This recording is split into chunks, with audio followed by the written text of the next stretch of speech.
Don't drink it tonight. Take it to power up.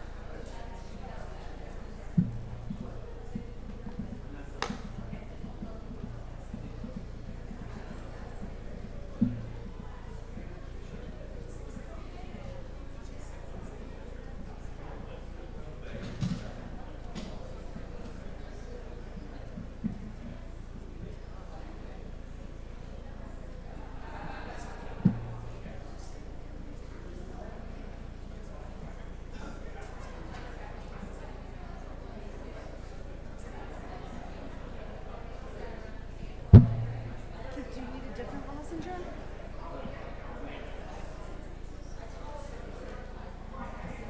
I have medical ones and a Band-Aid. I'm ready. I'm ready for that too. I took first aid.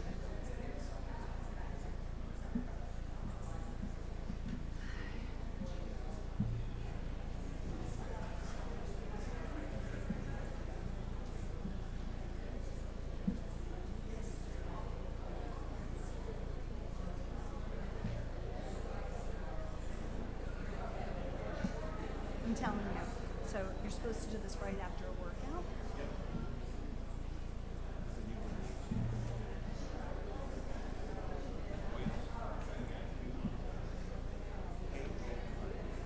Liam says these are the best.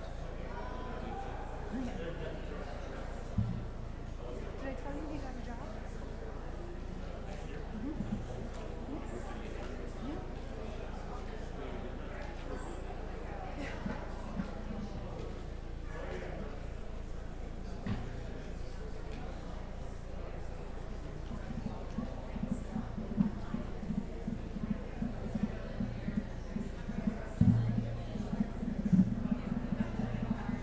It's nice when it's so full.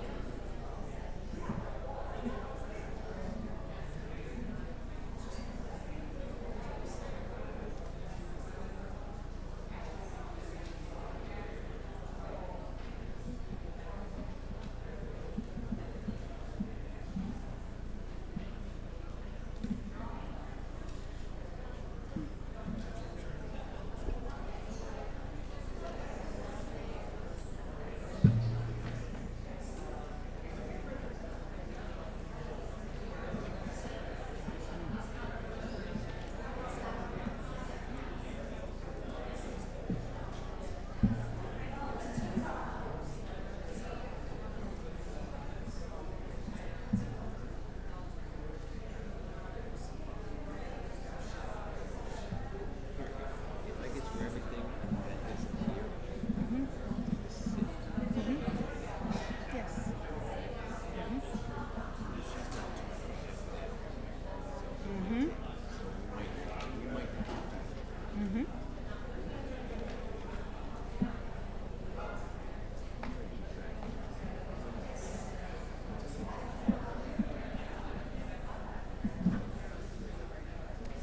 I wonder if we can pull out more chairs.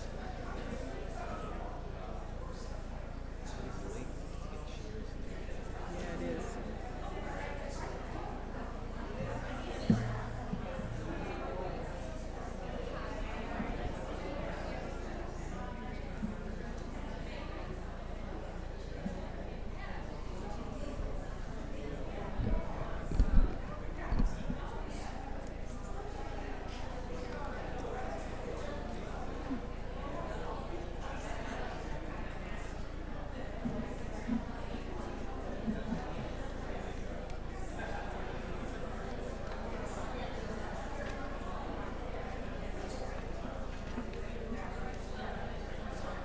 Your, well, Sure. yep. Good evening. Good evening. Thank you so much. This is the Village Council regular public meeting. The date is August 13th, 2025. The time is 7:30 p.m. Adequate notice of this meeting has been provided by a posting on the bulletin board in Village Hall, by mail to the Ridgewood News, the Record, and by submission to all persons entitled to same as provided by law of a schedule, including the date and time of this meeting. Roll call. Councilmember Mortimer, Here. Deputy Mayor Perrin, Here. Councilmember Whites, Here. Councilmember Winograd, Here. Mayor Vagianos. Here. Will you all please join us in a salute to our flag?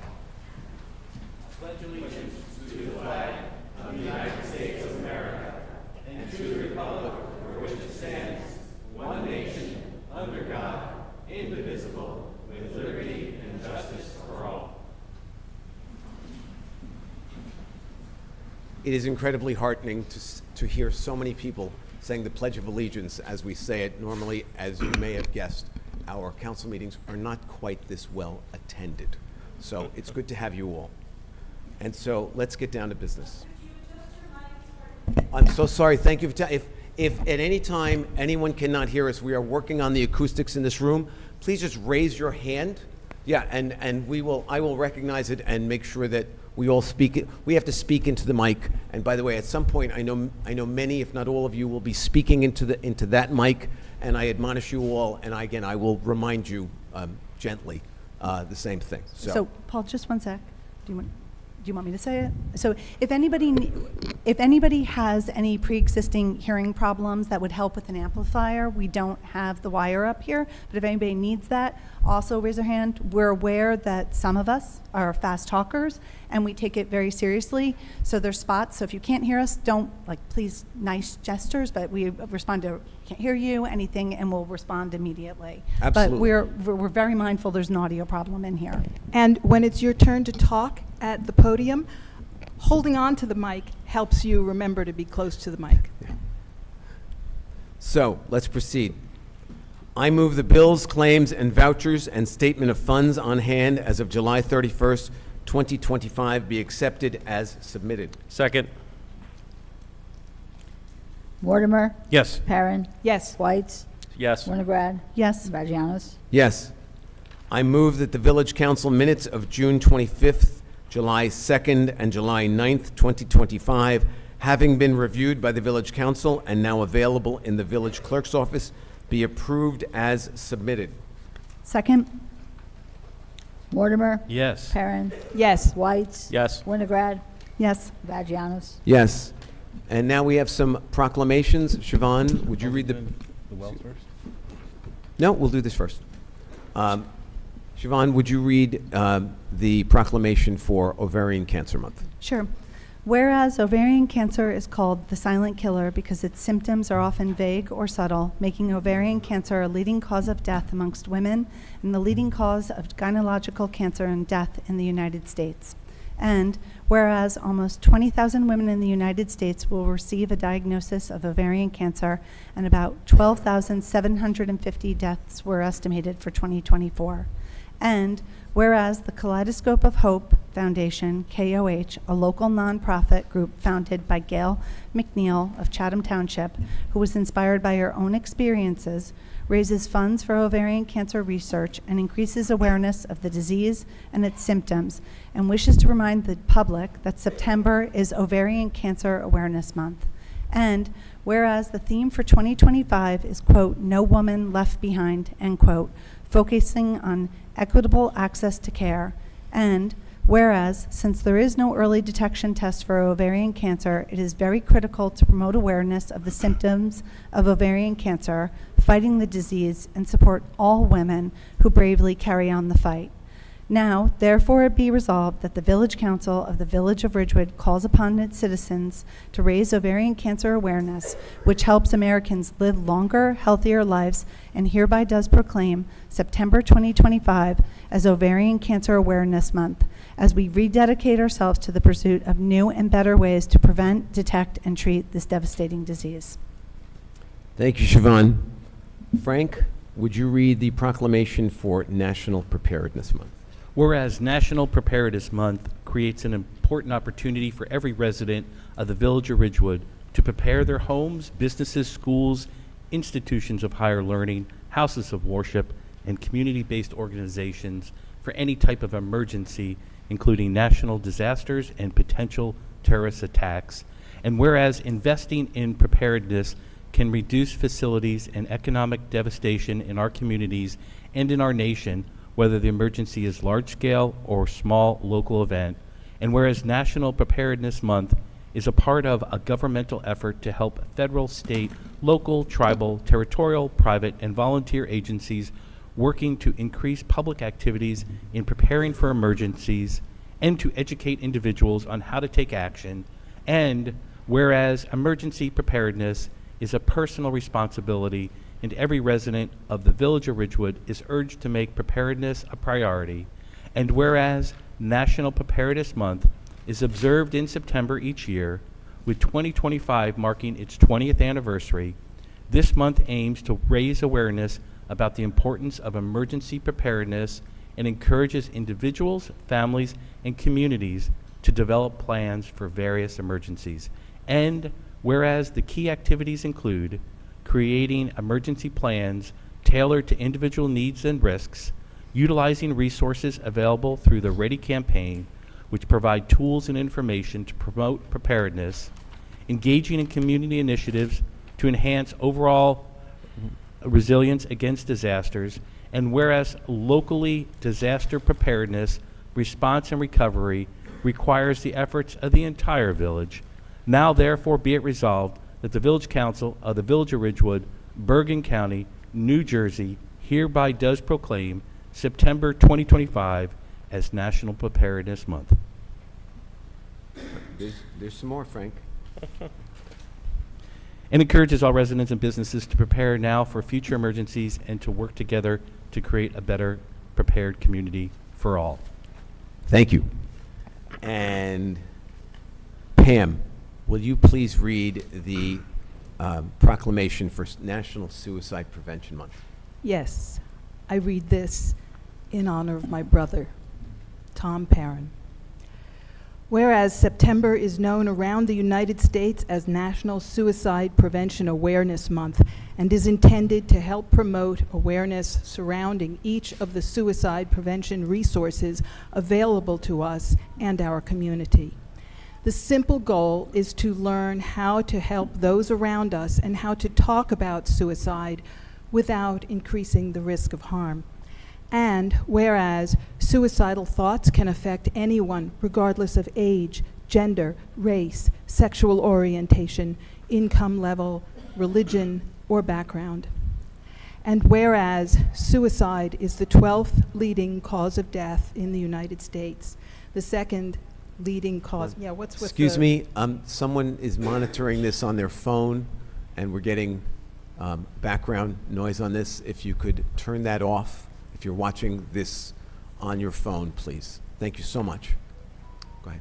The second leading cause of death is suicide among individuals between the ages of 10 to 14, and the third leading cause of death among teens and young adults ages 15 to 24. And whereas in the United States, over 49,000 people died by suicide in 2022, that's one death every 11 minutes, which is a 2.6% increase over the number of deaths in 2021. And whereas it is estimated that in 2022 there were 1.6 million suicide attempts, and over 90% of the people who die by suicide have a diagnosable and treatable mental health condition, although often that condition was not recognized or treated. And whereas the Village of Ridgewood, New Jersey, is no different than any other community in the country, but chooses to publicly state and place our full support behind local educators, mental health professionals, athletic coaches, scout leaders, police officers, and parents as partners in supporting our community in simply being available to one another. And whereas local organizations like Suicide Prevention Services, SPS, and the national organizations like the National Alliance on Mental Illness, NAMI, are on the front lines of a battle that many still refuse to discuss in public, as suicide and mental illness remain taboo topics that are not spoken about. And whereas every resident of the Village of Ridgewood should understand that throughout life's struggles, we all need the occasional reminder that we are all silently fighting our own battles.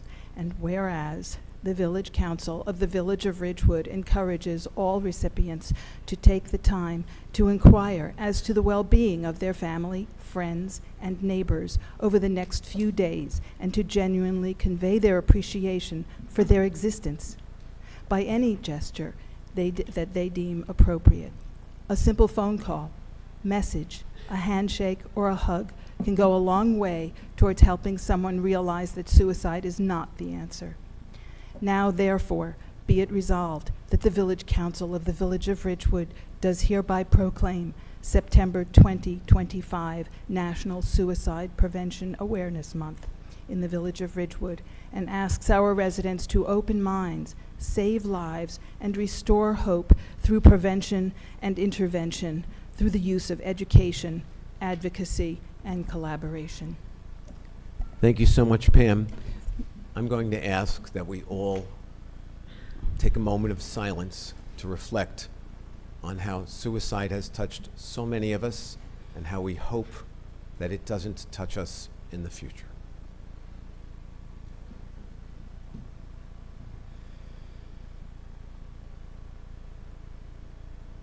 Thank you all. Paul, And now, Paul, excuse me for 1 sec. Could we just, if you have an empty seat next to you, could you make it available? And that way we could fit more people in. I know that there's some people have papers, but if you need a seat, there's several open. And I've never done this before. Are we allowed to move some of the rolling chairs so people, I know there's people in the hallway. Yeah, so if anybody needs a Rolling chair, these chairs are free Here. for the taking. I just want to make sure that the doors aren't need blocked to leave because we one get for in Beth. trouble for that. Yeah. But if you have a sign or paper next to you and it's a seat for a person, that'd be great. So anybody who needs a seat, and if there's people in the hallway, please come in. Paul, I think we need to leave one for Beth, because isn't she going to test it? Okay. Yeah.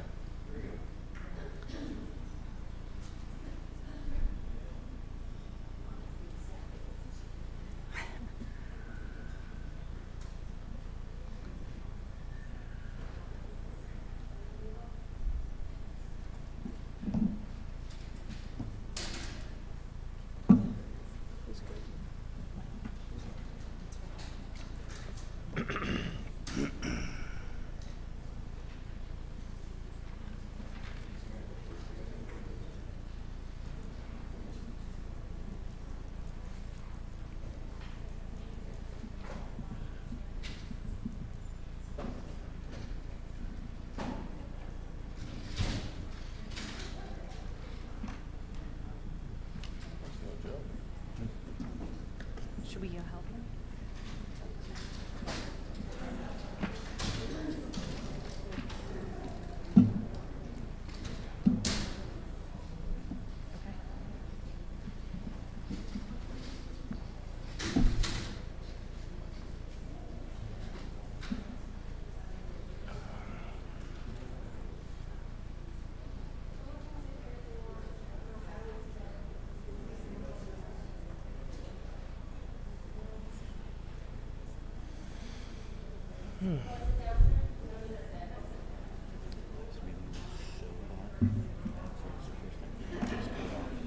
What's that? Fun times. Fun times. Shivani was Wow.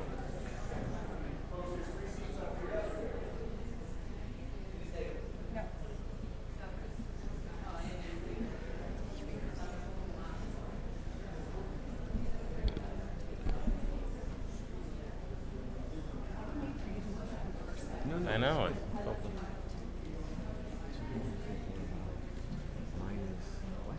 Clean.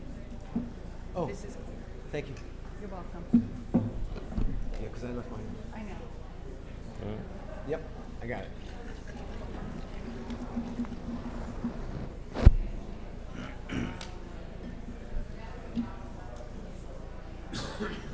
Doing Jason Goodman. Yep, we're going to go. We don't need empty seats. Can some of you fill in? Yeah. Here's one, there's another. And now we have a very nice moment. I'm going to ask the council to all come into the well to make a presentation.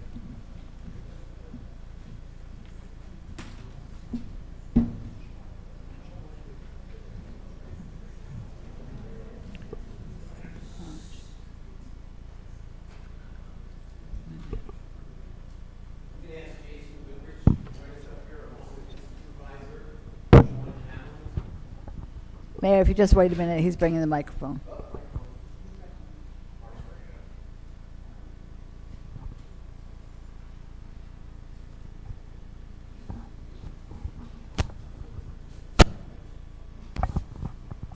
Thank you. And Jason, is this your family?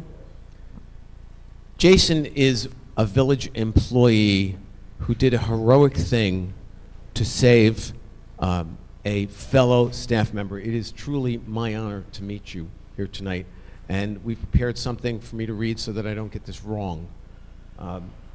For demonstrating exceptional courage, quick thinking, and selfless action in response to a critical workplace emergency on June 26th at the Village of Ridgewood Cycling Center, when fellow worker Denton McCoy's hand became caught and severely injured in the Packer truck blade.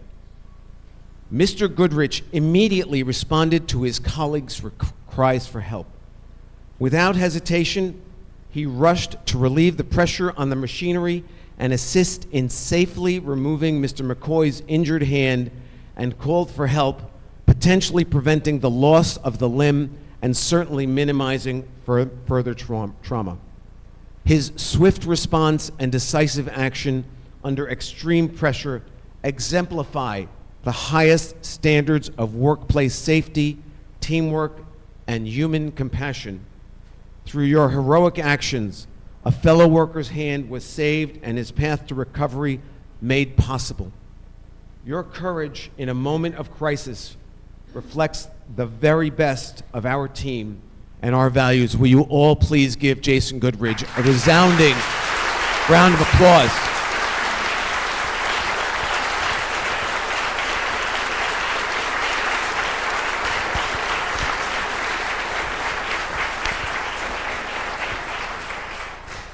All these people turned out for this, Jason. And so I give you this certificate of heroism. And he is truly a hero. And wouldn't we all be fortunate if we were in a bad place, if Jason or someone like him, and let's all aspire to be like him, were there to help us in our hour of need. Again, Jason, thank you so much. I'm going to turn the mic over to you so that you can say a few words. Let's see how heroic you are now. Thank you very much.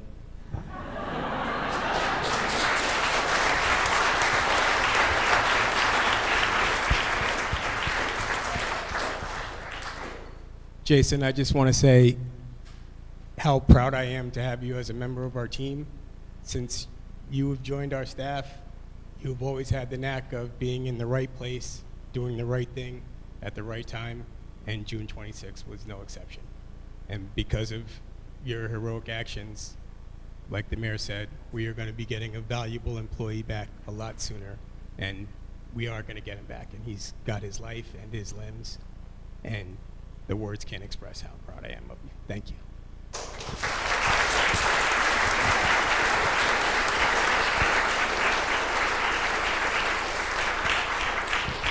Jason, you're a very good man. Please walk the line and let us all congratulate you and your family.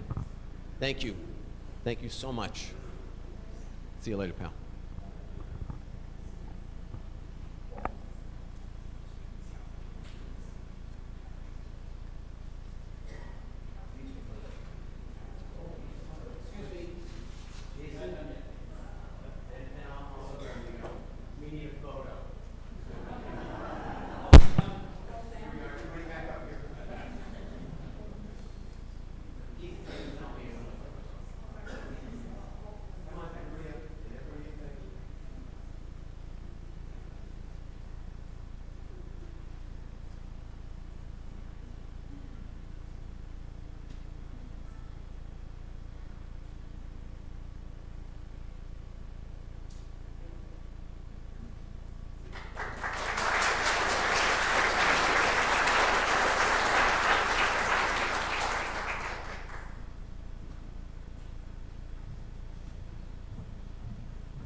That was lovely. I know that you are all here on the matter involving Kensington. We are going to move this up on the agenda so that it is the first thing that we address, so that you can all have an opportunity to speak and tell us exactly what's on your mind. We are waiting for Beth McManus, who I'm sure you all know is our affordable housing consultant. We need her here to conduct our business on this. She got stuck in traffic and will be here momentarily. So we will proceed with our agenda before getting to public comment, because we want to do this ahead of that time. And public comment is general public comment, not comment on Kensington. There will be a hearing, and you will all have an opportunity to speak at that time. So we will conduct some business until she gets here and then pivot right to this. So let's go to ordinance 12A. Are you going to do manager's report and council reports? No, we're No? going to Okay, hold that till later. okay. I move the first reading of ordinance 4054. You have a second? Oh, I thought it's, all right. Second. Mortimer, Yes. Perrin, Yes. Whites. Yes. Winograd, Yes. and Vagianos. Yes. And you know what? Actually, Heather, you're absolutely right. We can do... Well, let's Yeah, finish yeah. this. Never mind. We got to finish this. Yep. We're in the middle. So ordered. Will the clerk please read ordinance 4054 by title? An ordinance to amend Chapter 269 of the Code of the Village of Ridgewood Water at Section 269 Water. I move that ordinance 4054 be adopted on the first reading, and that September 10th, 2025 be fixed as the date for the hearing thereon. Second. Mortimer, Yes. Perrin, Yes. Whites. Yes. Winograd, Yes. and Vagianos. Yes. Let's go to our manager's report. Thank you, Mayor, and good evening, everyone. Just a few updates. First, tax bills have been mailed, and the grace period will be extended to September 2nd before any interest will be accrued. If it's paid after September 2nd, interest will be retroactive. 4 granular activated carbon vessels were delivered last week to the Ridgewood Water's Wartendijk PFAS treatment facility in Midland Park. This is part of our PFAS treatment facility build-out. This facility is on schedule to become operational next year. By December of 2026, all 12 Ridgewood Water PFAS treatment facilities will be up and running, and all regulated PFAS compounds will be at undetectable levels in treated water. Very pleased to report tonight that we broke ground this week with tree removal for the West Glen Sidewalk project. This has been a project that has been discussed actually since I arrived 2 years ago here in Ridgewood, and we're very happy to finally see this project with the cooperation of the residents and all the necessary easements that were required, that we will be commencing on this project in the next few weeks. In addition, the roundabout that's being constructed at the intersection of Beverly and Hermance by Ridgewood High School is progressing nicely and is expected to be completed before the start of school. With regard to an issue in Ridgewood that's often referred to as the diversion, in 1983, parkland on South Broad Street here in the village was developed as condominiums. In 2011, the village was notified of a violation of the New Jersey Department of Environmental Protection Green Acres rules relative to this development, creating a diversion. This issue has lingered since, and the village is now acting to designate replacement parcels on Hammond Road and Marlborough Road to correct this issue.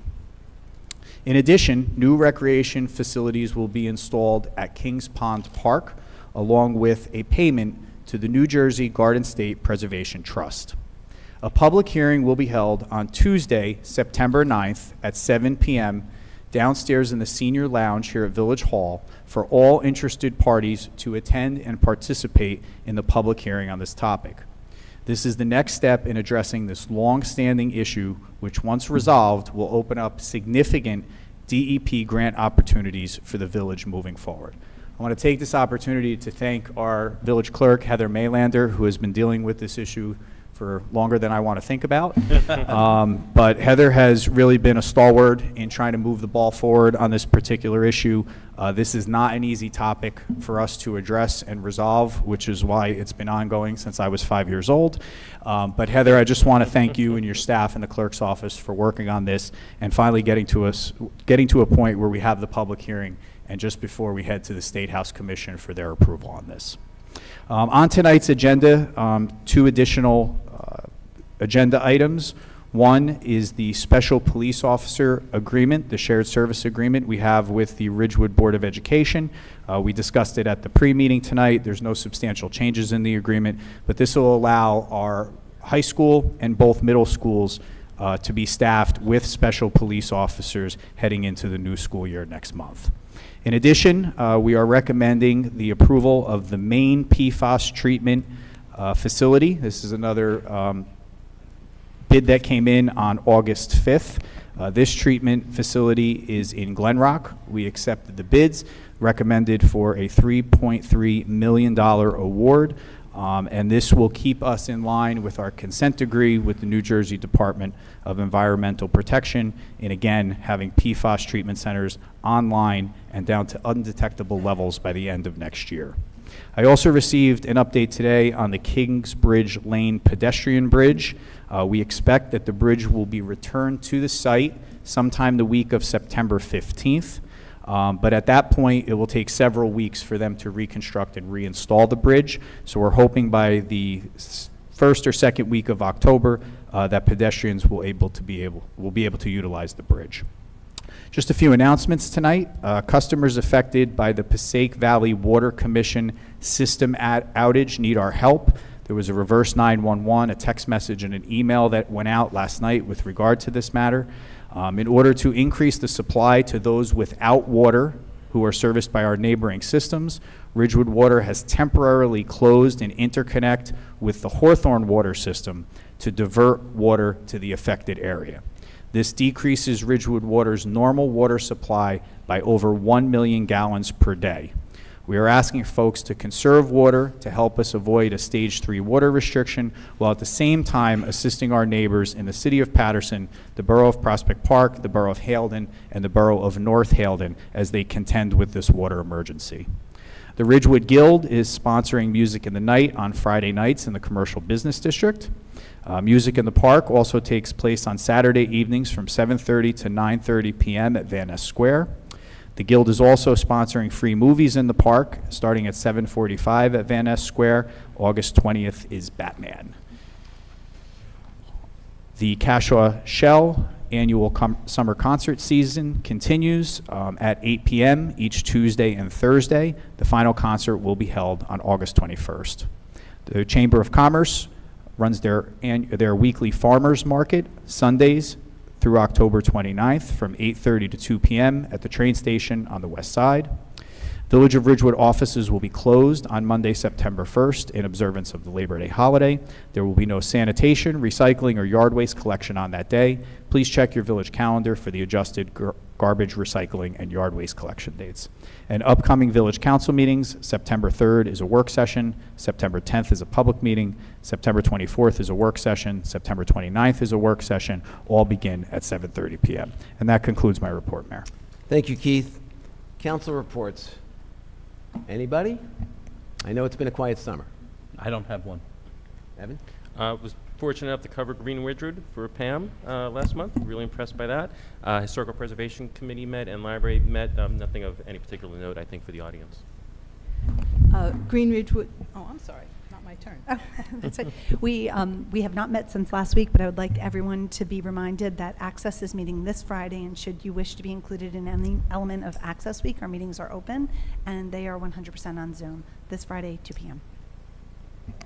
My committees haven't met, but Green Ridgewood is going forward with Columbia graduate students on their analysis of the bike path that goes through 6 towns and is run by the county, and to see how they can help the situation that exists for the environmental situation there. And I also want to remind everybody, if you have recycling pickup tomorrow on a night where it rains, please please hold your recyclables until the morning, put them out so that they don't get wet. It's hard to recycle wet paper and cardboard. Good. Thank you all so much. And we will proceed. Let's go to item 13, our resolutions. The following resolutions, number 25-324 through 25-334, will be adopted by consent agenda with one vote by the Village Council. They will be read by title only. Award contract, lead service line replacements, Contract 1. Award contract, installation of raw water mains, Phase 1, Contract 4, Cedar Hill PFAS Treatment Facility. Award contract, construction of Mountain PFAS Treatment Facility. Award contract, construction of Maine PFAS Treatment Facility. Award contract under state contract, water arsenic and trace metal lab testing equipment. Award contract under state contract, chlorine reagent sets for chlorine analyzers at various treatment facilities. Authorized change order, professional engineering services, various design changes and permit fees, East Side, Maine, and Mountain PFAS treatment facilities. Confirm refund for overpayment of customer payment plan. Authorize execution of agreement with Township of Wykoff and Smith Sunday Asphalt Construction Company, Inc., road improvements on Hartung Drive and Carlton Road. Declare property surplus, standby generator, Wharton Dyke facility. Authorize sale of surplus property to Borough of Ringwood, standby generator. May I have a motion? So moved. Second. Mortimer. Yes. Perrin. Yes. Whites. Yes. Winograd. Yes. And Vagianos. Yes. Let's jump to item 16. And again, forgive us for... 14. 14. No, The following- 16. Resolutions. Well, it's a resolution. 14 is a 14. resolution. Yes, one We've more. The following resolution, number 25-335, will be adopted by a consent agenda with one vote by the Village Council. It will be read by title only. Capital Budget Amendment, Parking Capital Ordinance, purchase of kiosks and related services, and payment for option to purchase Warner Theater. So moved. Second. Mortimer, Proudly yes. Perrin, Yes. Whites, Absolutely yes. Winograd. So I just want to belabor this for a minute. Wait, yes. everyone speak into the mic, please. Thank you. This is, Thank you. And again, I'll admonish all of us, we simply have to get really close to the mic, so. I'm going to vote yes. I just want to remind the public that this is addressing the Warner Theater, which is a large parcel in town. If you're here, this is very exciting for us as a council to be voting on. It's also addressing the multiple myriad of issues we have with the kiosks. So just giving everyone a little background on that because it's very exciting to see the theater moving forward. So I'm voting yes. And Vagianos. Yes, and I also want to take a moment. This has been a long negotiation.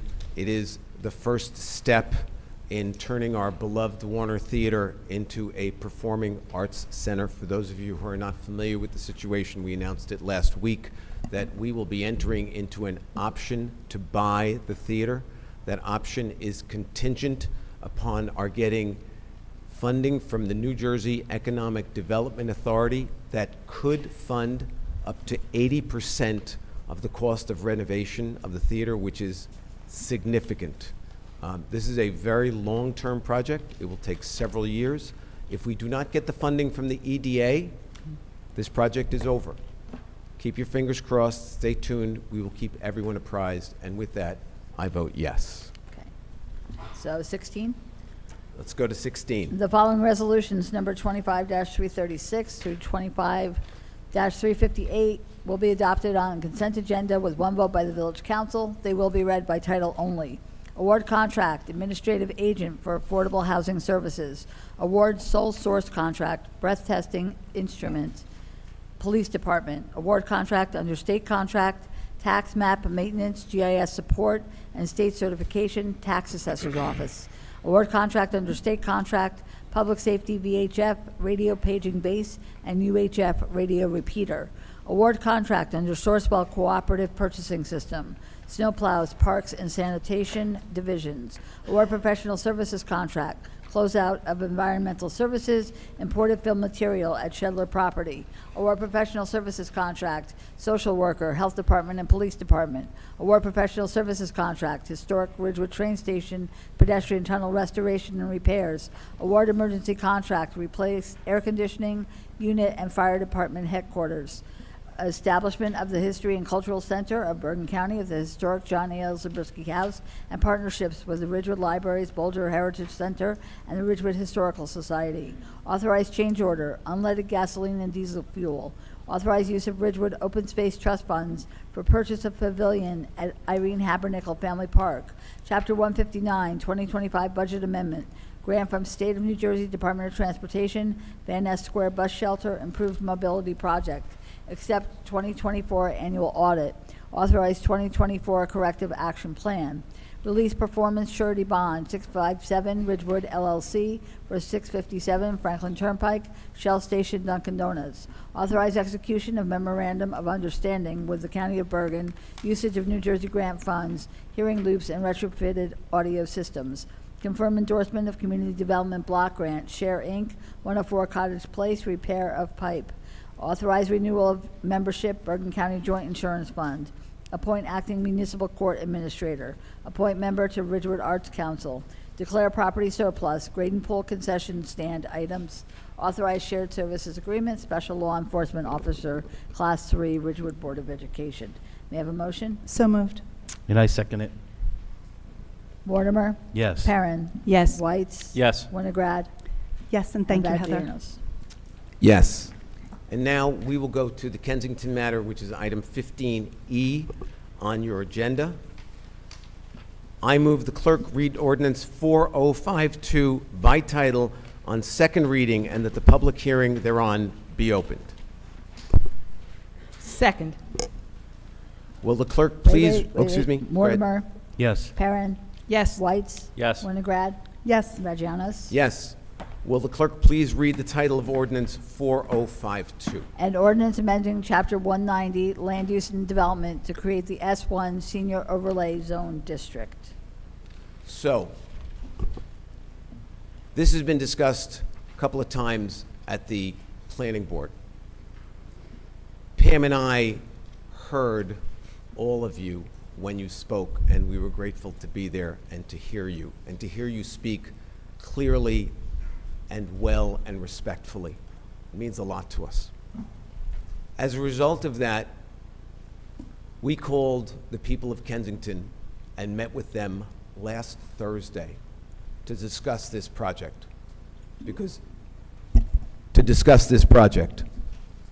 Your concerns are our concerns. They are now Kensington's concerns. We discussed this in great detail, and we told them in no uncertain terms that they need to scale back the size of this project. I commend them because in that meeting, they immediately rolled up their sleeves and said, well, let's see if we can do this. Let's see if we can do that. And what we decided was that, and by consensus of this council, at this time, the Kensington is going to submit a new proposal that they will preview to all of you on Thursday, September 4th at 7 p.m. in the Youth Center Lounge on the first floor. They will be there, I will be there, Pam will be there, Beth McManus will be there, some other members of our staff may be there.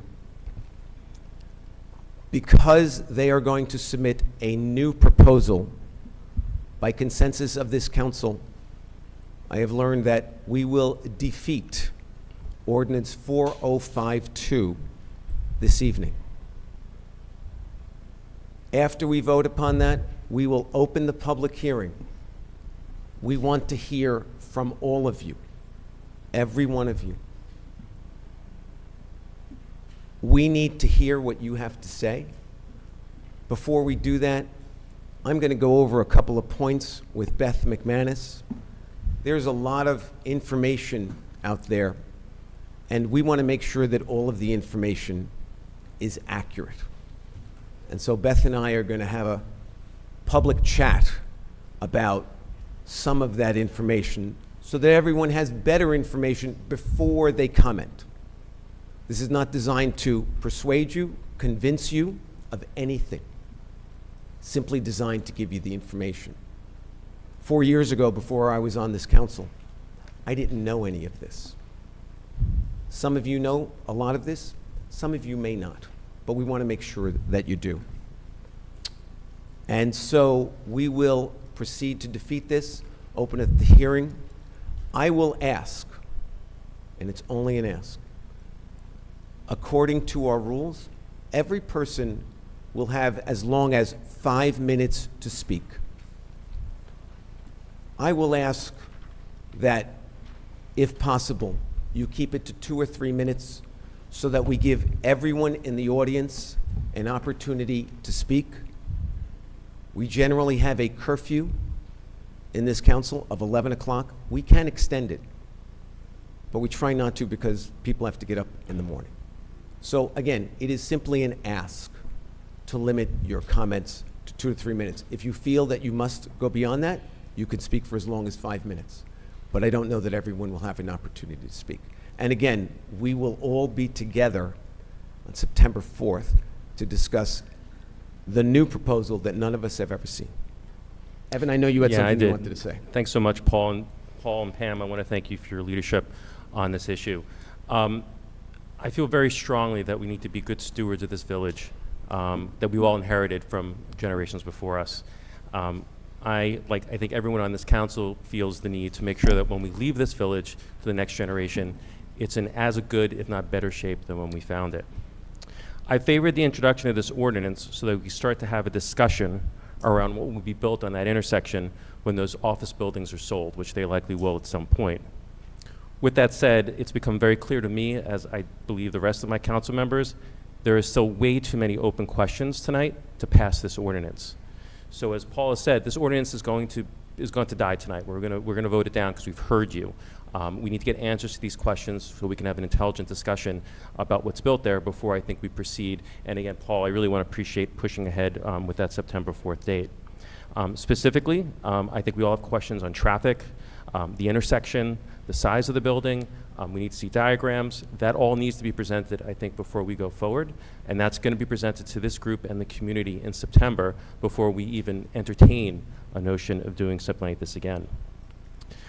With that said, I continue to be interested in assisted living coming to Ridgewood. I know a previous council denied Kensington when they were looking at a location on Broad Street several years ago. That was a missed opportunity because that would have been actually a pretty good place for it. I'm interested I'm interested in assisted living because my understanding is that it actually will have less traffic than residents or commerce that could be built on that site. I don't think we need another 40 unit apartment building. Assisted living could be a good option in favor of that. As Beth is going to talk about, while I do not like the state of the law in New Jersey, we do have an affordable housing mandate that we have to speak to. This helps us speak to that. And also for economic and vitality reasons. Assisted living doesn't burden our schools, brings people downtown. There's some real positives to it. But with that, let me be clear that I, and I think I speak for most of my fellow council members, will not vote in favor of any development in the village, be it assisted living or not, if it does not fit into the character of Ridgewood, and we do not take into account the opinions and the feelings of all of you who live around that building, or whatever is built there. I want to tell you that we can keep the village in a snow globe forever and there will be no development. We can't.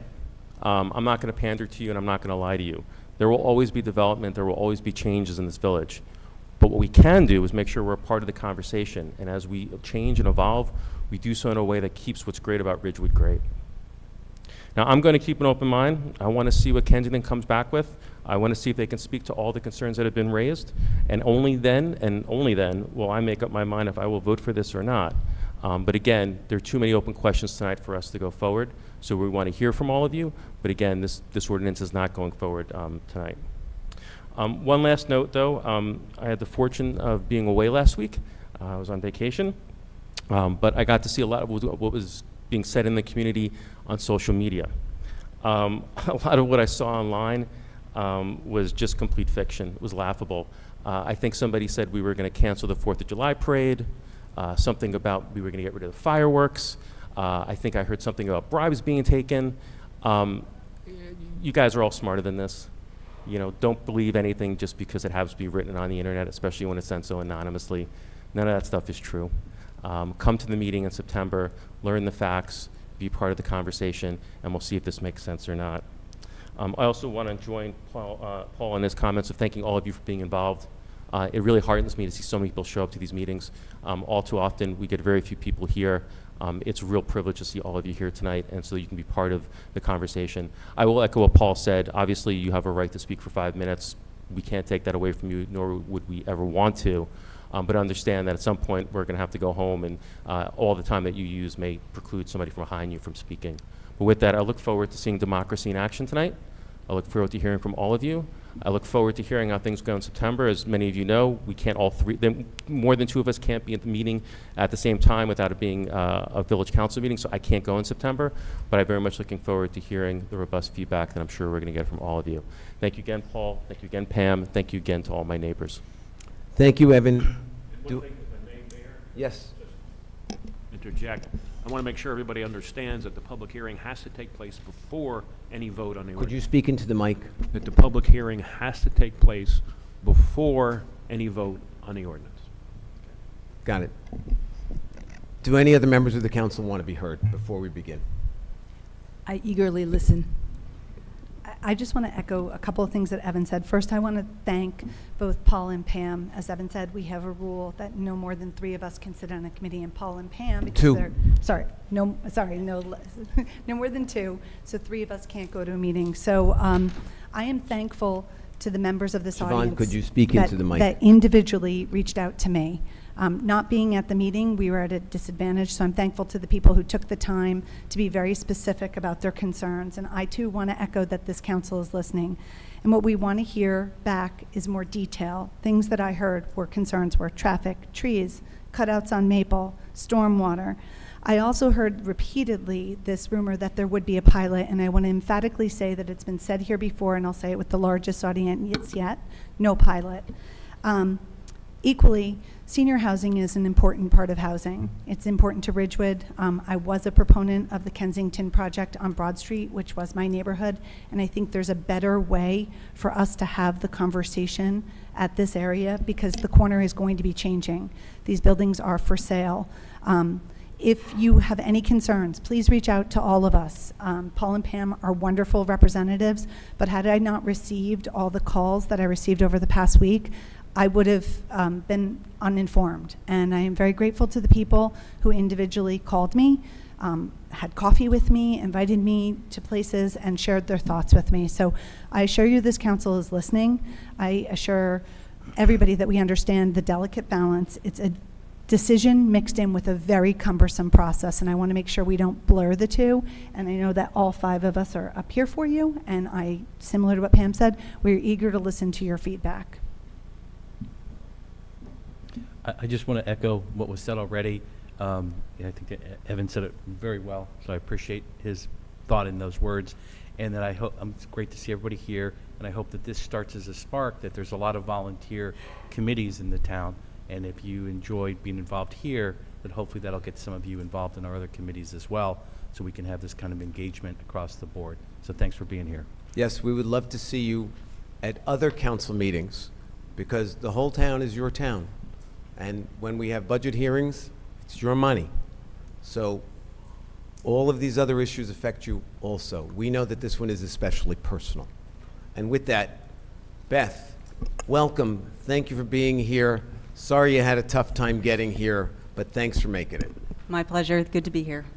So, Beth, let's begin. You are our affordable housing consultant. Can you tell us a little bit about your experience as a municipal planner and affordable housing consultant?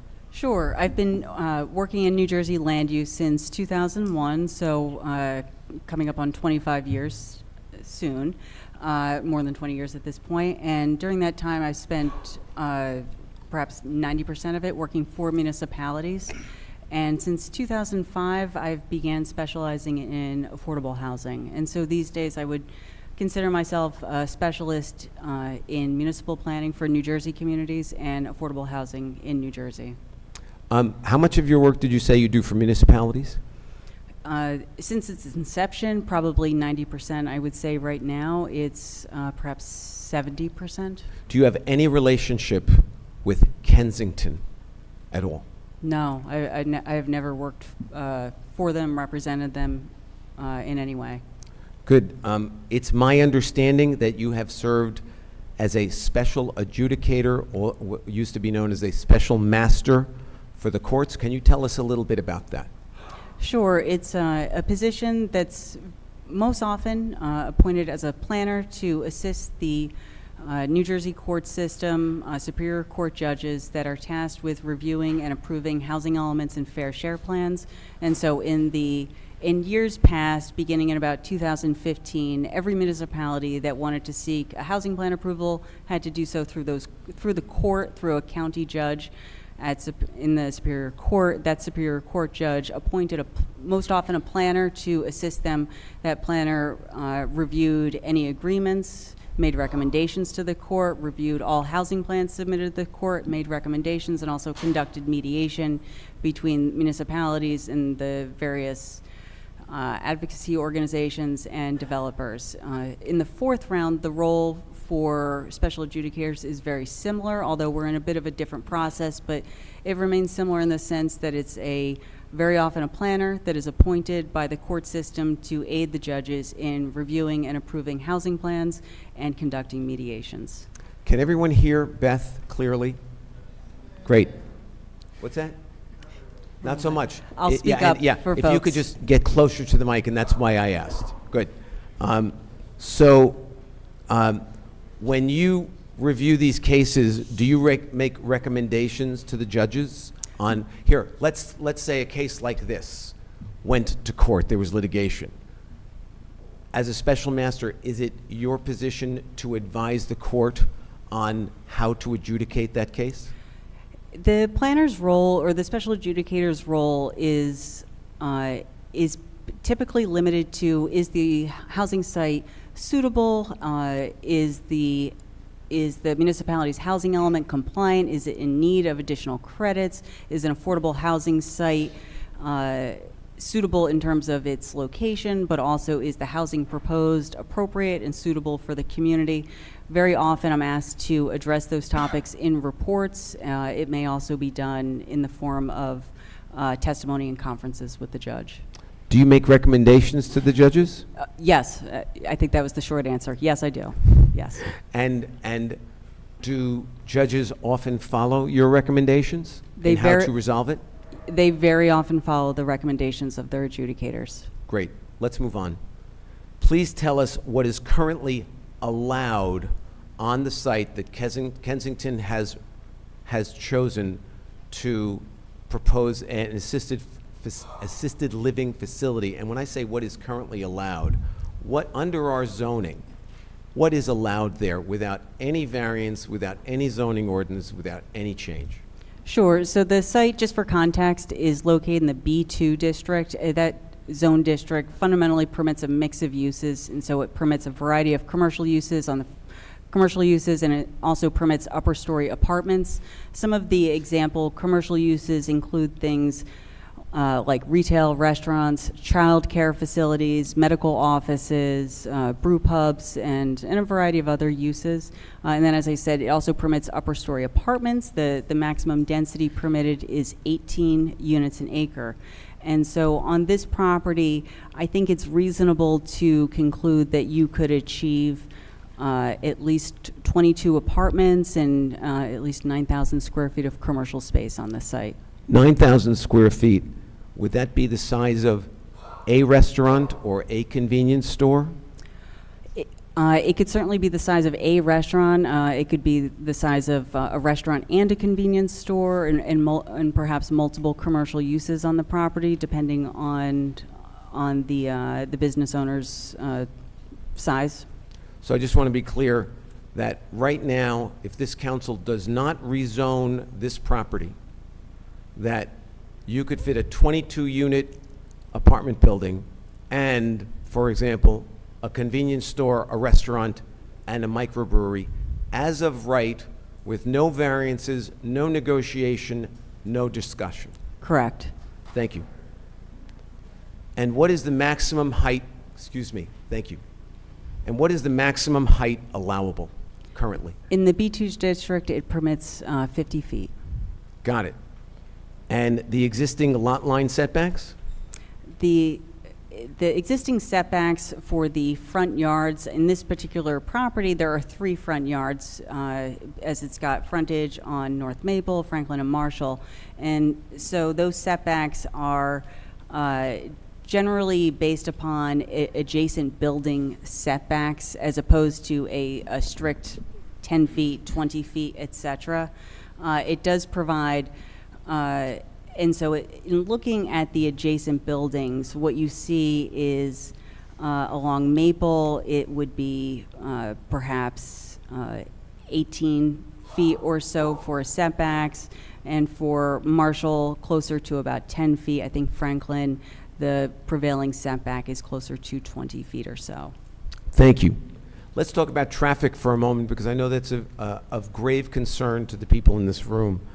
Can you tell me about the traffic impact on the neighborhood if a 22-unit apartment building with a restaurant, microbrewery, and convenience store moves in as compared with the traffic of an assisted living facility of this size? So for a full detail of the apartments with with various combinations of uses, I would need to defer to a traffic engineer. But what I can point to is specific land uses and what their traffic generation would be. So for example, if we think about a 5,000 square foot restaurant, a fast casual restaurant as it's referred to, the traffic in that instance would be, for a weekday evening, would be more than double what an assisted living facility would be. If we look at, for example, another use might be a convenience store on the property of just 4,000 square feet, so a little less than half of the example that I provided of a 9,000 square foot commercial space in a mixed-use building. The traffic for that use would be more than 10 times what an assisted living facility would be in the morning. It would be more than 5 times the weekday evening traffic, and then on the weekends, again, it would be nearly 10 times the traffic for a Saturday midday, is what I'm referring to, weekdays. There are other land uses that I think the council may want to consider or be interested in. For example, a childcare facility at just 10,000 square feet. That would provide more than 5 times the amount of traffic in weekday mornings. It would produce nearly more than 3 times the amount of traffic for weekday evenings as well. And so there are, for the commercial uses that are permitted on the site, for just those examples, there are multiple times additional traffic that would be generated from a far smaller use than the assisted living facility that is being contemplated. So it's my understanding, correct me if I'm wrong, that an assisted living facility has an inherently low, relatively speaking, traffic impact. And before I turn it over to you, I know, and I've heard from many people here, the concerns about this being a 24-hour facility, 3 shift changes, lots of employees. Can you comment on that as to why it is data-driven that it is an inherently low traffic impact, despite all the things I just laid out for you? Sure. Fundamentally, it is because the residents of the assisted living facility have very low traffic rates, very low rates of driving and actively using any vehicle that they may own on the property. And so while there's a significant number of residents living at the site, the traffic from the residents themselves is very, very low, representing the stage of life the residents are at. And so the traffic is predominantly driven instead by just the staff members coming to and from the property. So because the residents don't own cars, There's not a lot of traffic here. Yes. And there is data to support that? Absolutely. There are traffic engineering resources that folks use across the country, New Jersey especially, and it tracks using the data that you're referencing, trips in and out of facilities throughout the country, and provides data that traffic engineers routinely utilize to anticipate traffic demands and to provide comparisons. At our September 4th town hall meeting, can you bring that data with you so that we can show it to the people here? I'd be happy to. Thank Yes. you. Tell me about flooding. This is a neighborhood that has experienced severe flooding in the past. Does the proposed assisted living facility enhance the possibility of flooding in the area? No, it doesn't, and there are a few reasons for that. First, I will say that the site is outside the flood hazard area, but I think more important than that, the existing property is largely paved with the parking lots and the buildings, and there is little to, I think, no stormwater management on the property.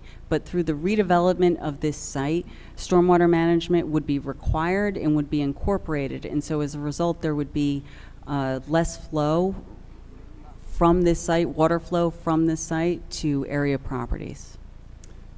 Let's talk about process for a moment. There has been much discussion about transparency, which I personally find hurtful. Please tell us, please, the acoustics in here are difficult as it is. Thank you. Please tell us how this process works. How does a development come to fruition? Where does it start? Who does it? Does the town take the lead? Please let us know. Very often for redevelopment or development of new sites, it starts with the developer identifying a piece of property and bringing that property to the municipality's attention. It might be through a site plan application if it's a permitted use, but where it is not a permitted use and the developer would need a new zoning ordinance, a rezoning of the property, it's very common for that developer to bring the property to the municipality through the administration, perhaps the mayor, depending on the form of government, to request a meeting to review their proposal, engage the municipality's interest in it. And then that would typically, if the municipality is interested, it would typically continue through additional meetings as the developer proposes revised or refined versions of their proposal until the municipality is potentially comfortable with the development and brings the property to the public to seek public input. And is this pretty much the process in every municipality in New Jersey? Yes, this process that we've seen for this site is typical throughout the state. Why would a municipality engage in these discussions instead of just letting this go to a formal submission and proposal? So, outside of affordable housing, oftentimes it's done because there may be some advantage to the municipality, something that they'd like to support. But in affordable housing, it is this process is more heavily relied upon because the time, for a few reasons. One, the time constraints are very significant. Under normal circumstances, the municipality has no time constraints to make a decision on a requested rezoning. In affordable housing, municipalities have statutory deadlines to submit their housing plans, which would, yes, identify the affordable housing obligation, but more importantly, identify how it is that they will satisfy that obligation. And there are advantages to being able to eliminate an objection from the developer, to being able to work well with the developer such that they are supporting the municipality's application for housing plan approval. Isn't this a time when municipal officials can exact concessions from developers in how this is built, how big, how small, all of that? Absolutely. I would say from the municipality's perspective, it's one of the advantages to sitting down, conducting a meeting, and trying to determine if you can work together with the developer. It's it can be easier to extract those concessions in an amicable process as opposed to during a site plan process. So let's say these discussions break down. Let's say we defeat this ordinance, which we're going to, and we defeat the next ordinance that is introduced based upon a revised plan. What do you think will happen, in your professional opinion? Municipalities are obligated to adopt ordinances that implement their housing plans. My expectation would be for any municipality that declines or cannot secure the votes to adopt an ordinance that implements some portion of their housing plan, for example, a site that would produce affordable housing, my expectation is the court would require the municipality to do so. What Would do you mean? require the municipality to adopt the ordinance. What does that mean? So let's say there's a new proposal that comes out. We don't adopt the ordinance, and Kensington litigates. What do you expect a court would do? I expect that the court would find that the municipality has committed to the site in its housing plan, and the court is going to require that the municipality implement its housing plan. It would require implementation of all aspects of it, whether it's this particular ordinance for a new site, or whether it was a more generalized affordable housing ordinance. The court is always going to require the municipality to adopt those ordinances and implement its plan in order to grant the municipality a compliance certification, essentially our housing plan approval. We are not eligible for that housing plan approval unless we take the actions that we've committed to, such as amending our zoning to create opportunities for affordable housing. Is it fair to say that a municipality has some leverage in the negotiation process prior to litigation? Absolutely. What happens to that leverage once we go into litigation? If we're in litigation because the municipality has failed to do what it committed to do, I would expect that leverage to be significantly reduced. So it's your opinion that if Kensington comes in with another ordinance proposal, and we vote it down, that they would be successful in their litigation? Yes. Matt, you've done a fair amount of affordable housing work. Do you agree or disagree with Beth's assessment, and please tell us why? Okay, I agree with Beth's assessment, and the reasons is that the courts are aware that there's a constitutional mandate on every municipality in the state of New Jersey to provide for affordable housing. And what we are bound to do is find a realistic opportunity for affordable units to be built in the town, or to at least either build or redevelop them from other existing sites. So I've tried a few of these, what we call Mount Laurel cases, on the behalf of municipalities, and in each instance, no matter how egregious the development might have been to the community, the courts have found that that constitutional mandate prevails in the litigation. Thank you, Matt. Beth, thank you very much. We really appreciate your time and your expertise. I have just a couple of points I want to make before we open this up. As Evan said, I don't go on social media except to show pictures of my grandchildren. But there have been a couple of things that have been said. I've actually gotten some letters to this effect that, for example, the 4th of July parade, that ambulances would not be able to get through if the 4th of July parade was going.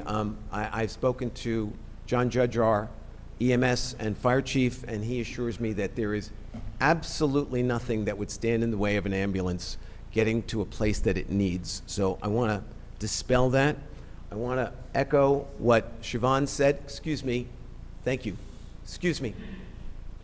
That there is no pilot planned for this property, and there will be no pilot on this property. A pilot is, for those of you who aren't familiar with it, a payment in lieu of taxes where only municipal property taxes are paid and not school taxes. If this is ultimately approved, school taxes will also be paid. And one of my most interesting comments I have heard is that members of this council have taken campaign donations from Kensington. I can assure you, and I direct you to the Election Law Enforcement Commission that keeps track of all such things. No one has taken any campaign donations from Kensington. Finally, I will tell you that, as Evan said, this is a good use. I know you're not crazy about it right now, but it's a good use that helps our community and is called for in the master plan that the planning board had spent quite a bit of time working on. So just keep that in mind. And as Evan said, I ask that you keep an open mind, because there are lots of possibilities here. One of them is not to simply say, get out of town. It's just not. We don't want to lose our leverage. We would prefer not to go into litigation. We are exacting as good a facility as we can, mindful that it abuts a residential neighborhood. And we want to make this a good facility if it passes. And if it doesn't pass, then we went through the options of what could be built there as of right. And so with that, Beth, thank you very much. Mayor, if I may, before you open to the public, I just want to reiterate, and I mentioned this to Mr. Fry tonight, the village manager's office, because I've received a number of correspondence from folks as well.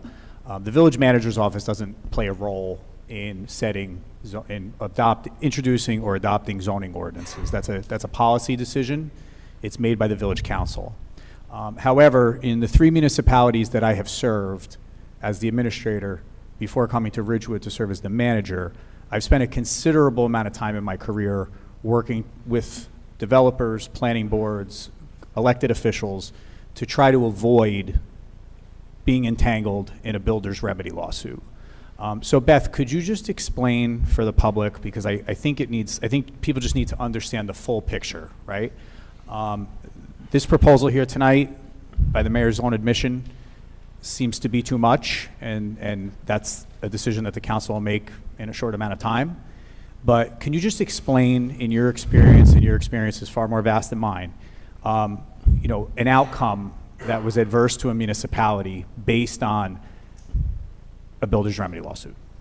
Sure. A builder's remedy is a type of litigation that's unique to affordable housing cases here in New Jersey, but although it's set forth in a lot of case law, as well as the New Jersey Fair Housing Act. And it's a type of litigation that municipalities are subjected to when they do not have either a compliant affordable housing plan that addresses their housing obligation, or when they fail to implement their housing plan. And so what the village enjoys right now is referred to as immunity from builder's remedy litigation. And that essentially recognizes that we are in the process, we've adopted our housing plan, we're going through the certification process. When that immunity is stripped, and that's common language used, the stripping of immunity, that means that you're eligible for those builder's remedy litigation. And what that is, it is almost always litigation from a developer themselves that has a contract on a piece of property, and the litigation ultimately states this town, this municipality is non-compliant. They are in breach of fulfilling their affordable housing obligation. The remedy, the builder's remedy, is that builder, that developer, will provide the missing affordable housing units in that municipality. So it may be the municipality has, in an overly simplistic example, the municipality has an obligation of 50, they have no affordable housing units. That developer has a contract on a piece of property, and they propose to construct the 50 affordable units plus the market rate units that go along with it. So it would be a typical inclusionary housing development that really has a maximum of a 20% set aside. So those 50 housing units are only the affordable component of the project. And so they would begin the litigation, state that they are able to fulfill all or a portion of the municipality's obligation using inclusionary development on a particular property. And that builder's remedy would be awarded by the court, provided that the developer was correct in the sense that the municipality was non-compliant with its affordable housing obligation. And the municipality would then be required to essentially rezone the site to facilitate the development as was awarded by the court. And also, I will say, they typically require municipalities to adopt the housing plan. So it's not, for those towns that are seeking to avoid doing the housing plan, it's typically required by the court regardless, or I should say in addition to the development that's awarded. And a builder's remedy site plan or concept plan it looks very different depending on the site, depending on the municipality that it's in, but it is always larger and more intense than what the municipality would have otherwise permitted. So essentially, the court imposed a significantly larger number of units than it was originally intended. Yeah, absolutely. It would be a site that the municipality was most often not contemplating for affordable housing. So think about it could be a commercial site, an office site, even single-family homes. If I just make one point, because I'm not sure it's going to be crystal clear to everyone in the audience. What's being proposed here would be, Kensington will build market rate of, I'm told, fairly high-end units. A certain percentage, roughly 10% of them, would be set aside as for affordable housing. So understanding, we're not talking about this being affordable housing across the board, it would be a certain, similar to what we did with the apartments recently over the last couple of years. If Kensington were allowed to do this, they would build X amount of units, and roughly 10% of them would be set aside, which we can then use to move towards our affordable housing obligation. That if we don't do, we get sued and we lose and we potentially have to put up even more affordable housing, which is, I think, the point that, Beth, that you're trying to make. But again, I just want to be clear, this is not all affordable housing. It only be a certain subsection of them would be affordable housing. Again, assuming we are persuaded that this is a good idea. Anybody else? Because housing is a difficult topic and we are constantly all learning. Could you briefly explain what an overlay is? And some of the conversations I've had, that in our third round of obligation, there have been large parcels of land in the village that have predetermined overlays on them. So this is not related to this, but could you briefly explain some of the overlay process in our third round obligation? Sure. In the third round obligations? But yeah, and this one as well, Okay. but that's where they came out. So an overlay zone is an additional zone district that is overlaid upon the existing or the underlying zoning. And it creates an additional option to the property owner or the developer of the site. And so in this particular case, for the Kensington, the S1 overlay zone, what that means is the B2 district that exists today on this property remains intact, remains unchanged. The S1 serves as an option that may be exercised. And so using the overlay zone, in this case the developer would have the opportunity to construct an assisted living facility. It does not eliminate the B2 district in case the assisted living facility does not come to fruition. That underlying zoning would remain in place and would allow the existing buildings to be reoccupied as medical office, for example. Yes, Matt. Mayor, can I just make one or two other points? First of all, everybody should know that Beth McManus was the housing consultant for the village in the third round. Presently, we're on what they call the fourth round of Mount Laurel, which is the next series. There's going to be another series, a fifth round in 15 years or something like that.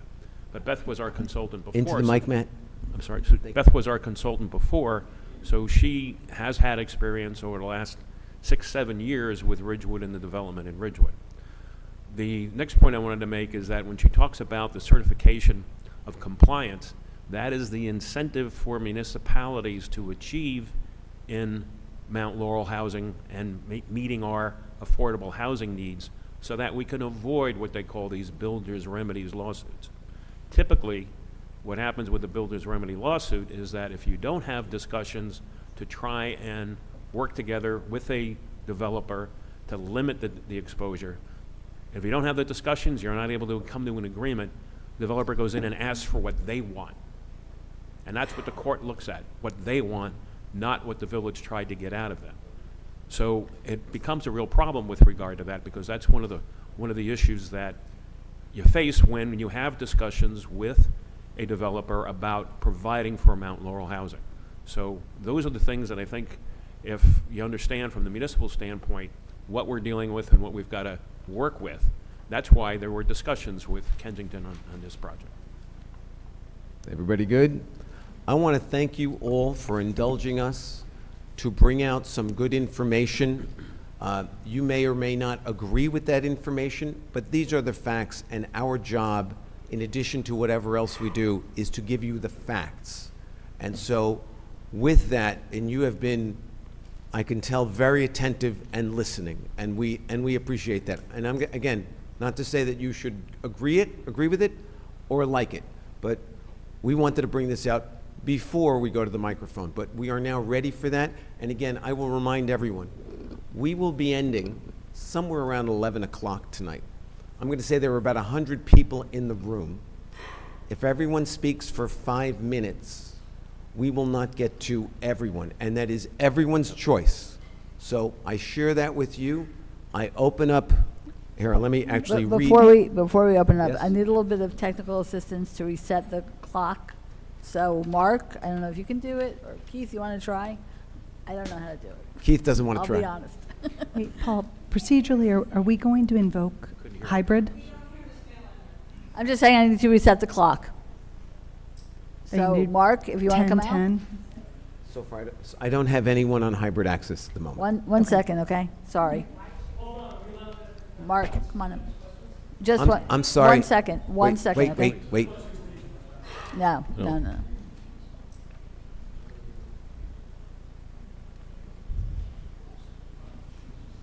5. Stay.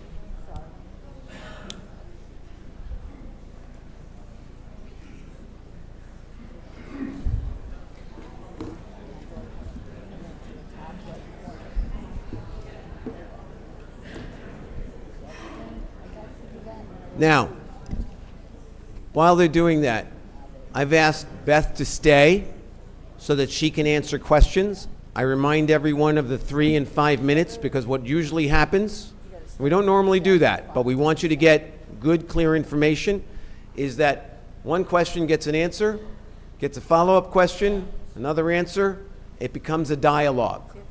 We want to avoid the dialogue, if possible. We want to ask questions, only so that everyone has an opportunity to be heard. You get 5 minutes, but again, we want everyone to have an opportunity to be heard.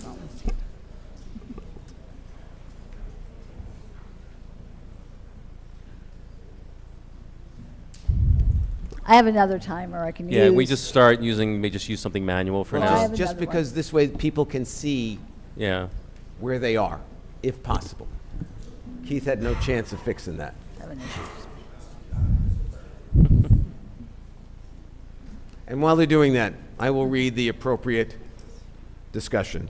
Although ordinance 4052 will be defeated this evening, the public hearing on this ordinance was advertised for tonight's meeting. So anyone wishing to speak on this ordinance may do so at this time.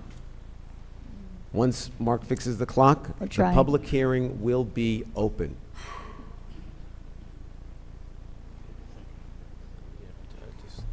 Let's just start and then. Got it? Oh, Mark's the best. And he gets applause too.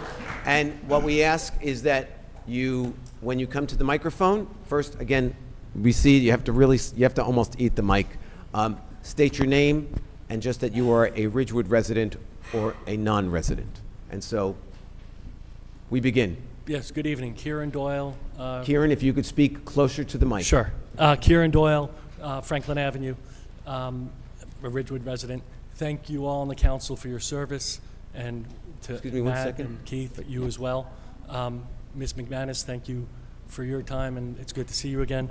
I have a few questions for Ms. McManus. Under the current zoning, can cars come and go via Maple Avenue? Yes. But this overlay would prohibit that, right? Yes. And don't you agree that that would have a major impact on the traffic on both Franklin and Marshall Avenues? If the implication is would it have a negative impact by closing access on North Maple, my answer is no. Can you elaborate on why that would be? Closing access to North Maple would enhance pedestrian safety for the area, as that is a more heavily traveled road. Additionally, it's the primary street in that area among the three frontages of the property, and so typically what you would seek to do is have, in a situation like this, you would have access to the site from one of the side streets rather than from the primary street, which has the greatest traffic, greatest pedestrian activity, and is also complicated by the intersection with Franklin Avenue that is sort of a dog leg, if you will, across the street. But car traffic would be increased on both Franklin and Marshall. No, actually, the car traffic would be reduced as a result of the assisted living facility compared to not only what could be developed on the site, but also what currently exists on the property. So despite the fact that cars cannot come and go, would no longer be able to come and go from Maple Avenue, car traffic would somehow be decreased on these other two streets? Well, my statement is really about general traffic or overall traffic generation as a result of the assisted living facility, as opposed to, or as compared to what could be constructed or compared to what exists on the property. For specific driveway traffic rates, in and out counts, so to speak, that's certainly within the territory of a traffic engineer. Well, and I'm correct that no traffic study has been done, despite your opining on traffic patterns, no traffic study has been done for this site, correct? That's correct. Approximately how many times have you seen a village or a township or whatever municipality choose not to adopt an ordinance that would help satisfy affordable housing obligations? It's happened several times. Approximately how many? That I personally have been involved. Beth, if you could speak, it's tough. I know you want to face him, but we need you to speak into the mic so everyone can hear you. Yeah, I apologize. I know the Actually, acoustics I are have an difficult. idea.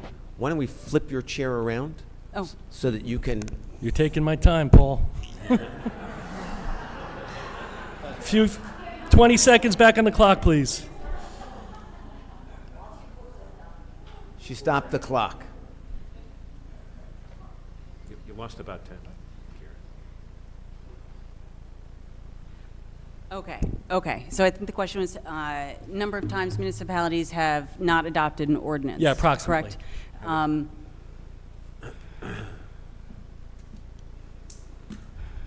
Correct. Perhaps, to be fair, I think it's probably happened dozens of times across the state, but I can think of maybe 6 times in recent memory. And has a builder's remedy suit followed 100% of the time?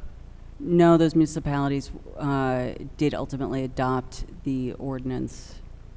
So the ordinance Yes. was declined, and did a builder's remedy suit, in any of those 6 instances where they declined, did a builder's remedy suit come about? I don't believe so. It was unnecessary because the court Thank you. directed the municipality That's to adopt the ordinance, and Great, they thank did. Please let her finish her answer. You asked her a question. Thank you. She was going beyond the answer. Even if a suit is filed, that's not the end of the story. There's still time to negotiate a settlement. Isn't that correct? The courts often give municipalities an opportunity to settle, but the settlement certainly doesn't exclude the site. Okay. And I think I'm done. I have one comment or an observation to the board.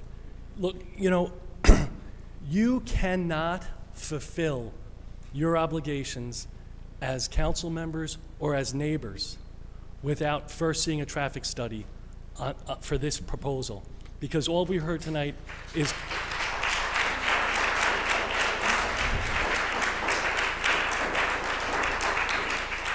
It's just too important a decision with 2 grave ramifications. to be made without a traffic study.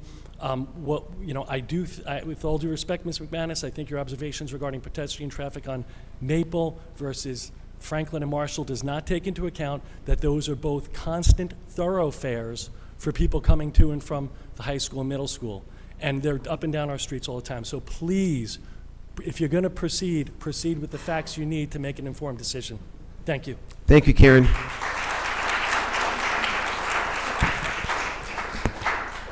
Russell Rothstein, Ridgewood resident. I'm sorry, your name again? Russell Rothstein, Ridgewood you. resident. Just to piggyback real quick, I think, I don't speak for everybody, but I feel like there's a lot of questions that we have that haven't been discussed, so I appreciate this evening. But I also think we're asking leading questions. So when you talk about, well, there could be a brewery that goes there, or that if there's a convenience store that goes there, that's not happening, right? Because it's a horrible spot for businesses. That's why half of our businesses and restaurants in the village are empty, and it's because of parking. So I'm not concerned about a brewery going on the corner as much as you apparently are, because I'll ask you this. What if a State Farm agent went in there and took 2,000 square feet? What is the traffic for there? That would be a little bit less than a convenience store, I would gather. But we're not talking about a State Farm agent. We're talking, you are proposing to us that it's going to be the worst possible outcome that's going to be put there. And that's just, to me, it's a little bit insulting. So that's number one.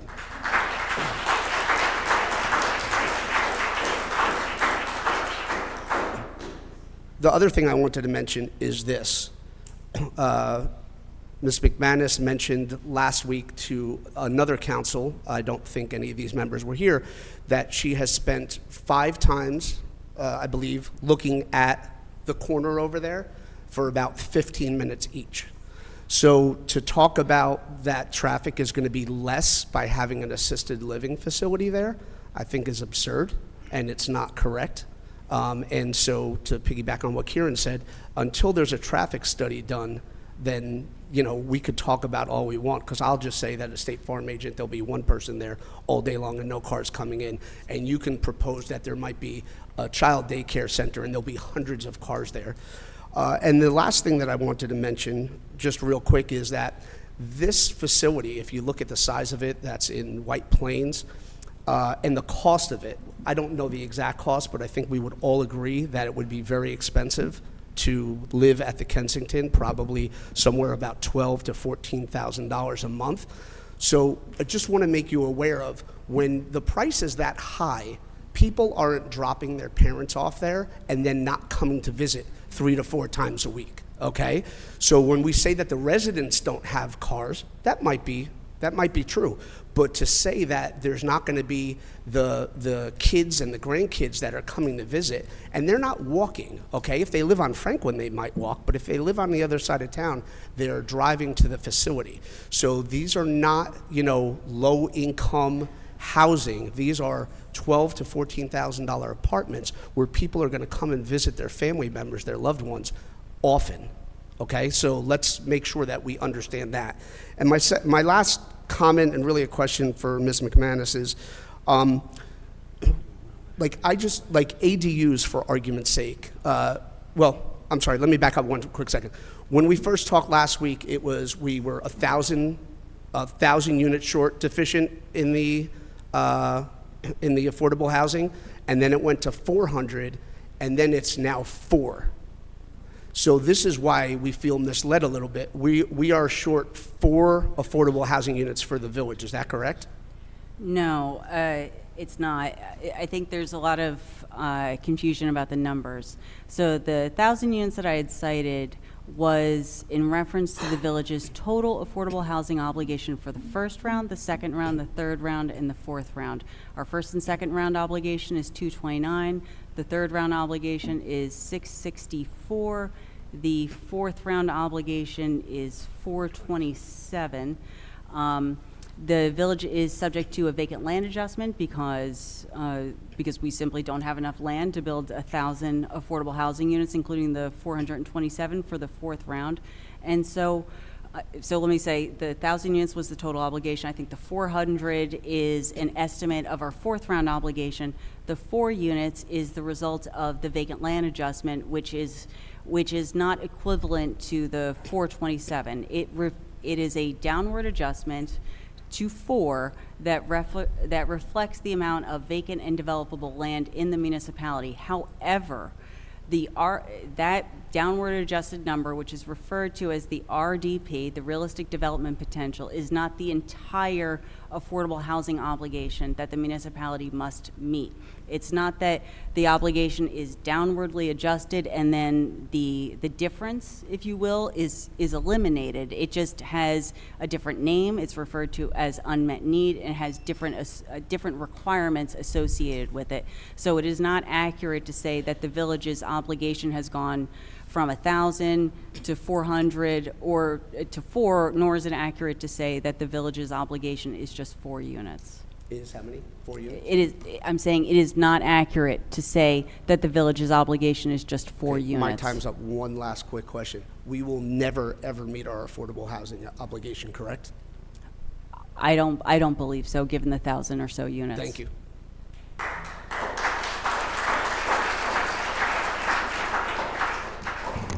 Good evening, neighbors and council members. Thank you so much. This is, I said good evening, neighbors and council members. Sorry, I was just going to tell you this is the first time I've ever spoken publicly, so We are happy forgive to me. have My you. heart is about to pop out of my chest. Yay.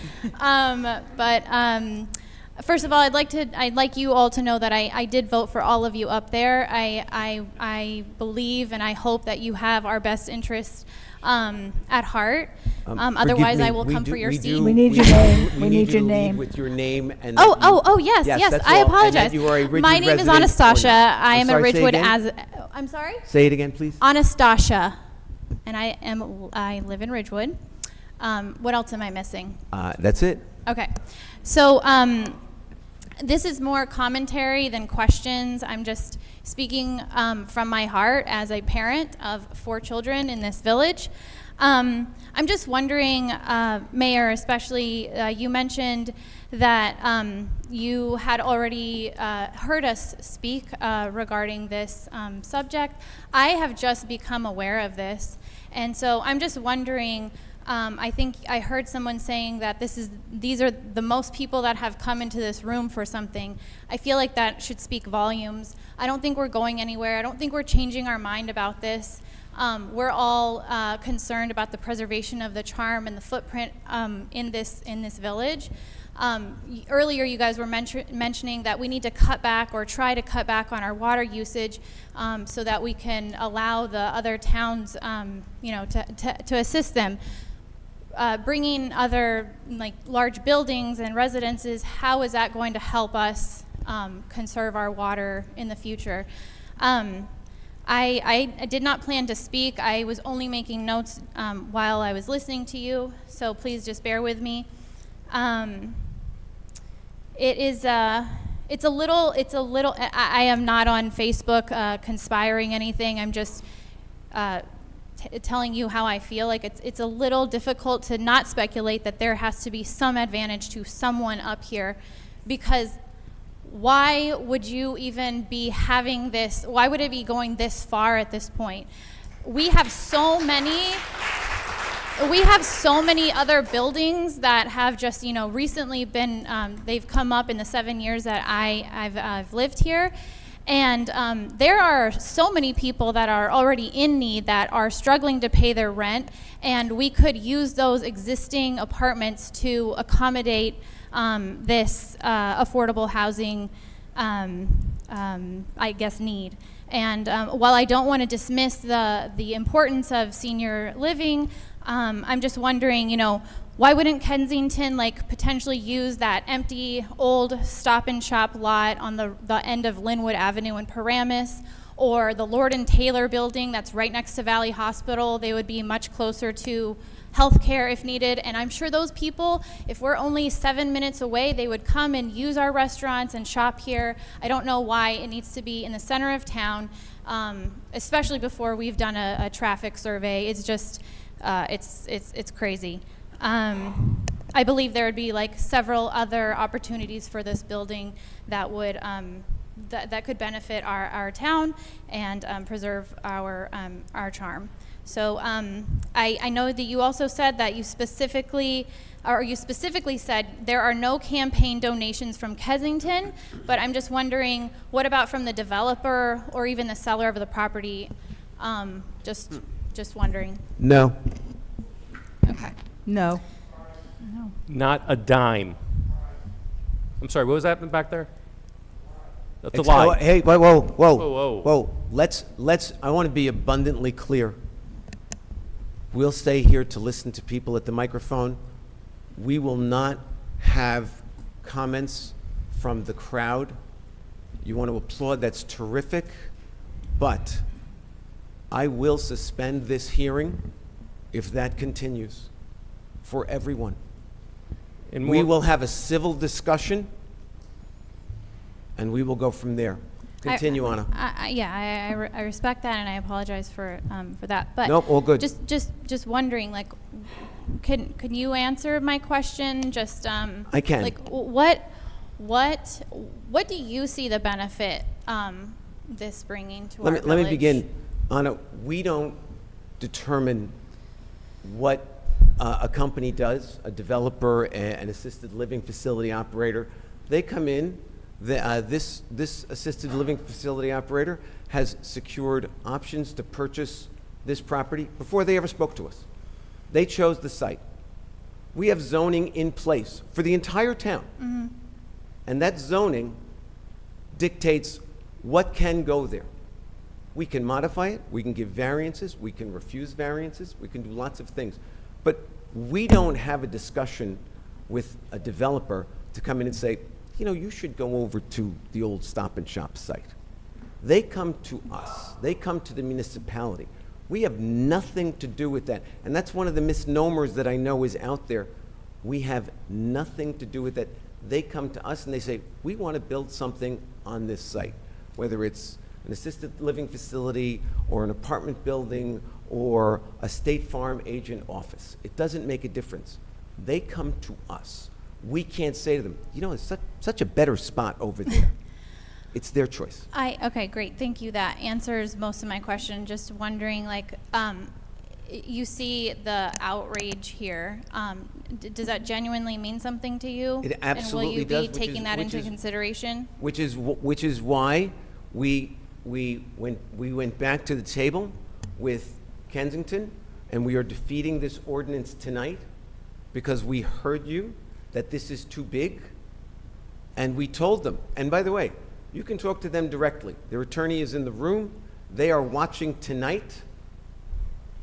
They want to hear what you have to say. And so, as I said, we can negotiate with them. We can't tell them to get out of town.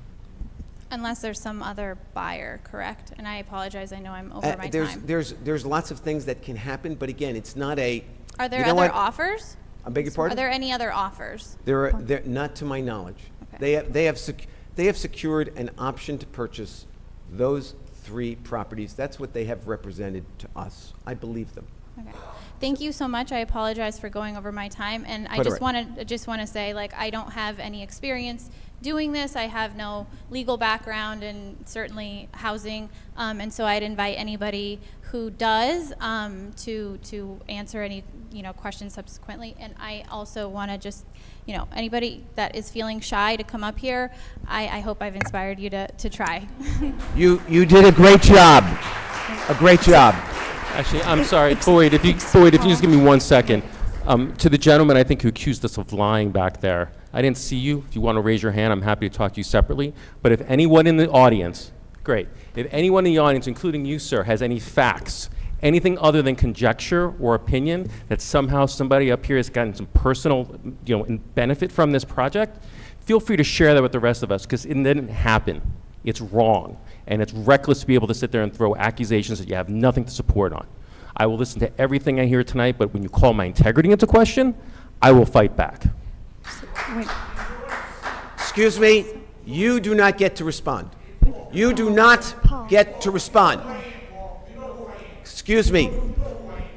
I will suspend this hearing. I will.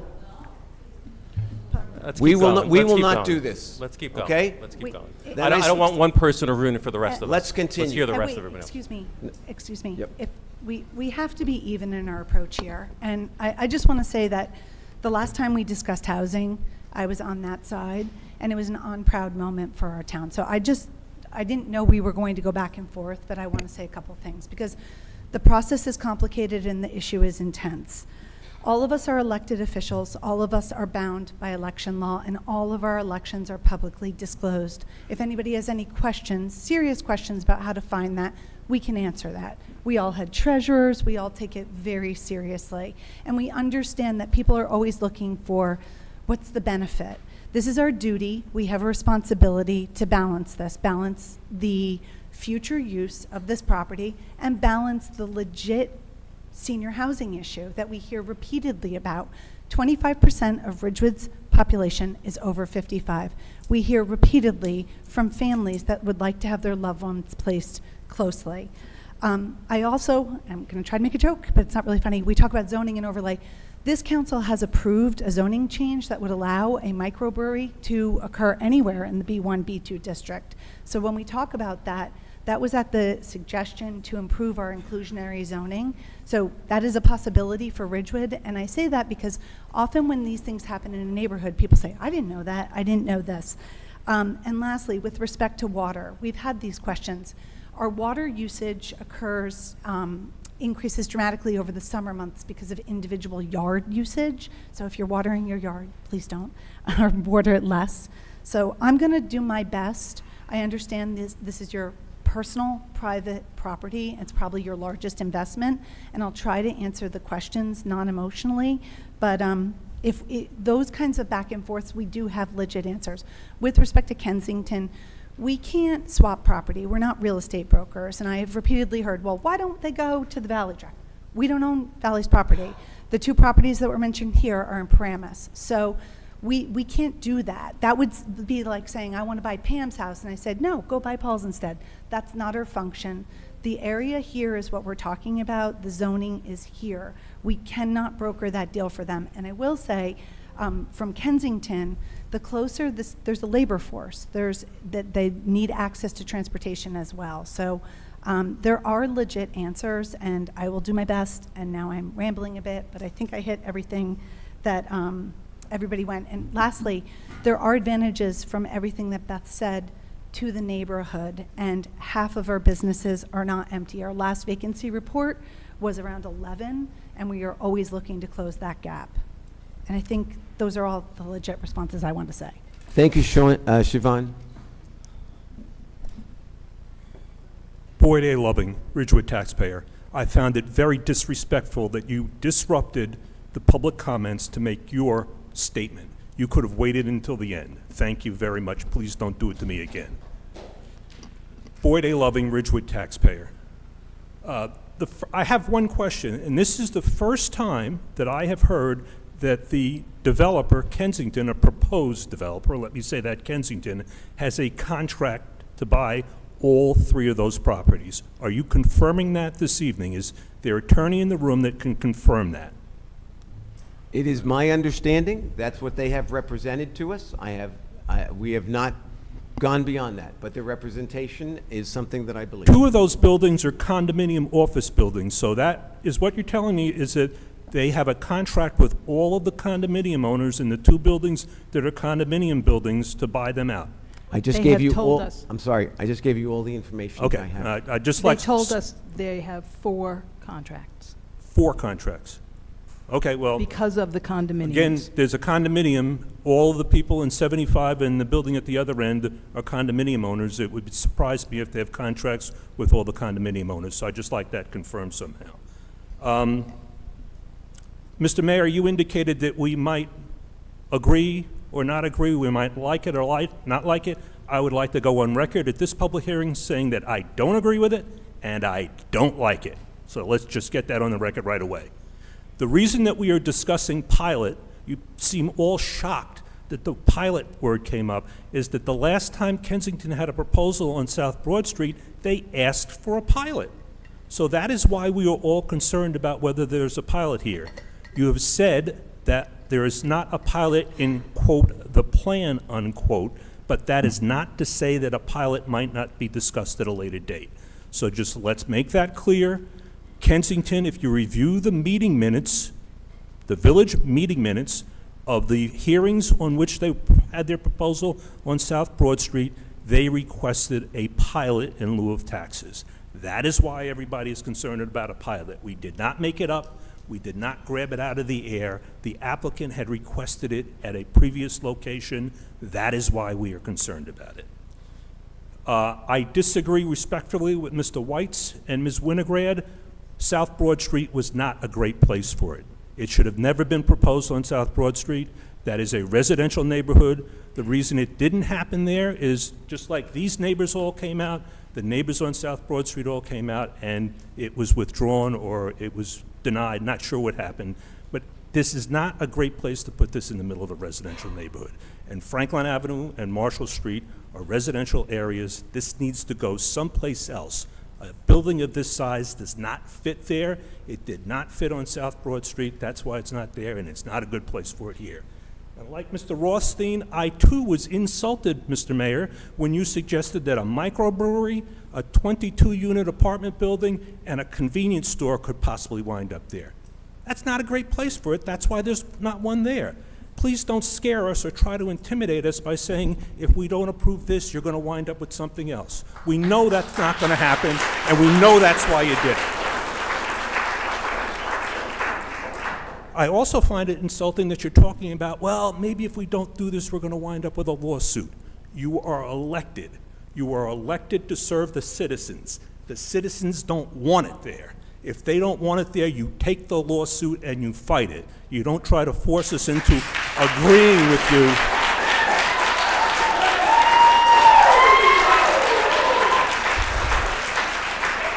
That's why we elected you. I didn't vote for you, but that's why somebody elected you. We elected, or the I'm people still elected working on you that, Boyd. The people elected you to fight for us. If it means taking a lawsuit, you take the lawsuit. You just don't roll over.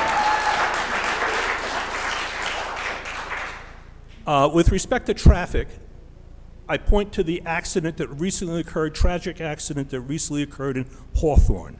There were signs up saying no truck traffic, but a truck followed a GPS, made a turn, and wound up killing somebody.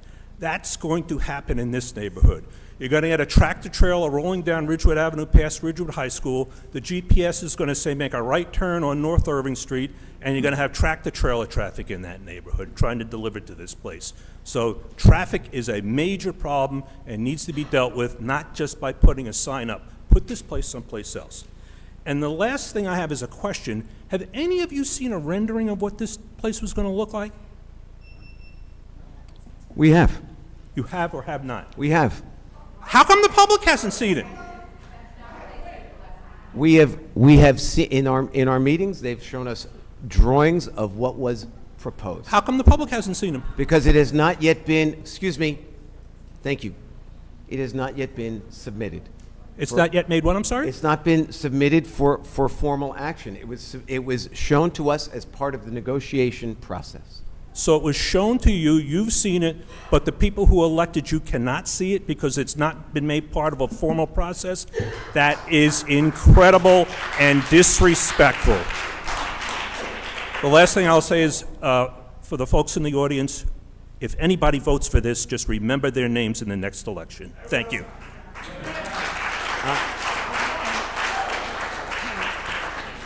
Jeanette, one moment. I want to just clear something up.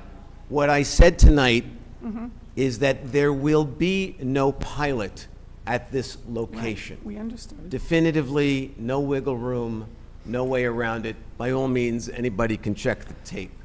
And as I said before, I brought out some information with Beth so that everyone is aware of what could go there and what could happen in a lawsuit. It is not meant to scare, it is meant to inform, and I said that specifically. And if anybody took it as a scare of any way, forgive me, it was never intended that way. But if I did not tell you this, and this was turned down, or this went into litigation, and something happened that I didn't tell you about, I would not be doing my job. So again, forgive me if anyone thinks that this is a scare tactic. It is not. I am simply sharing with you what I have learned in the last few years. And now let's continue. And wait, 1 second. My fiduciary duty is in part to watch our budget and our expenses because you are taxpayers. And I have some idea of how much protracted litigation can cost. It's mind-boggling. That's not you. And we would all be paying for it. And in the third go-round, I was very proud of Beth because she kept us out of litigation. And if you look at the multifamily housing that went in with so much controversy, has it affected our traffic? Yes, yes, yes. I don't. Please. I also want to point out. Okay. Excuse me. No. Excuse me. Issues were raised, questions were asked, and so if we, excuse me, Tracy, excuse me, questions were asked, issues were raised, and so you want responses, we are giving responses. So, and please, please don't, we want to continue this, let's move on. And also, Paul and I did see drawings, concepts, we did have discussions and negotiations with Kensington, and none of the other members of the council were present. That's You should wrong. know that. That's wrong. Mayor, if I may, just one issue with regard to the existing zoning.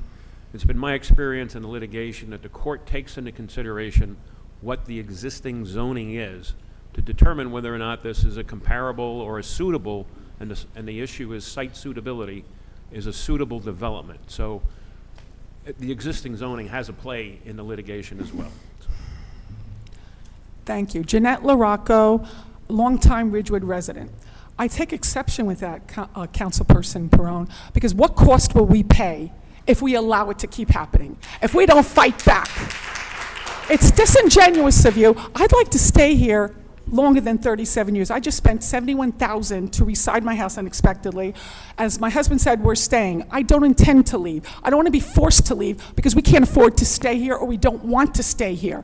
I'd like my daughter to move. I have a granddaughter who's 2 years old, and the fact is she's not going to want to move into a town that becomes a mini city, and that's what's happening. And it is unconstitutional for the state to decide that, the state government, without real input from residents. And if every town stood up, maybe this would stop. I think it's time. Well, anyway, thank you. I also want to say it's disingenuous for Councilwoman Wingrad to say that it's senior living. Let me explain something. We want, and I don't think it's true, that all these people want their parents to be in an expensive, overpriced, assisted living facility where eventually you run out of money and you're thrown out. Okay? Because if there's only 12 apartments, someone said there's 2 people to an apartment, that's not right. That's not what I think the affordable housing is supposed to be. But also, I wouldn't live there, and most people want affordable senior living to stay in Ridgewood so we don't have to stay in houses and take care of our houses. Now also, it should be rejected, period, in any shape or form, but no matter what they do, it's the wrong location. There has to be a better location, and someone told me today at the meeting that there were other locations looked at and they rejected it. So what we're saying is we do what the developer wants, not what Ridgewood residents want, and that's important. And also, you said, Ms. McManus, that you're not an expert. You're right on traffic. You are listing studies that don't take into account the children walking behind. Because I've raised 3 children in Ridgewood. And I can tell you this, on Irving, where the back of the football field for the high school is, I've always having to watch out for children crossing. The same thing between those streets. Franklin and Marshall also, I found out, the children who are in the high school who have cars, are allowed to have cars, they park on that street. So that means that narrows the street even more. So it's disingenuous to say it wouldn't be a problem. And right now, the traffic as it is, coming from the front of Maple, would not be as horrible as it would be behind. I think you're not thinking about the neighbors. This is about Ridgewood residents. And also, lastly, this is not in character with the village of Ridgewood, the ones we moved here for. We did not move here to be in the city. We moved here to be in the suburbs, with a town, with sports and all these other events. And by the way, with the 4th of July and other events, that would be affected, the traffic patterns, etc. This is just the wrong location. We have to reject it. And thank you for listening. Thank you, Jeanette.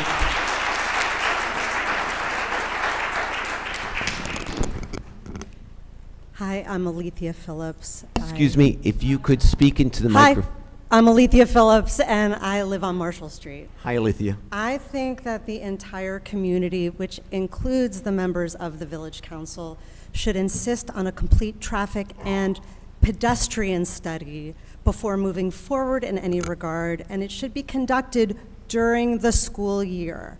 I would bet that our little neighborhood is the most walked neighborhood in the village, short of the central business district, as it is the entrance to town. And I'm particularly concerned about the safety of the young members of our community at this,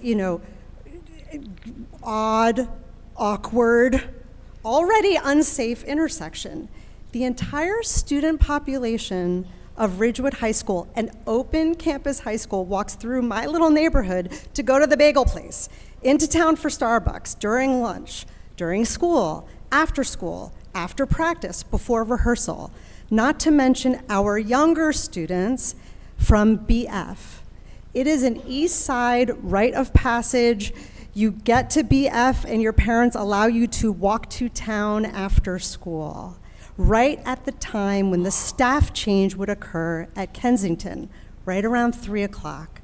Not to mention our young families in the neighborhood with younger children. The increased 24-hour, 7-day-a-week traffic with delivery trucks on Little Marshall Street and Little Franklin Ave, with foods, linens, ambulatory care, staff on the run, personal nurses that are typical at high-end facilities like this. This may put all of our young pedestrian residents at risk. I am truly afraid. Please commit to doing a robust traffic and pedestrian study.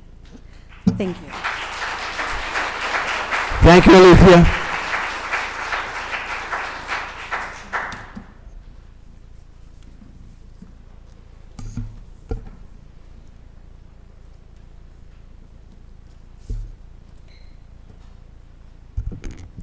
Shelley Rothstein, I am a Ridgewood resident.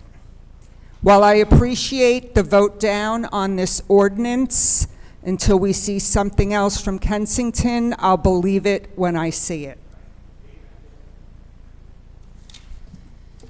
I live just steps. Oh, one other thing, Keith, it's nice to meet you in person. Keith and I have been communicating about this intersection for about 1.5 years.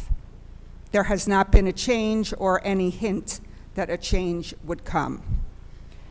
I live just steps from the site of the proposed zoning overlay.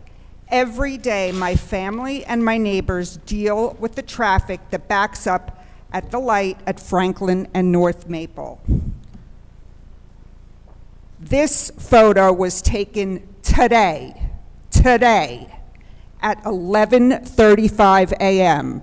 Keith, I'm going to pass it to you, and I'd appreciate it if you'd pass it to everyone at the day.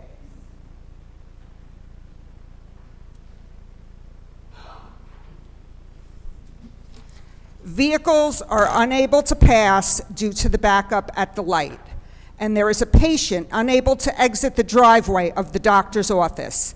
How could a fire truck or emergency vehicle possibly access the proposed entrance to the facility on Franklin Avenue? These 3 photos were taken on a Tuesday in July at 9:10 in the morning. They were presented to the planning board at their meeting. I also would appreciate if these could be passed.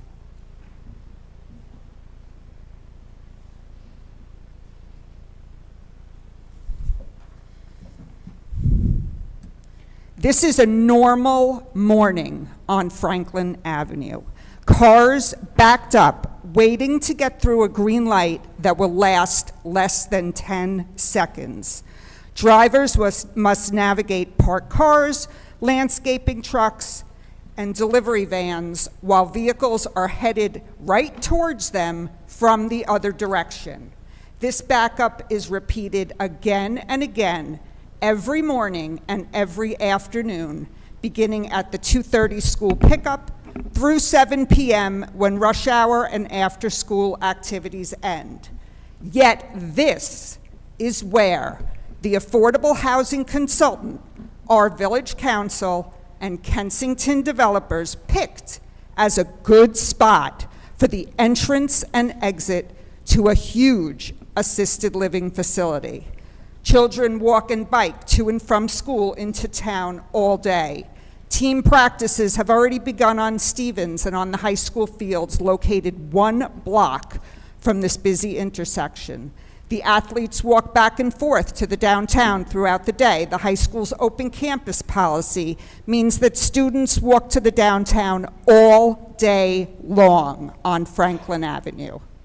The street is also a direct route for parents who drive their children to school. Every single time I leave my house, I need to double and triple check that the sidewalk and street is clear so that I can pull out safely. Will the residents, staff, visitors, delivery trucks, truck drivers, garbage and recycling drivers exercise this same caution? Will emergency vehicles responding to a call at the facility exercise the same caution when time is of the essence? The intersection is already a nightmare. There is never a point that traffic is stopped completely to allow pedestrians to cross safely. There are no walk and don't walk signals on any of the corners, which makes sense because there is never a safe time to walk across either North Maple or Franklin, ever.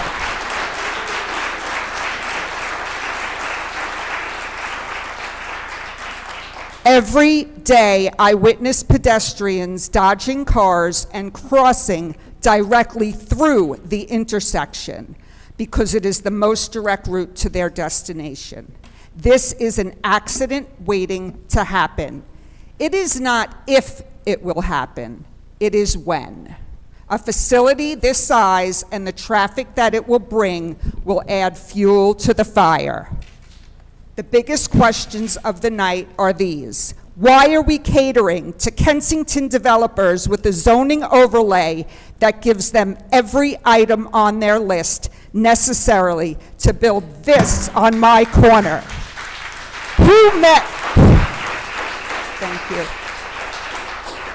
met with Kensington to craft this? And why are there no public records?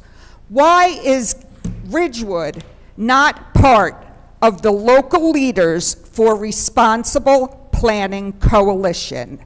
Why are we not joining 29 municipalities, including the towns of Wyckoff, Allendale, Westwood, and Hillsdale, to fight against our affordable housing obligations?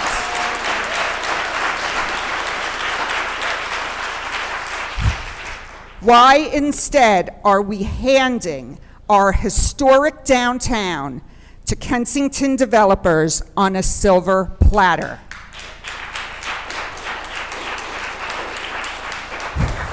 Our master plan's goal number 6 is to limit further high-density housing. How is this not high-density housing? Shelley? Why must the facility Shelley? be this? Your time has expired. If you could finish up, we would I appreciate have 4 more sentences. No, it doesn't. It doesn't work like that. Excuse me. Doesn't work that way. Excuse me. Please. Why must the Excuse me. facility be this size? So Kensington makes money? Why does it also go against the master plan's recommendation that senior living be at grade level? This ordinance is the exact opposite of everything that our master plan recommends.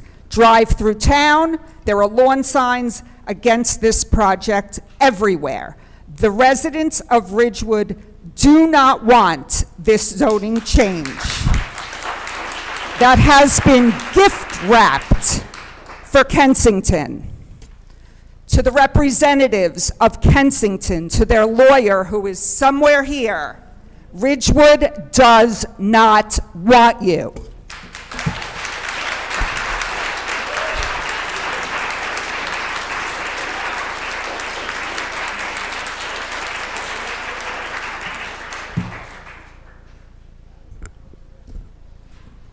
Hello, my name is Kelly Morgan. Welcome, Kelly. I'm a Ridgewood resident. This is my first time speaking at a council meeting, and there was no way I could not attend this to have this discussion with all of you. I appreciate the information session that you offered on September 4th, but unfortunately, myself and I'm sure many other parents here will be at the Somerville Back to School Night, so we probably want to have a second session to accommodate those families. That's not a problem. Thank you. I come from a very long line of Ridgewood residents, so I'm not new to this village. My family has a long history here. I'm looking forward to raising my children here as well. I live in the closest residential property to this proposed facility on Franklin Ave. My house is over 100 years old, as many of the houses in the village are, and I'm here to talk to you tonight about 3 key concerns that I have. While I have a whole laundry list of them, I want to focus on 3 tonight. First is the impact on the residents and the neighborhood character. I can appreciate the need for housing specific to this population. Aging in place is definitely important. However, this building, as it was proposed, is completely out of scale in length, width, height. It far exceeds anything that belongs in the neighborhood. It will dominate the streetscape, tower over the surrounding homes, and permanently alter our skyline.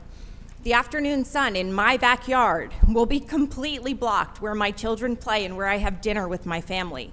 At the height that this was proposed, it's unrealistic to think that I can have any enjoyment and use in my backyard with something that massive.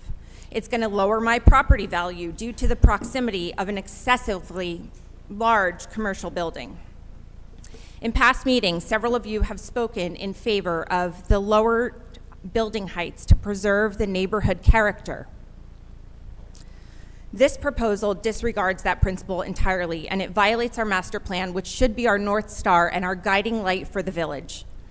Unlike other projects, this feels like it shows no consideration for the established community of families that live right behind it. I'm very much looking forward to seeing the reference and source documents for all of the traffic data that was discussed tonight, because that brings me to my next point, safety and traffic. So I'd like to ask our council, have you physically walked this space yourselves?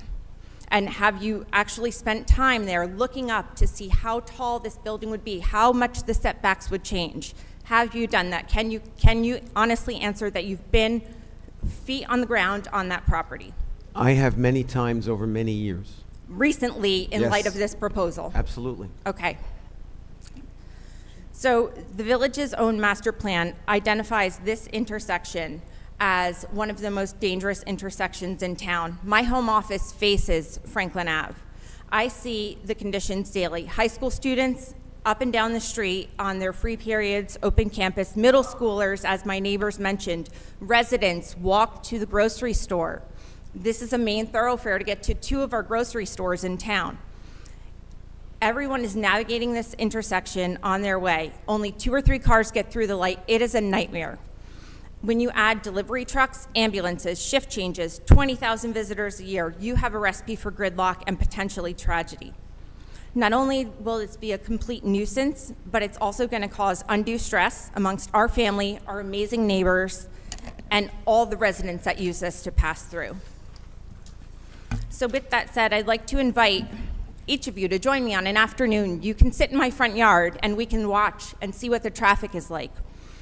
Come around 3 p.m., stay until 4. You'll see the athletes, all of the chaos that ensues on a weekday. I cannot get into my driveway some days because there is a line of traffic down the block. This is going to add to it by directing all of that traffic on Franklin and Marshall.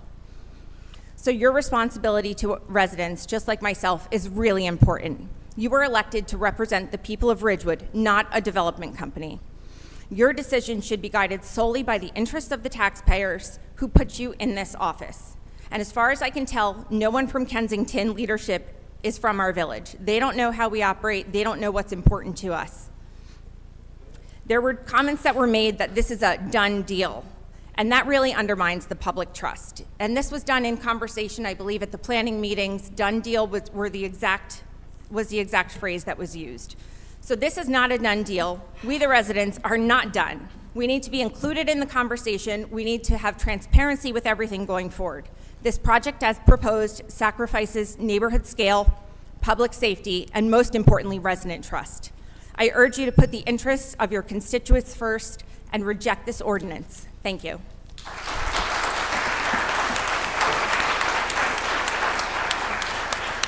Thank you, Kelly. I want to be clear.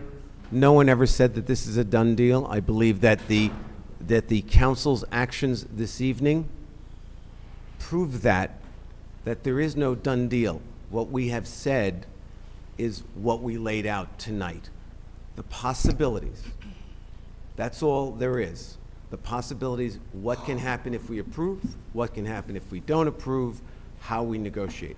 The words done deal were never used. Thank you. Proceed. Yes. My name is Susan Barbet. Susan, if you could speak closely, again, if you don't speak mouth. right into the mic. My name is Susan Barbet. Thank you. I'm a Ridgewood resident. I grew up in this town. I graduated high school, went to college, went to New York City, got a life, came back in '06 because of family illness, and I'm still here. I don't follow Ridgewood happenings. I have good neighbors who do.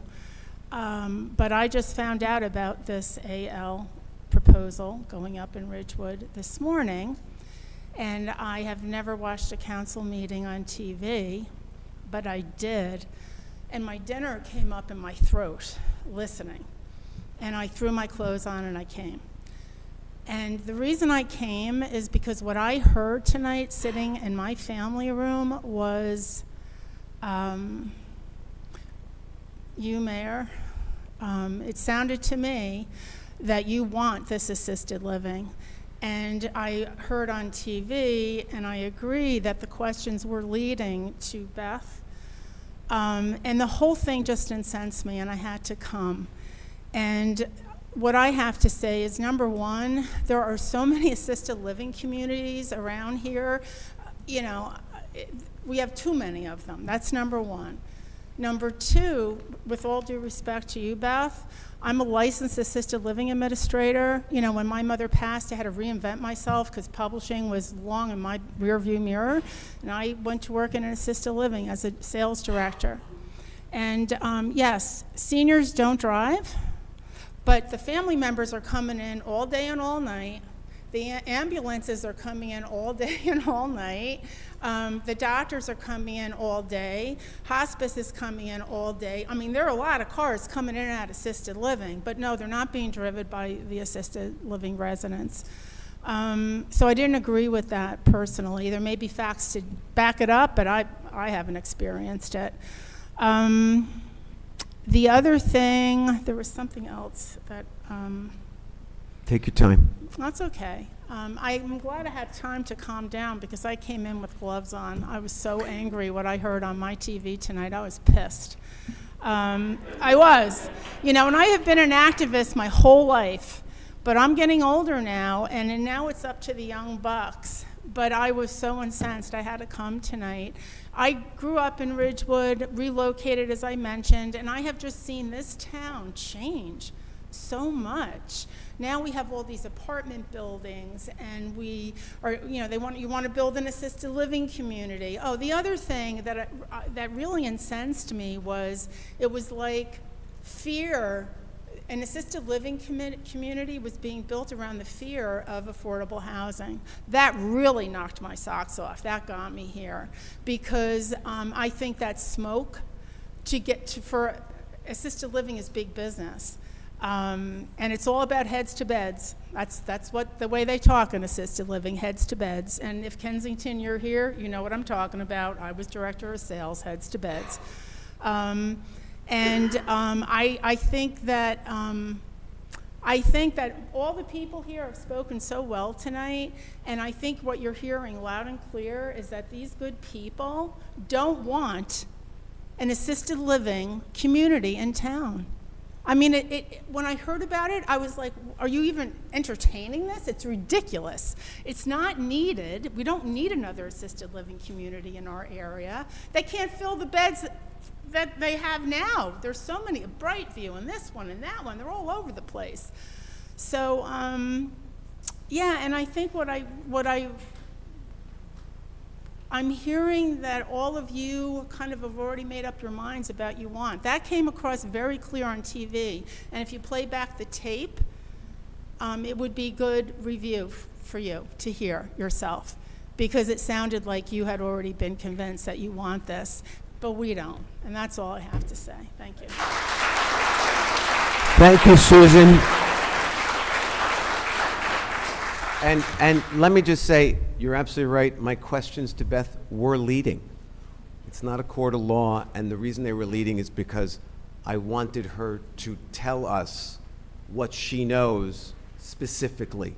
And so I did lead her because I wanted to share the information. So that's what I did. I'm just going to throw out a proponent of affordable housing. Mm-hmm. I have no problem with Ridgewood giving affordable housing. This town doesn't all have to be about the people with the money. But to have Agreed. affordable housing being hidden behind big corporations is BS. Gotcha.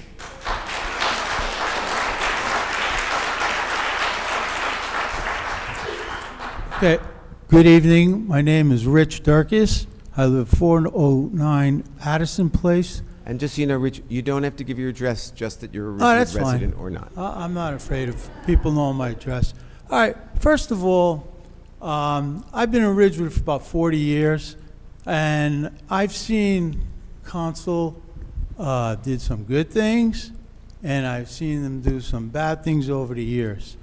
And if you let this thing go in without a fight, because remember, you guys, you young ladies and young men up there are the frontline troops.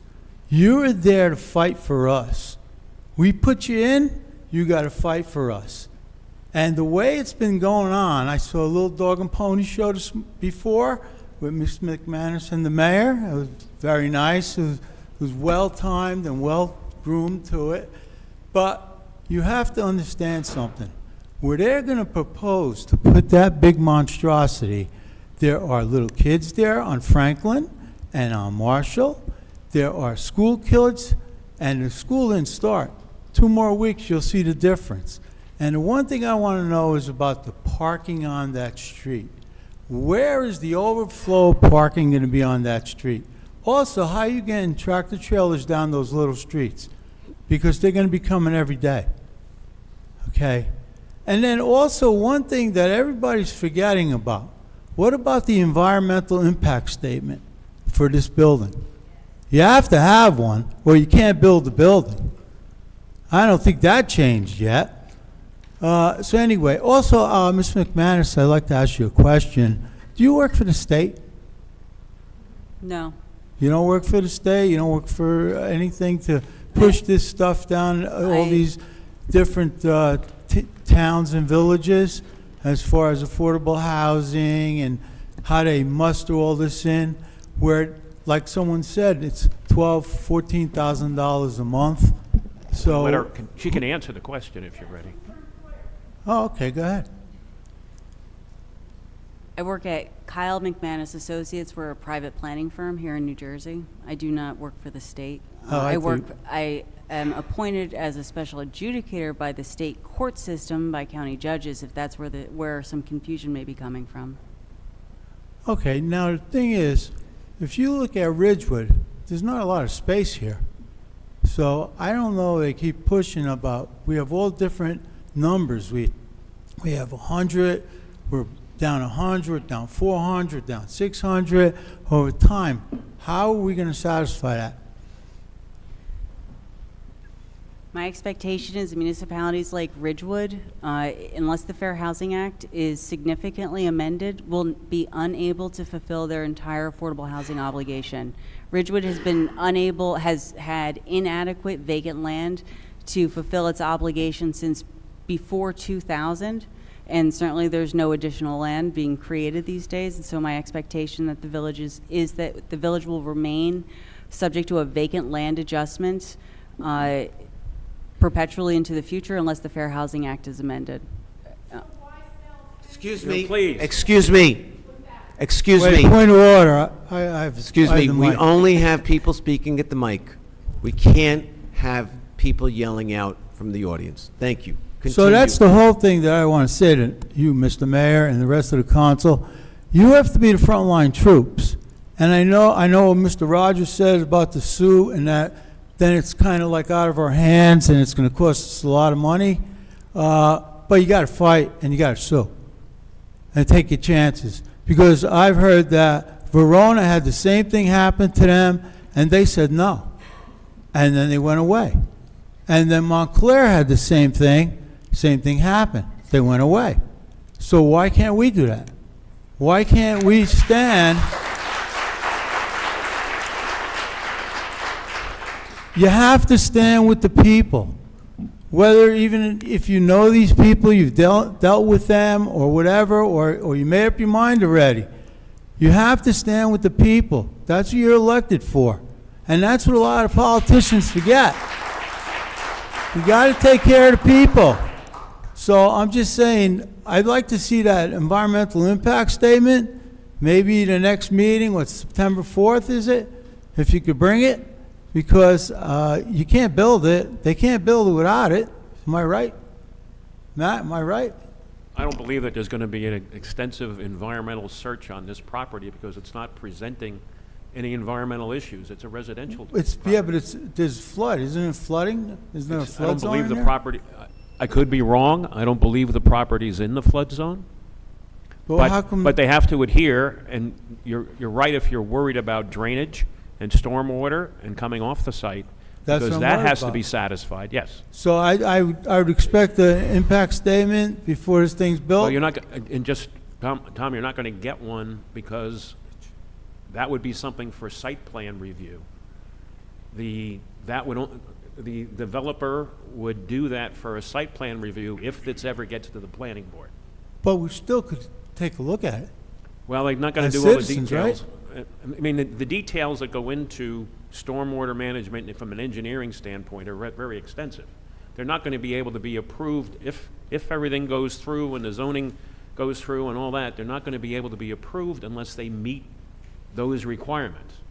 But I'd still like to see it, because I could read it. I can't make them develop it. They can talk about it maybe on September 4th, but I don't think you're going to get a full site plan with engineering review on September 4th. All right, not at the 4th, but before they build the building, right?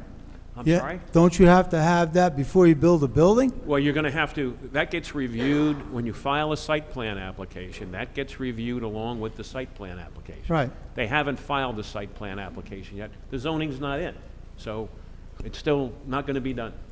It's not going to be done until there is some type of a project that allows for zoning on that property, so, Okay. all right? But the thing too is, you're going to change the ordinance, but you don't even know what the building's going to look like. We're defeating the ordinance tonight. We're going to take a look at it on September 4th with the public available to look And at it'll it. be all built and, No, it's modeled- not going to be built. It's just going to be a plan. Basically, Right, but you'll have basically a a- rendering, yeah. We'll have a picture of it at least.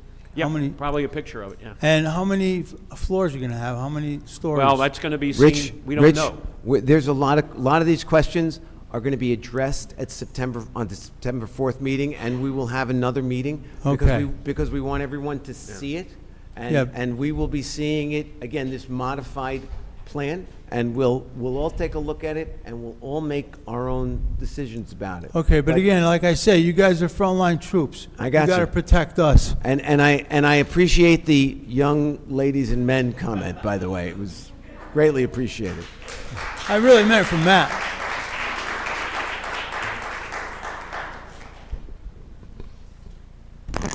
Hello, Elisa Becker, Ridgewood resident. Hi, Lisa.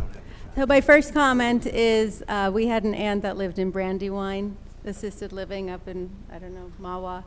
And often, very often when we got there, there were no parking spots in the parking lot. And people had to park on the adjacent street. Clearly, our neighborhood cannot accommodate that. That was just anecdotal. But I'm really here to speak as a 25-year resident of a home 2 doors down from the proposed building. And I'm concerned about the impact of the prior building and potential building on my quality of life, of my family, and my neighbors. One question I have is how far right now is the distance from the neighbor behind the lot to where a building is allowed to be built? 20 feet It's 20? is what is currently allowed for any building neighbors. that goes in there.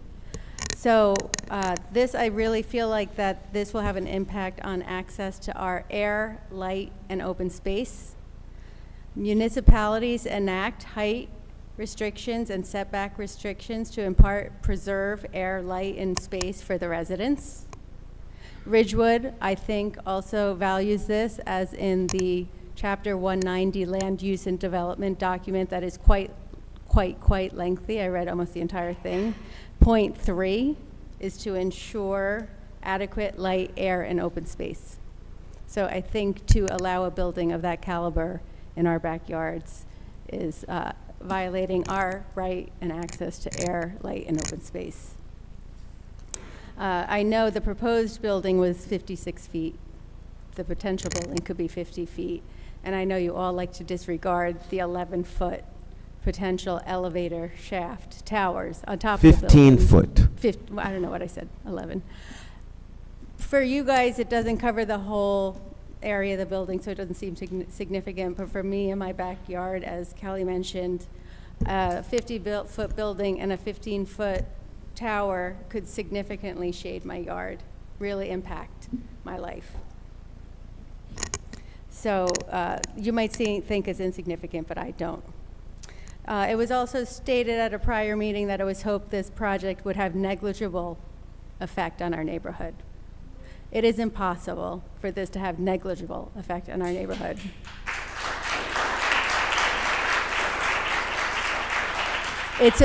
It's a delusion to think it could have negligible effect on our neighborhood. It will significantly negatively impact us.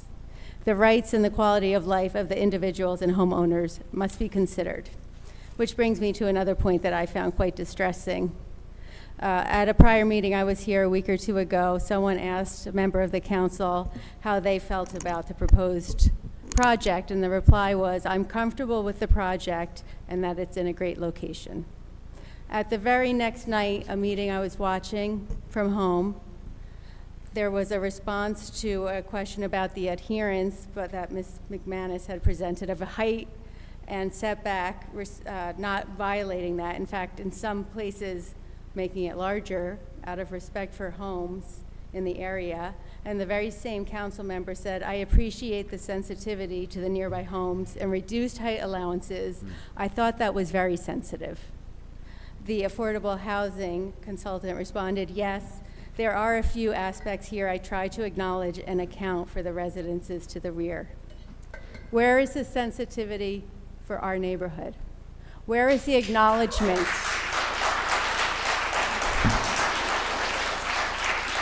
Where is the acknowledgement and accounting for the homes to the rear of this project? I urge you to rethink this project. In my understanding, a village council traditionally establishes policies that are responsive to the citizens' needs. This council seems to be responding to the needs of an outside corporation.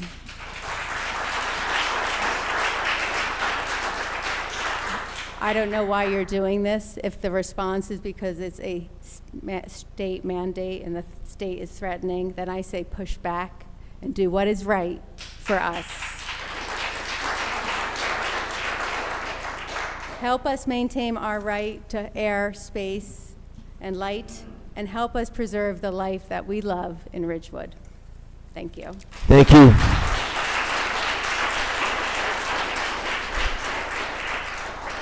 Elisa, I will remind you and the gentleman who said that we are the front line fighting for you and that we must do that. The first thing we said was we were defeating this ordinance. We are going to defeat this when we are done. And we are obligated to take a look at what they propose next time.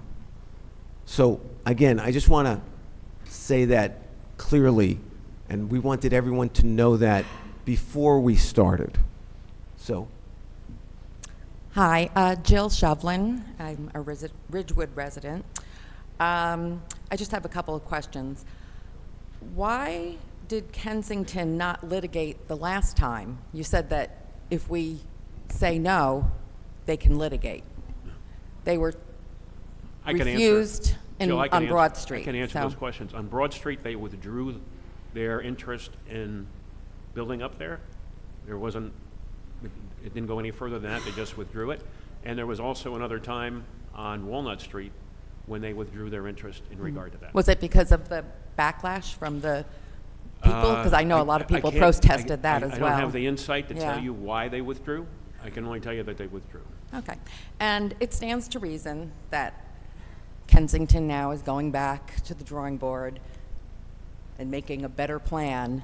They're still going to come back with as much as they think they can possibly get away with. Will the council have the right to say no to that plan too? Go back to the drawing board? We are going to until we get, I mean, obviously, I'm with everybody here. I don't want it at all. let that be clear. But I just want to, I want to see what, what your rights are. I have shared with you what our obligations are, both obviously to the community by defeating this tonight, and by law, what we have to do, which is to review this, and then to assess whether or not there is something that might come in that could be worse, and what the chances are of that is, of coming in. And again, excuse me, Jill asked me a question, I'm responding to it. And so I think that to comment on what would come in and what we would do before we see it would be premature. Okay. And one last thing, and this may or may not be true. A friend of mine who's a realtor and whose parents grew up in Ridgewood and longtime Ridgewood family. And she said that there's an easement on the property at Franklin that was put there in case they ever needed to fix that intersection. And I don't know if that's true or not. She seemed pretty darn sure of it. Her father, who was a longtime resident. I am unfamiliar with it. I am certain that in a site plan review that would obviously come out. I really don't pay too close attention, to those things, because as we've seen, a lot of people say a lot of things that are just and I'm not saying that we would clearly know, but it's something to be looked into. Before anything is done, if there was such an easement. Okay. I think you might be talking about a right-of-way, but we'll check on whether or not there's an easement there. Thank you. Thank you, Jill.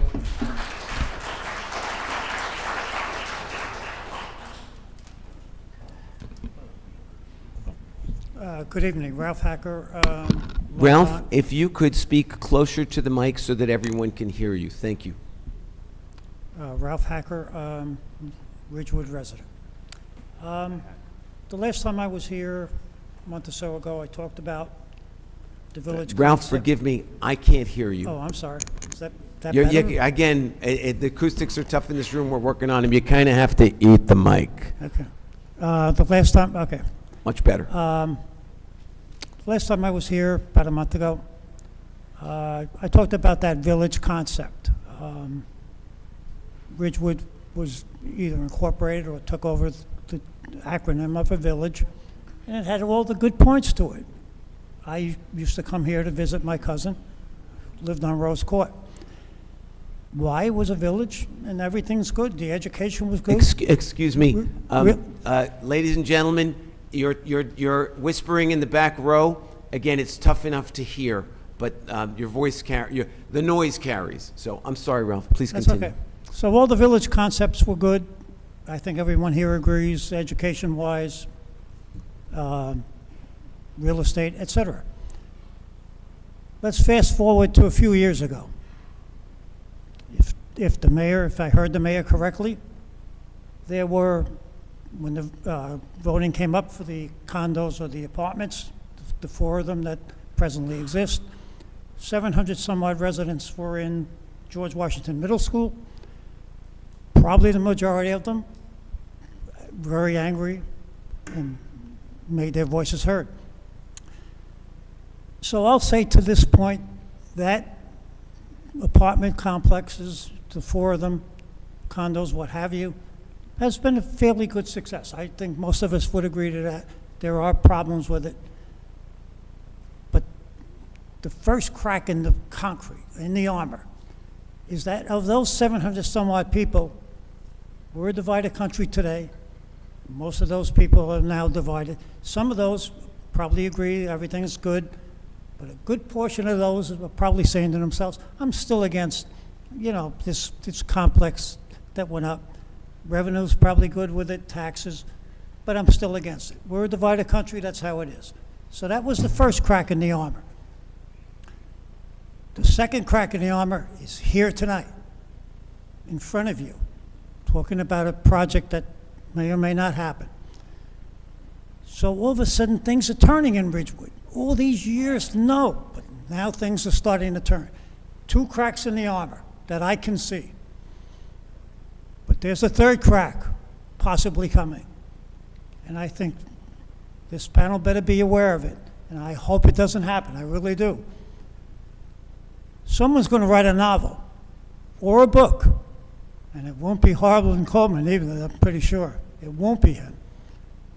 But if that book comes out, I can guess and I can almost be sure what the title of that book will be. And it will say, Assisted Living, the Death of a Village. Thank you. Thank you, Ralph.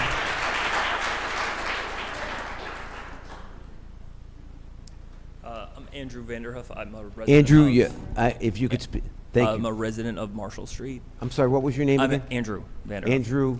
I have served. Your last name, I'm sorry. Vanderhoof. Vanderhoof. I live Thank on you. Marshall Street. I have served on historical preservation committees before. I'm a high school teacher in the town that I work in. And Ridgewood is the best of the best. Without a doubt, it has always been used as the prime example. This will end that. I promise you, I have friends who still do this. This will end that. This is the beginning of the end of that. By opening up and just allowing developers to do as they please, because we are not willing to fight back, this is the beginning of the end. And we have people, and this is the first time that I've been able to come. My wife has sat in on many of these planning board meetings.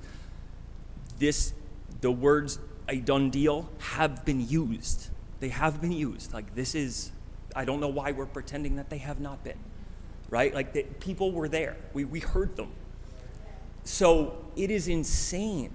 It is insane. And I ask this question. If this room was empty and no one came tonight, would this ordinance have passed?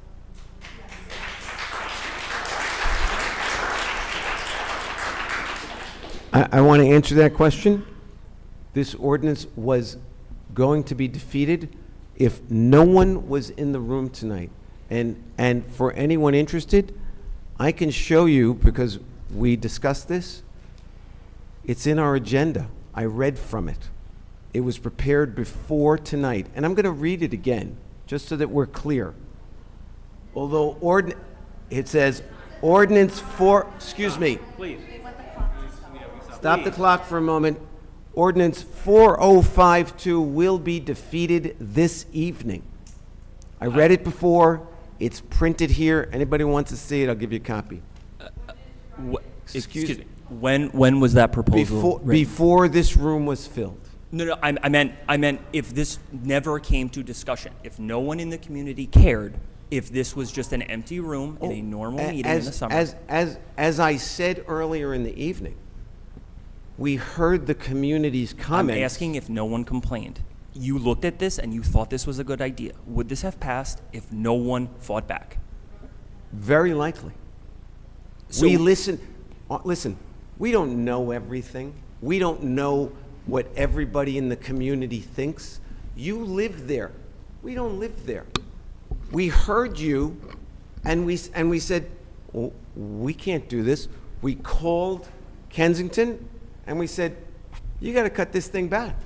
And that's what happened. That's how the process is supposed to work. That's why these things are done like this. And we did that. And that's why we announced this at the beginning of the night. It was scheduled to be defeated before one person walked in this room. Yes, we listened. And That's to what that, happened. and I'm not complaining about that. I think that is commendable. That is the way that the process should go. But that is my point, that Hey, actually, can you just keep it for one side? Let me just respond as well to that. I can tell you that, as I mentioned before, one of the reasons why we authorized the ordinance just be read was we wanted to hear from the planning board. We wanted to hear from the public. I know that when I heard what happened with the planning board and that there were so many issues that were raised, I was pretty confident we were not going to vote in favor of this. When I got back from my vacation last week, I had conversations separately with folks on the dais, and we all agreed this thing was not going to go forward tonight. So first of all, I'm glad you're all here. I'm glad you're giving us feedback. It's not pleasant, but it's needed. But yeah, this thing would have, even if this was an empty room, this thing was dead on arrival tonight. So the Could I also answer Yes. that? Sorry. I just want to be available for this discussion. So at last week's meeting, on the record, I asked when the planning board, again, because only 2 can go, and we did receive many phone calls from Tuesday night to Wednesday. Well, I personally did. Evan was on vacation. I did call him in Portugal. We spoke individually. But at that point, we need to see what the planning board said. So that was, I think they have, give or take, 35 days. So at that point, given last Wednesday, probably evening, I was saying we should continue the hearing. In fact, I wrote several neighbors that. I also, at that point, asked for a copy of the graphic to be provided of the zoning for this, the 4th, and felt that the developer should be there for the sake of the conversation. I don't know, I don't recognize everybody who wrote, but so where I was as early as Wednesday night was that this hearing would be continued. As the conversation continued, and again, we can't all jump on a call. We all had separate conversations. I would say probably by Monday or Tuesday, there was a suggestion, also with the back to school night, because we heard about that we defeat it and start anew. That doesn't mean it's permanently defeated either. I don't want to be insincere. You're all very smart people, but given all that feedback, and all of that was in writing and very clear, I think, amongst the 5 of us, and especially the 3 that weren't at the planning board. And again, to the listening, I am very, very grateful, and I know everybody else is, for those who individually reached out and were very specific about what they wanted, including the fact that Somerville's back to school night was the 4th. And again, I understand that. But my concern is, and I will speak for a lot of people in this room, that if you believe that that first plan is acceptable, it scares me to think what the second plan will be. They will push it to the max. We all know that. We know how all of this works. So that is the major issue, that you are able to look at this block and know this community and know this street and think this is not a terrible plan. It is insane that a street that doesn't even, I live on Marshall Street, it has not one-way traffic, but you can only park on one side. You can now just have deliveries nonstop. My son, for his birthday, my son is 2. We had a fire truck come. We couldn't park on the street because he pulled up in front of our house so he could play. Cars couldn't go by. We had to move all the cars down the street. So if there's cars on the street, are we going to be able to get the emergency vehicles necessary there? Are we able to get all of these things? And we were going to say yes to this proposal without having answers to those questions. And we were going to figure that out later And now that's automatically a lawsuit. So I understand, and it is commendable that we are being heard and these things are being done, but you have to understand that it does not feel like it is in good faith, because the way that this has been presented is without taking these major decisions. We've heard of traffic studies with numbers that I could look up, I guess. But there is nothing to know that, like, as someone who lives on the street, I can assure you, it's been brought up multiple times, the amount of foot traffic of children, of kids coming to and from school from 7 a.m. until 8 p.m. at night with practices. The fact that that was never even in the discussion because it's going ahead, it's fine. That is what is concerning, because it does not feel that this will be looked at in good faith because of the way that this has gone and because of the backwards fashion in which this is happening. And again, I understand the point that was made and the adjustments, but it is very difficult to feel as if you are in our corner when this is the way that this has gone down. If this was presented today and we were discussing it, that's one thing. But if no one was in this room in the middle of the summer, this would have happened. This would have happened without asking a single person in the town, and that would be the end of it. And it is very disingenuous to say that the words, "it is a done deal," were not used. They were used. Multiple people heard them. That is just not fair to the people who are here and are listening to this conversation. Thank you. Mayor, if I may. Thank you. If I may.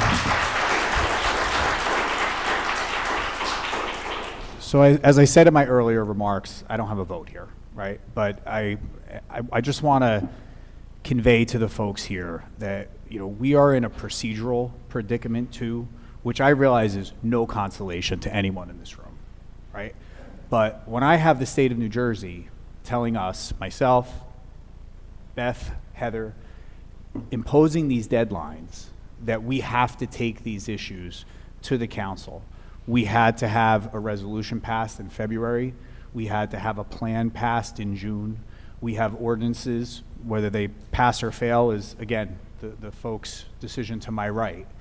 But we have deadlines that we have to meet here. And I just want to say, and again, I don't expect this to console you in any way, I think that those deadlines and those procedural processes that we have to deal with are what has imposed this on the community. So I just want to recognize that. You're a teacher. No, thank you. I'm a bona fide government geek, so I can relate, right? But I think that's something that needs to be said. On top of that, we have a statutory process for adopting zoning ordinances in every municipality in the state of New Jersey, right? It starts with council. In the case of these affordable housing ordinances, back in the late winter, early spring, the developers who wanted to take part in these discussions had the ability to officially intervene and file those papers with the state of New Jersey, which gave them a seat at the table, whether we liked it or not. We could have thought it was the worst proposal and it should never go on a spot. We're forced to talk to them because they have the ability, given by the state, to intervene and be at the table with the officials to my right. So I just want to point that out. I think that's important. On the statutory process, every zoning ordinance, affordable housing or not, starts with an introduction. That was done last month. Then it has to go to the planning board. Planning board has the opportunity to review it and make recommendations. They have 35 days from the day it's heard to get a report back to council, which is why, regardless of the fact that the council has decided that they're going to reject this tonight, they would not have been able to vote on this tonight because we don't have that report yet from the planning board. So it would have had to gotten carried. But I also think that everybody in this room, what you're feeling tonight is somewhat you're the victim of process. And unfortunately, we don't control that process. We have to follow what DCA tells us to do on the affordable housing side, and we have to follow what statute tells us to do on the zoning ordinance side. So I just submit that for your consideration. Thank you. I appreciate that. Thank you, Andrew. And also, by the way, Mayor, to Kim, I don't know where she is. I'm sorry, Jill, on that easement is actually on the Sotheby's property, just south of Franklin. I looked it up on the tax map. It's not on this proposed site that we're talking about tonight. It's on the southern corner. You're welcome.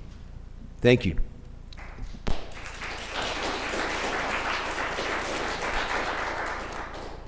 Hi, my name is Rocio.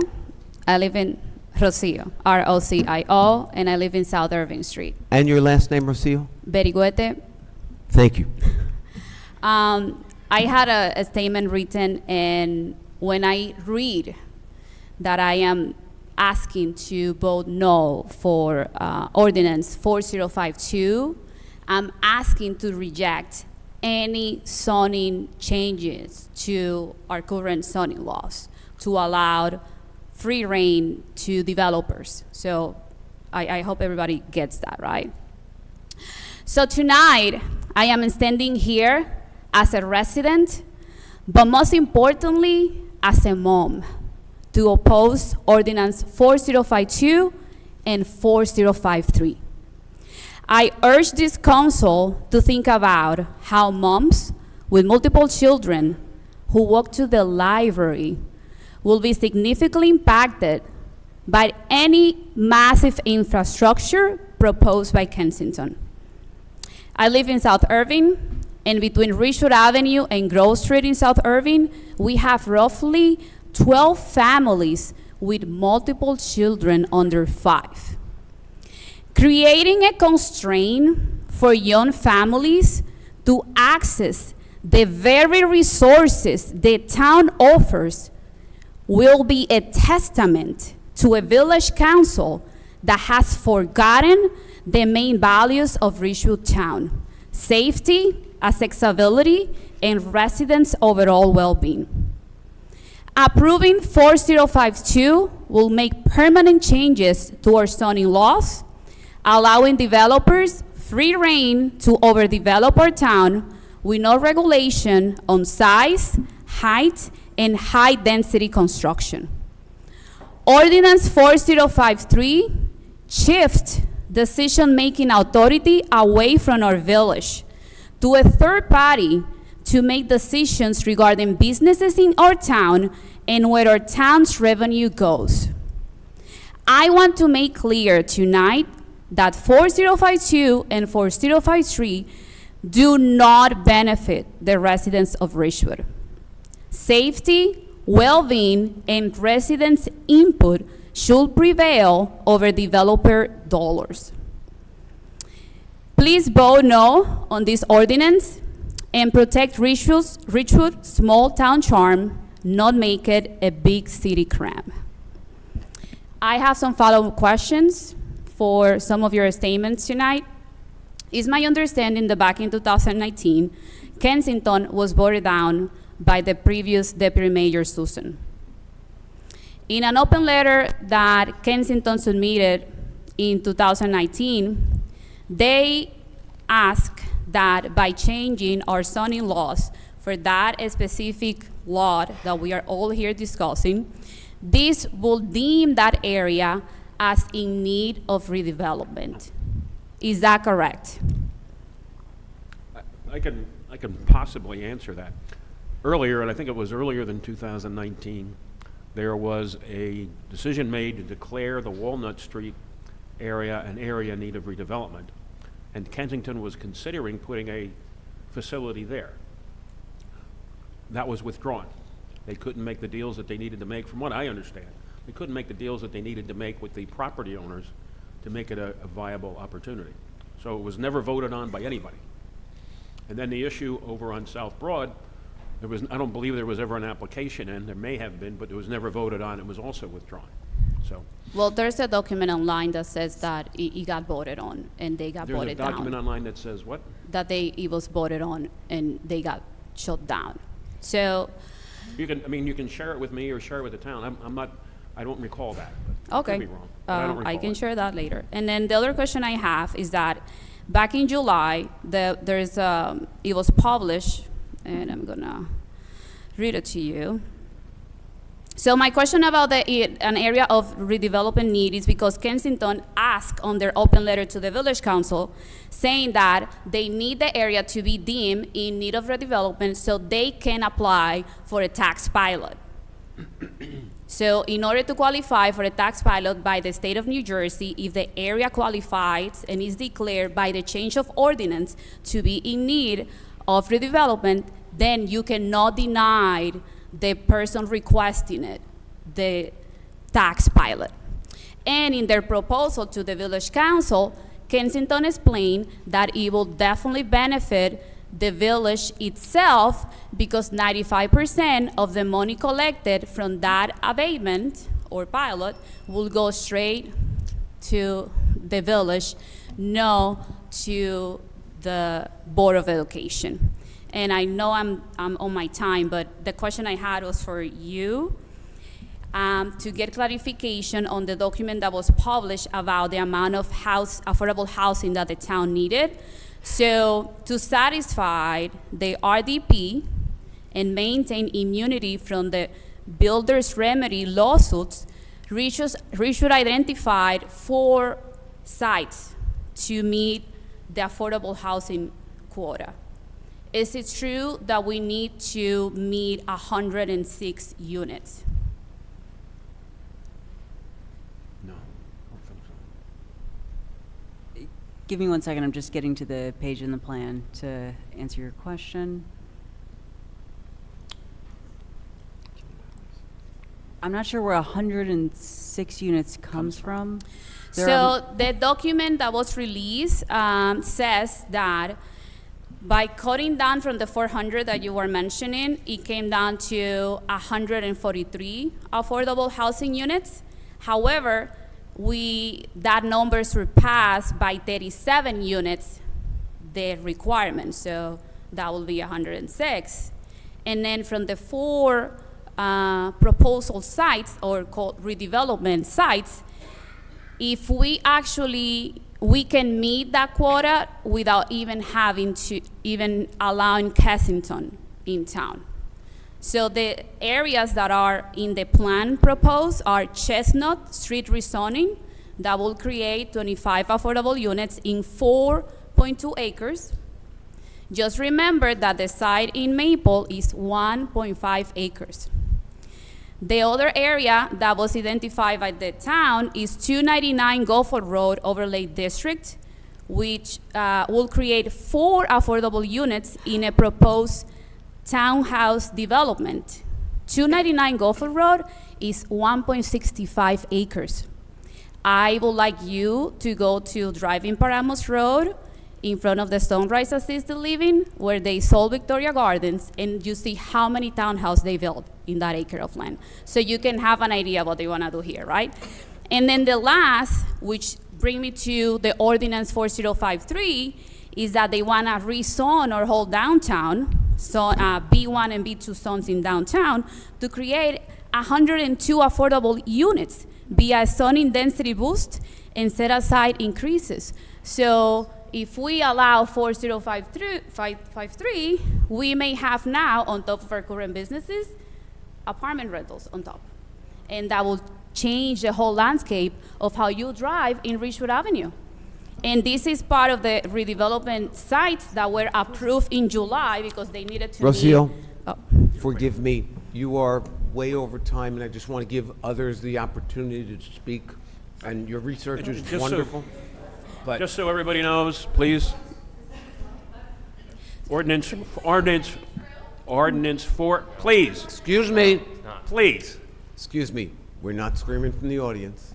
You can come up here and ask your questions. Ordinance 4053 establishes a special improvement district. Yes. Really got nothing to do with affordable housing. So that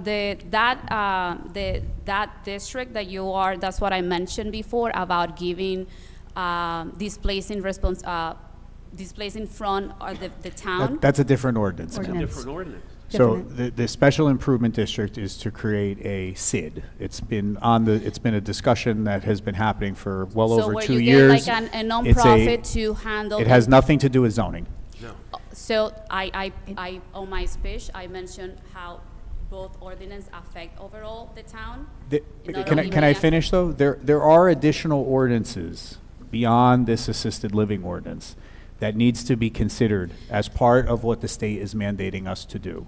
And Chestnut Street, Goffel Road, and an overlay in the Central Business District are all part of that plan.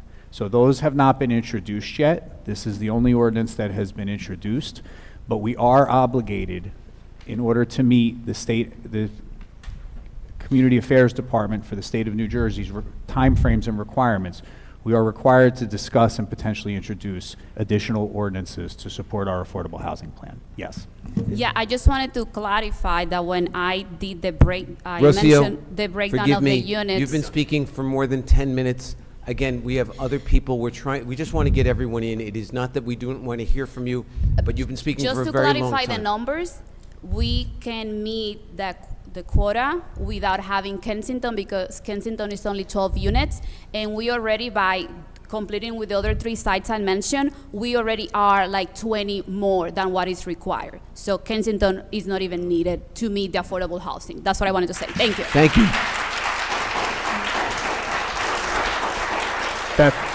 Beth, can you, before we move on to Ms. O'Keefe, Beth, could you just address those last comments so that we all walk out of here with clarity as to where we stand from a planning standpoint? Yeah, a few things. I think in part, there was a suggestion that all redevelopment leads to pilots. I just want to be clear that's not the case. It's an option for a municipality. It's not an obligation. But in terms of the affordable housing numbers, Kensington is part of our housing plan. It is part of the package for demonstrating compliance with the entirety of our affordable housing obligation. It is not part of that 4-unit RDP. It is part of our unmet need, for which we have multiple mechanisms, including those that Keith just described and were referenced during the last speaker's comments. And so it is not accurate to say that the village has an excess of affordable housing units such that Kensington is unnecessary. It is part of what we are using to demonstrate that we have satisfied our 4th round obligation. And ordinance 4053 has to do with the proposed special improvement district, which has nothing to do with affordable housing and nothing to do with rezoning. Or any housing at all, Whatsoever. actually. And as everybody has heard, most towns are unable to meet their need. We're one of them, and we have to rely on a vacant land adjustment even to get close. So we're not close. We can't satisfy it without it. So. Good evening. Cynthia O'Keefe, Ridgewood resident. First, I want to just commend everybody who put these flyers together to raise awareness, to get people out here to take our village back. The reason I'm here tonight, not to fight about the Shedler project, which is also a terrible project, trying to impose something on a small neighborhood, and we've talked about safety, but this is the wrong location, and I'm not against assisted living. It probably can go somewhere that is a lot better than the location that you've chosen. What I'm a little suspect about, I'm a true crime watcher, and how did Kensington just sneak in and put these bids in? This is a small town where everybody knows what's going on. So I find it very hard to believe, and I'm not making any accusations tonight, but I find it hard to believe that, Paul, you're a developer, you're a real estate owner and landlord. You're also the mayor. You know a lot of real estate people. Many of you might. So how did this large company just come in? Because I did come to these early meetings because I was interested in trying to find out what was going on with our village. And Beth, with all due respect, I remember the evening that you put the presentation together and you said, we got lucky because the developer actually came to us. I believe were your words. I'm not verbatim. So the point I'm trying to make is, how did this big company come in and sneak in and nobody knew about it? I find that hard to believe because all these realtors talk, all these building owners talk. Not really sure I'm buying that they just came in and nobody knew about it. I find that a little, I don't buy it. We've talked about traffic. We've talked about safety. You don't have to live in this town for a million years to see that area this is the worst possible location for something like this. And my heart breaks for the people, the neighbors, who are going to be subjected to this kind of lifestyle. This is not a lifestyle. This is a terrible direction to go in. We're always talking about improving the CBD. This is a captive audience, so maybe you thought this was a good idea to have all these seniors who are just going to walk through and spend their money in the CBD and they don't have to park their car, easy peasy. but it's a terrible location for this. The reason that, companies like Kensington come in, they get paid per bed. So whatever the figure is, some people floated 12,000, it could be 16,000, it could be more. They're going to come back to you with a proposal that may be a little bit smaller, but they're in the business to make money. They're not running a charity. So, my question to you would be, and then another gentleman asked you earlier, would you have approved this plan if nobody came out? And your answer was probably yes. And I think everybody was like giddy at that meeting thinking problem solved, nobody's here except for one or two of us. And now there's a groundswell of people who are telling you you're not doing right by this village. So I think you need to start listening. You're not listening when it comes to the Shedler plan. I hope you start listening to this one, because you're going to hurt not only the character of the village, but does someone need to be killed on that corner? This is an accident waiting to happen. We've already had 3 children hit by cars in our neighborhood, and a traffic study was done in August. So, and you're bringing a big field to our neighborhood. No traffic study done here except for mild observations. It's unacceptable. So what I would say to you is that there better be some really serious conversations with this company who maybe thinks this is a fait accompli. Maybe they think this is a done deal. I mean, I've heard many people in town saying it is, and that many of you are in favor of this, which is very sad. And Siobhan, as you always say, what a shame, what a mess. If that's the direction we're going in, I don't know that Ridgewood's the kind of place that these people who feel so passionately about living here are going to want to continue to stay. Thank you. Thank you, Cynthia.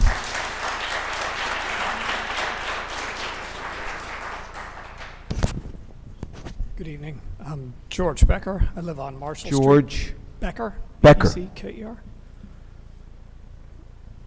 It's my opinion that an S1 overlay to the B2 Business District on North Maple will allow for a project that is far too large, will do irreparable damage to the adjacent neighborhood, and runs counter to the goals set forth in the 2022 Village Master Plan. Without any evidence of a substantial need for a massive assisted living facility in downtown Ridgewood, we need to seriously reconsider entertaining any zoning changes that will negatively impact current residents as well as those for generations to come. An overlay must not allow for a building that is taller than existing structures. We can't build something that is too tall for our town and our neighborhood. Additionally, a proposal that would allow for construction significantly closer to the margins of the property will greatly magnify the perceived height from the surrounding streets and sidewalks. Furthermore, moving more of the structure closer to the rear, east-facing edge of the property will make the building appear even more massive to the adjacent neighborhood and homes, which sit lower in elevation than the property in question. Setbacks and allowances must not cause degradation of sightlines and views. Additional substantial detriments to the public good to consider include noise from delivery trucks, backup alarms, ambulances, traffic from staff and visitors unsafely utilizing Franklin and Marshall, shade over all the neighboring properties, damage to the character of the neighborhood in contradiction to the tenets of the master plan, which include working to keep a small town village feel, protecting and enhancing the tree canopy, maintaining the aesthetic qualities and feel of the downtown, creating a safe environment for pedestrians, making streets safer to promote and support walking and biking, and limiting further high-density residential development. As noted in the plan, the intention is not to urbanize or shift large amounts of population downtown. So we must not entertain spot zoning for redevelopment by a company that twice before has been opposed in building enormous assisted living structures in our village. And remember that the needs of the residents must supersede the desires of the developer. Thank you.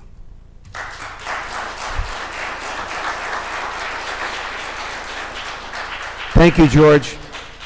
I remind everyone the time is 10:45. We have several other ordinances. I've moved this up specifically so that we could get to as many people as possible. We have other business to attend to this evening. We're going to run this until 11 p.m., which means that we are going to go beyond where we normally go. But we need to do that to complete the rest of our business. So I share that with you now so that it is not a surprise. I'll be quick. I'm Janice Yablonsky Hickey. I'm a Ridgewood resident. And I wanted to follow up on really the root cause of why we're doing this, right? A lot of people have spoken about, and Mr. Kaczmarek has spoken about, the need to follow deadlines and to meet our obligations. And I think that there's a great need and hunger in the community to understand this a little better. And so I think that Ms. McManus rattled off numbers: 229, 664, 427 beds. I myself would like some report or some documentation really outlining what our obligations are and how we're meeting them. I'd like to know, is there a committee set up for this? What are the findings of the committee? Have we looked at other locations? It seems easy to me to say, oh, let a developer develop and let them give 12 units of whatever huge development they give for this purpose. There may be plenty of other ways to achieve this. They may be harder. Putting together 4 beds here and 12 beds there, and maybe adding to Ridgecrest. There may be other ways. I just have not heard that we have looked at all of those. This meeting hasn't yet uncovered, and maybe it exists, this meeting hasn't uncovered what other strategies we're using to meet our obligations other than looking to a developer to save us by coming in and giving us a couple of beds in an area that they wish. So I would like to see a file be posted with the findings, something transparent, a folder on the town website that says, here are the findings that we have regarding our assisted living needs. Here's what we've done, here's what we're exploring, here are our options, and here's what we think we need to do, here are the deadlines we need to adhere to, so we actually can talk about solving the problem that we have instead of looking to this as a solution to the problem that we have. So that is my first point. And I'd also like to say, I voted for you all, and I think so much about you is great, and I think the village is being run so much better than before. But my faith has been shaken in this decision-making that I've heard today. I have to say that hearing that you didn't consider traffic studies, it's really very upsetting to me that you were willing to go forward. And I think this has been said by at least a few other people. I would like to think that you did these are the pros, these are the cons, this is how we're going to mitigate issues. It doesn't sound like you did that, and I'm disappointed as a voter. I'm disappointed.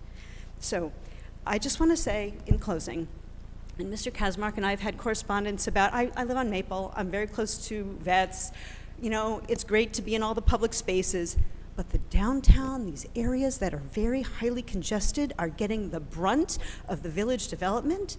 Can't we find somebody else in their neighborhood to take on some of the dirty end of this village? I am so sick of having every single need foisted upon vets and Maple and all of the central business area when everybody else gets a new pavilion. I'm sorry, Mr. Kaczmarek, I know it's a wonderful thing, the Havernickel Pavilion, and I think it'll be great for people. I can't walk there. It's not going to help me. I have vets with all of its ripped up grass, but please consider distributing the difficulties of this village throughout the town, and don't make one area the ghetto. It's bothering me so much to think what my area of town will be like when everybody else gets to have a really nice tree planted and great sidewalks, and I am here looking at a huge building I can't cross my street anymore.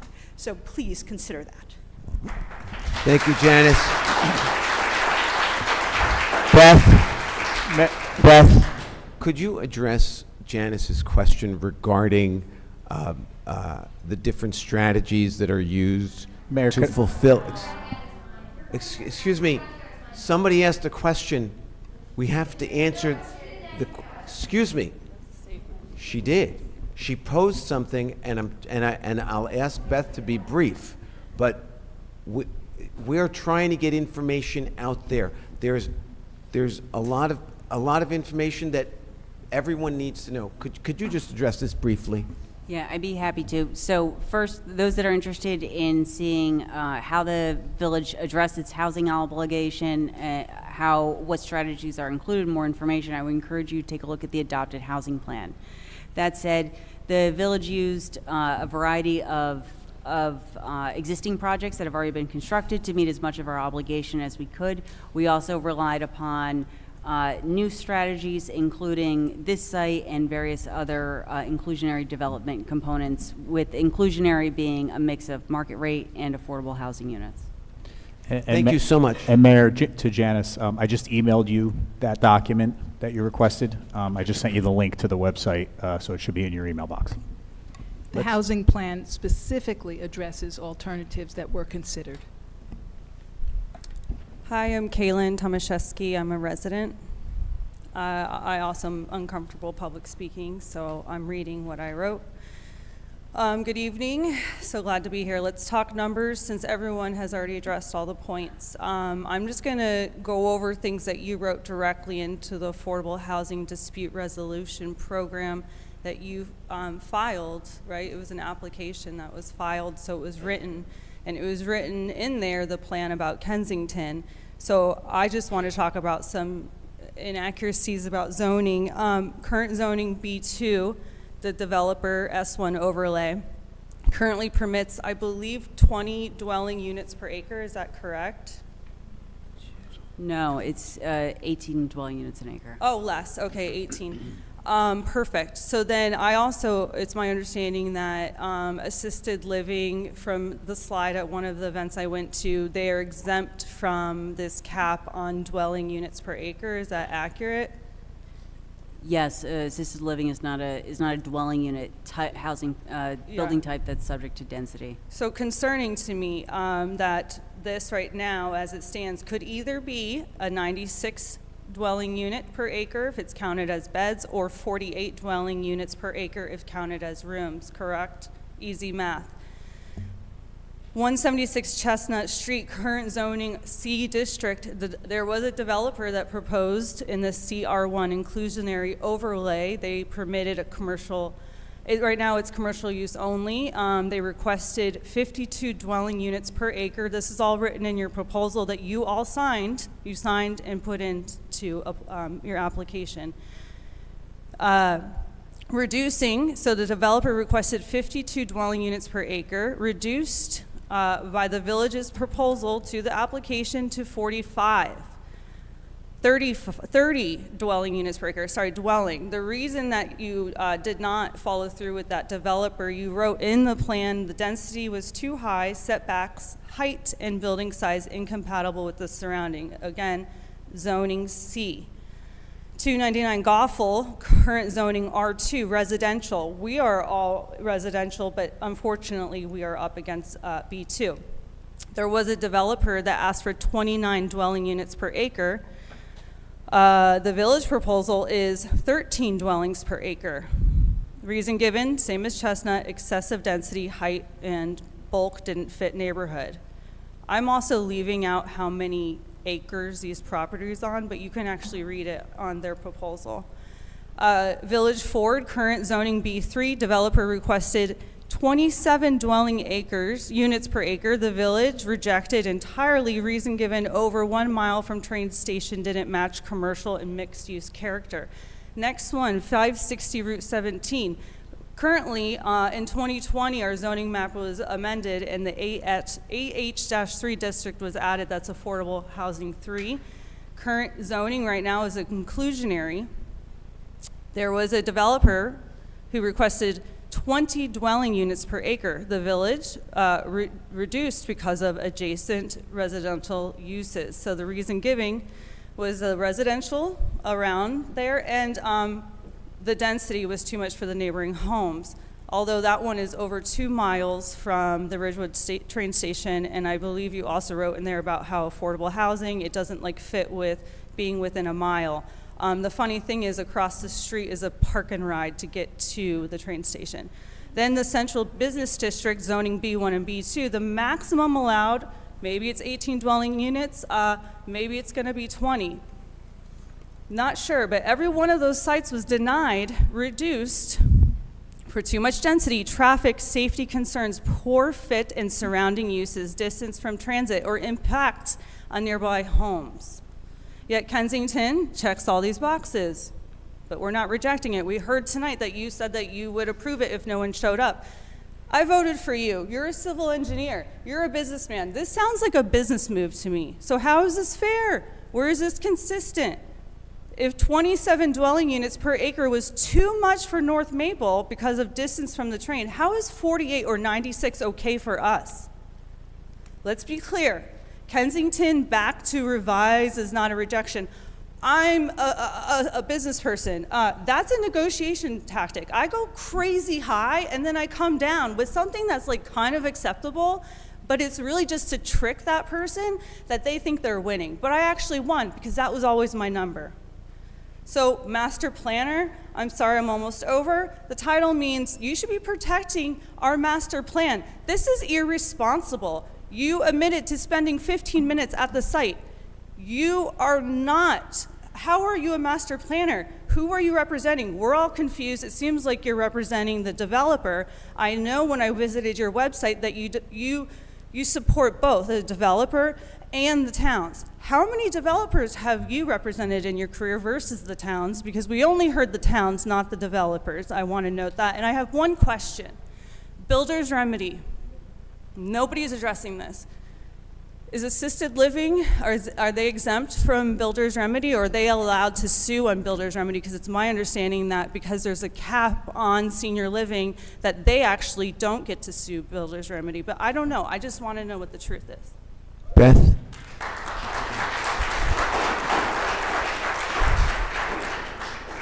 So, yes, senior housing, including assisted living, can file builder's remedy litigation. There's no prohibition for that. Ridgewood is not, there is a cap on senior housing. If you could speak up, Beth. I'm sorry. Senior housing, including assisted living, can file builder's remedy litigation. Okay, I'd like to see the statute. Thank you.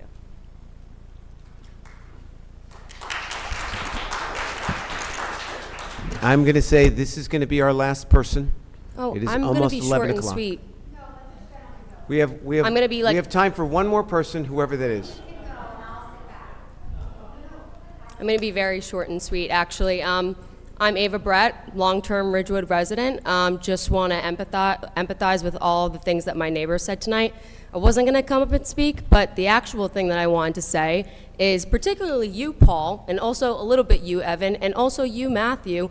You shouting from behind your big wooden panels at people who are just asking you questions, I find deplorable. I know we have to have some sort of order in here, but you big men behind your wooden panels are gonna yell at women, your neighbors, for what, asking a question? And I'm not talking about people who are actually being rude, but people who are just asking you a question. I'm like looking at you yelling at people who voted for you, who you represent in this town, and I find it disgusting.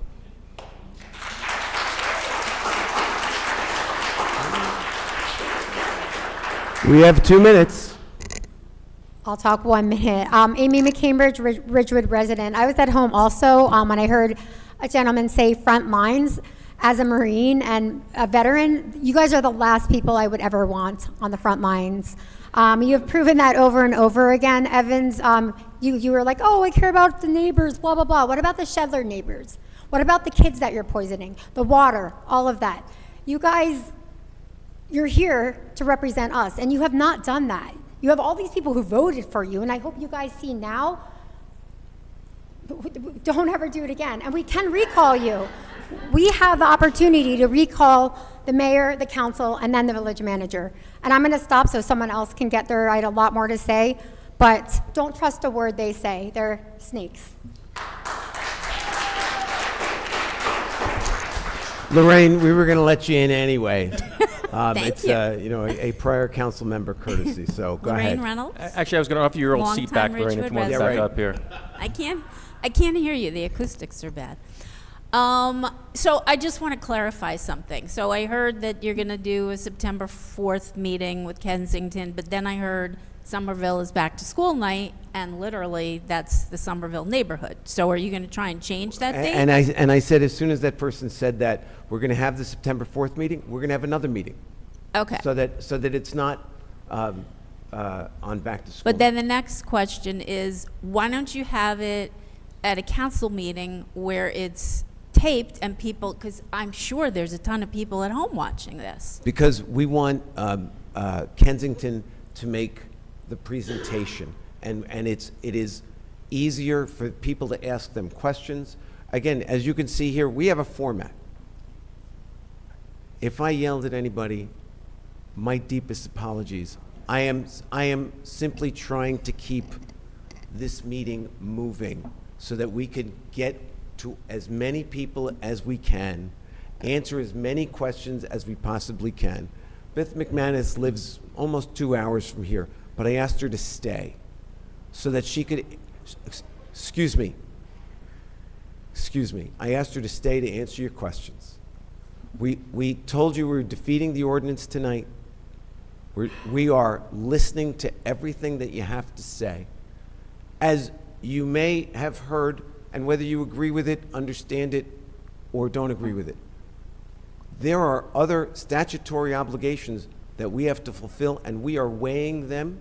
And one of them, by the way, we violated tonight because we were supposed to finish by August 31st, which is why this matter had been scheduled for this time, because of the statutory requirements. We're not going to fulfill it. You want us to fight. You want us to do. We are trying to do the best we can for that neighborhood that you live in. We're just doing the best we can. So thank you. So let me all. get back to, Go you ahead, know, Marie. the meeting with Kensington. I mean, I think it's really important that it's on TV and that people can watch. So why can't you have Kensington present at a council meeting or get the meetings televised? Because I know during the Valley Hospital thing, they did have planning board meetings televised. It can be done. I know it's expensive, it's not that expensive, but I think it's really important to try and have these meetings televised. We will discuss it and let you know. Okay. Okay? Thank you. Thank you very much. Thank you all.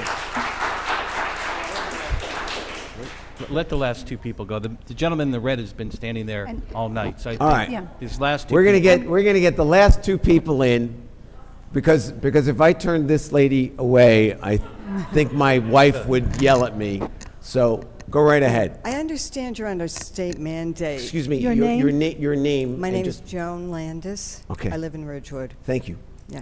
I understand you're under a state mandate for all of this, but could someone on the council consider looking into the Coalition for Responsible, I think it's planners? It's Allendale, Franklin Lakes, Westwood, Montvale. Some other towns, they've filed a federal lawsuit to not have to meet all these mandates because some of the urban centers are being exempt, and for every 10 people that move into an urban area, 4 units have to be created in the suburbs, and they're fighting it. They have an attorney, could someone at least look into it and see possibly about getting information from them? Well, Because the Hackensack just turned down an agreement they signed. They went back on it because they thought it was too rigid. No. The lawsuit that has been filed several times because there's been dismissals of all the lawsuits that have been filed. I know. And they're looking for a forum that might listen to them, but so far there isn't. And we discussed it, and I'd say there's how many towns? I don't even know how many towns. There's maybe 30 I think there's 27 now. 27 out of, what do you have, 367? Maybe there's more, yeah. 365 municipalities? I But mean, they're trying, and their town's similar to this one. They want to retain the character. I know, so. Yeah, we considered it.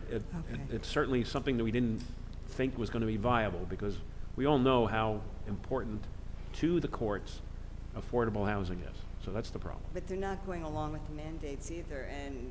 If you could speak into the microphone. Thank you. Thank you.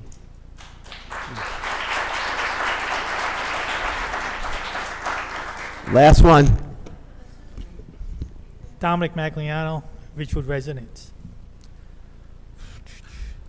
How many years you been working with the town? I've been working with Ridgewood since, I believe, 2018. Okay.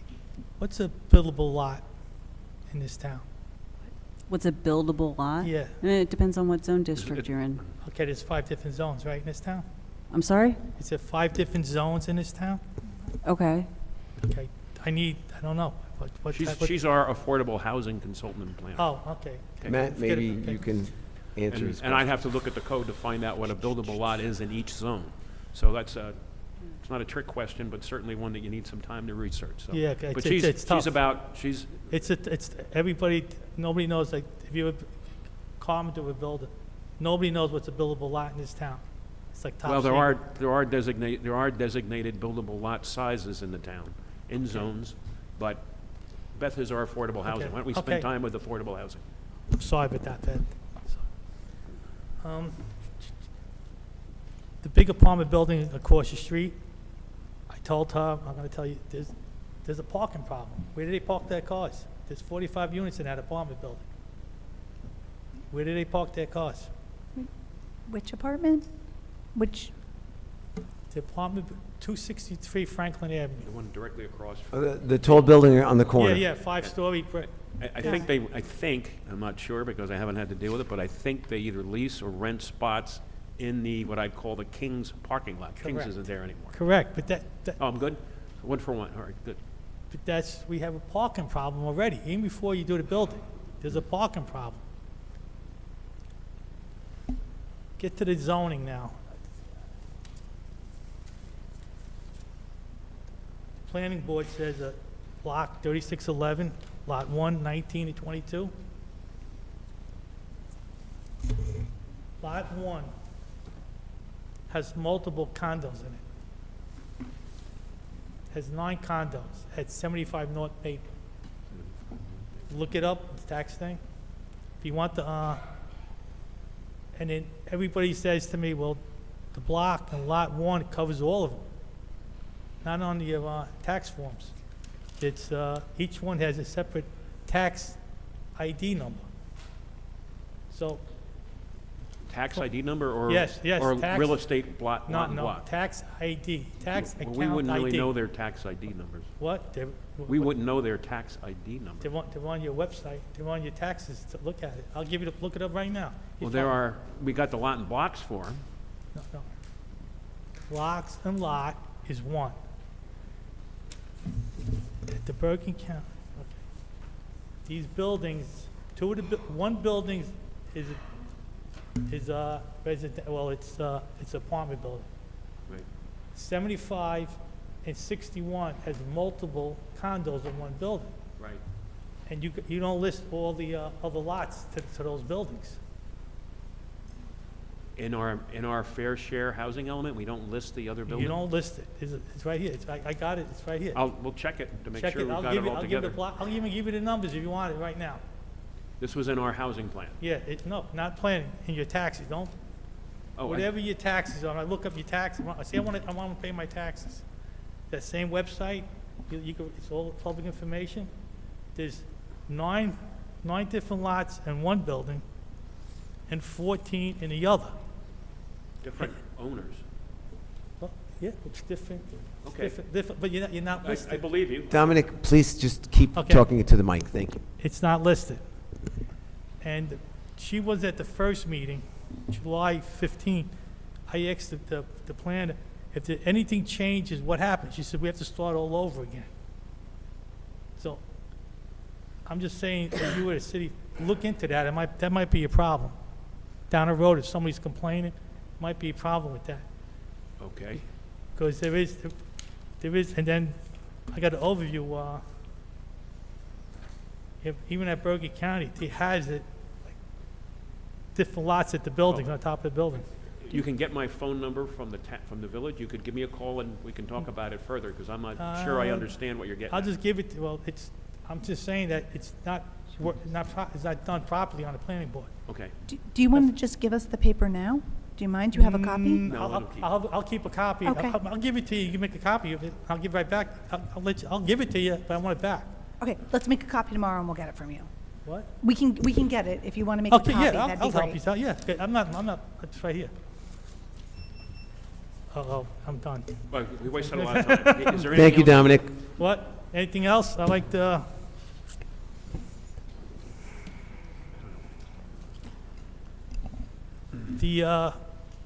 there's another, I know it says 4 stories. She calls it the elevator things. It's gonna be 71 feet up in the air. I own the building. Now I own it. Say I'm the big company, I own it. I have my, my elevator, sticking up 71 feet up in the air. Now, I want to put antennas in it. Say T-Mobile comes to me and says, I want to put an antenna on my building. They're going to pay me. Your answer was I had to go by the ordinance or something like that? But eventually, those antennas will be on that building, on my building, if I own it. Well, you need Yeah. zoning board approval to get that project. But I'll eventually get it, right? Oh, I don't know. Oh. I can't tell you. Okay, but... Dominic, forgive me. Okay. No? Again, we have other business help to you, attend to. I want to thank everyone for attending tonight. I want to thank everyone for behaving in a civil way, and that's how we are going to get to the best answer that we can get to. And I appreciate it. I appreciate it more than you can possibly realize. So thank you. My phone number is out there.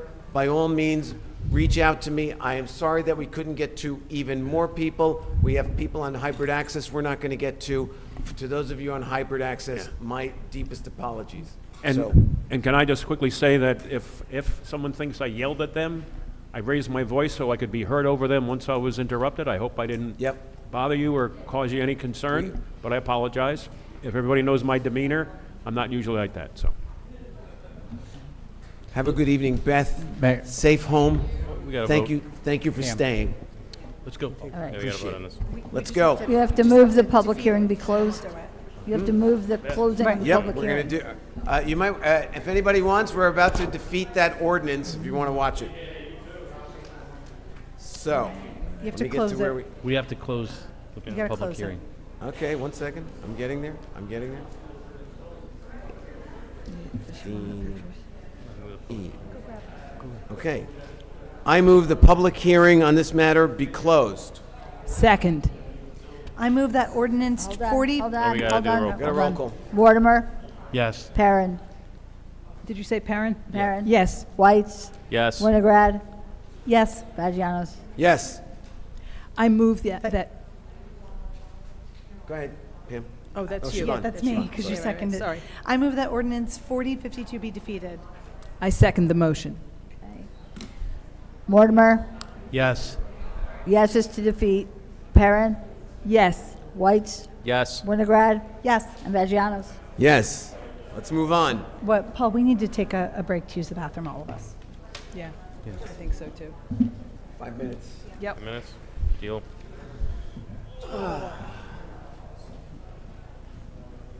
We're taking a 5-minute break, apparently. 5.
adults.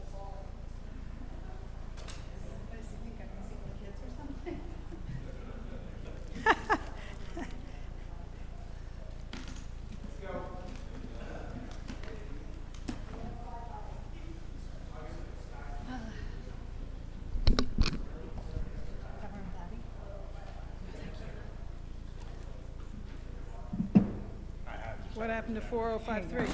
Go. Oh, darn. We didn't do that. 4055 is what? Oh, okay, gotcha. Whatever you Gotcha. say. Which one are we going back to? Yeah. 4055. Gotta find it. There it is. Okay. And didn't we miss an we missed 25-335. We missed several things. Okay, 4055. All right, are we ready to go? Okay. I move the first reading of ordinance 4055. I second. Mortimer, Yes. Perrin, Yes. Whites, Winograd, Yes. Vagianos. Yes, so ordered. Will the clerk please read ordinance 4055 by title? A bond ordinance providing for various parking utility improvements in and by the Village of Ridgewood in the County of Bergen, New Jersey, appropriating $1,372,000 therefore, and authorizing the issuance of $1,300,000 bonds or notes of the village to finance part of the cost thereof. I move that ordinance 4055 be adopted on the first reading and that September 10th, 2025 be fixed as the date for the hearing thereon. I second the motion. Mortimer, Yes. Perrin, Yes. Whites, Winograd, Yes. and Vagianos. Yes. Where do you want to go next? 4056. 4056, because we still have to do Introduction first. 4054. Introduction. Okay. I move the first reading of ordinance 4056. Second. Mortimer, Yes. Perrin, Yes. Whites. Enthusiastically so. Yes. Winograd, Yes. Vagianos. Yes, so ordered. Will the clerk please read ordinance 4056 by title? A bond ordinance providing for a purchase option for the acquisition of a movie theater in and by the Village of Ridgewood in the County of Bergen, New Jersey, appropriating $250,000 therefore, and authorizing the issuance of $237,500 bonds or notes of the village to finance part of the cost thereof. I move that ordinance 4056 be adopted on the first reading and that September 10th, 2025 be fixed as the date for the hearing thereon. I second the motion. Mortimer. Yes. Perrin. Yes. Whites. Winograd. Yes. Vagianos. Yes, and I just realized we never did get to public comment That's true. for the meeting, and so I am opening the floor to public comment, both for those in person and those on hybrid access.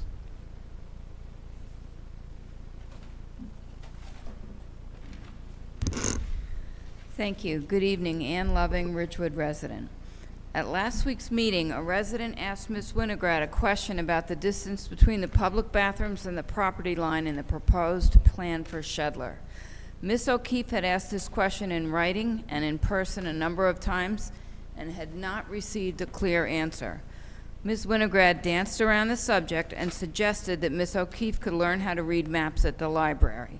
Ms. Winograd, who's not even looking at me, stated that she is aware that some seniors are unable to manage phones and understand basic web functionality. Exactly what she said. To say that this was insulting and condescending to Ms. O'Keefe is an understatement. Then came the mayor. First, Mr. Vagianos, you characterized Ms. Winograd's insult as an offhanded comment. You called it a joke. Ms. Winograd herself said her suggestion was not meant as a joke, so sorry, Mr. Mayor, you misread that. Second, you stated that the council has spent perhaps $100,000 answering questions about Shedler, implying that failure to answer this question by Ms. O'Keefe was not significant.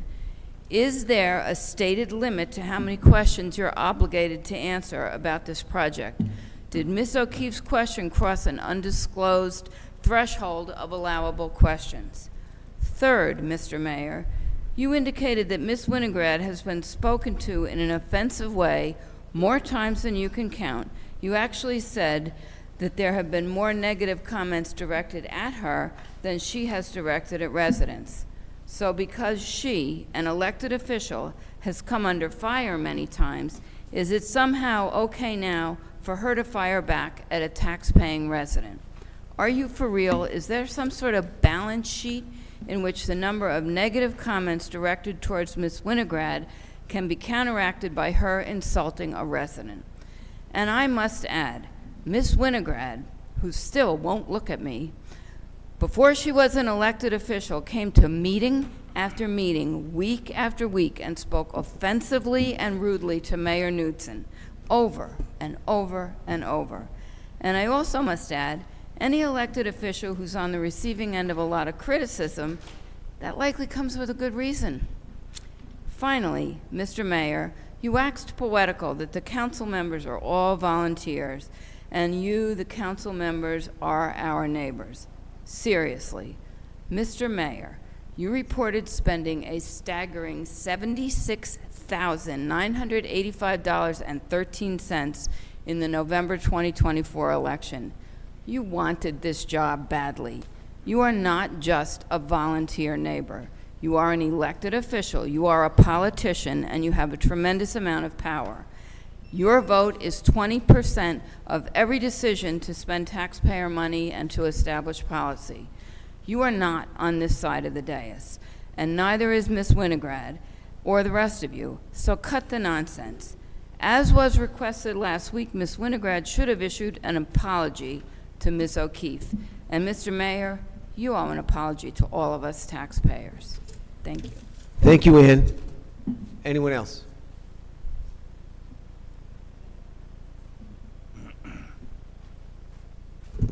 Good evening again, Mayor and Council. Boyd A. Loving, Ridgewood resident. There was a comment tonight, I believe it was by Ms. Reynolds, about the date of a meeting, which was September 4th. I guess that is back to school night at Somerville. I'd like to comment about the scheduled public hearing on September 7th for the park issue. That is back to school night for Ridgewood High School. And I'm wondering, it's on a Tuesday night, I am wondering why there is a public hearing on a matter that is not taking place at a council meeting. And I guess that's very similar to the question that Ms. Reynolds had. Why is a public hearing on a matter that is, I guess, going to be eventually decided by the council taking place on an evening that is not a regularly scheduled council meeting? As Ms. Reynolds indicated, it precludes the matter being televised and people participating via a remote access method. I know you generally don't answer questions at public comment, but again, it just, when I saw the date, and I saw that somebody wrote on social media that is the same date as the Ridgewood High School back to school night, and I'm also wondering why a public hearing is taking place on a Tuesday night, and who is hearing the matter? Who are we going to be speaking with, or who are we going to be pleading with? That was not indicated in the announcement I saw. Is the full council going to be there? Is it some other body that is hearing the matter? Are comments that are being made, are they going to be forwarded to NJDEP? There were a number of unanswered questions when I saw this posted. And again, the thing that disturbed me most is that it is a public hearing that is not going to be televised.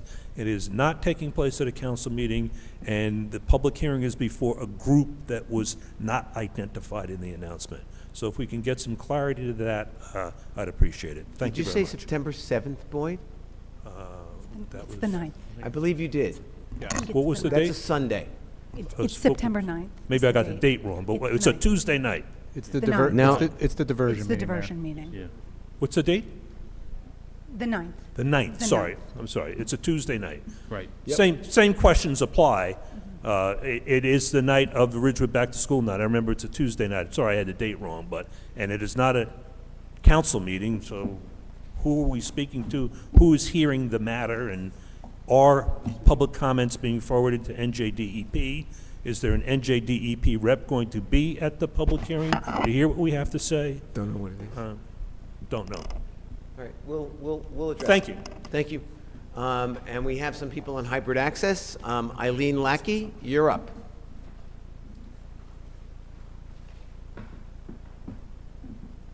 Eileen, you're on mute. You're still on mute, Eileen, so we can't hear you. Sorry, I did not have a question. All good. Sorry. If you'll state your name and whether you are a Ridgewood resident, please. I think she said she did not have a question. Oh, okay, never mind. Mr. Hallaby, you are up. You are also on mute still. There we go. Hi, Rurik Hollow Village resident. Just to lighten the conversation, I want to thank the Village Council, the Village Manager, and his team at Village Hall for the continuing improvement in the village's infrastructure, including most recently the sidewalks on West Glen. And you have done so much with the streets, the roads, here and there and everywhere. Now, it is said that Emperor Augustus found Rome in brick and left it in marble. I won't say the same about Mayor Paul, but what has been accomplished in the past 2 years is remarkable. Now, one criticism I would level at the Village Council is the amount of time you seem to spend answering emails. I long for the bad old days when I used to count the unanswered emails I sent various members of the former council and the points of orders I received at Village Council meetings. If I received a merit badge for each, I would have easily become an Eagle Scout. Now, I don't say we go back to the bad old days, since you have set the gold bar for communicating with the residents. You really have. You are so respectful, and you bend over backwards to get as much input as you can from the village residents, if you will. But I would still think, and I'm being somewhat facetious about the bad old days, but I honestly think you need to budget your time and be somewhat discretionary with answering emails, especially from certain people whose motives are somewhat suspect. Tonight's meeting, Paul, you did a terrific job in running a very, very tough meeting. You were courteous, you were not rude. None of you on the dais were rude. You were just great. So thank you very, very much. Thank you, Rurik. Paul, you're up.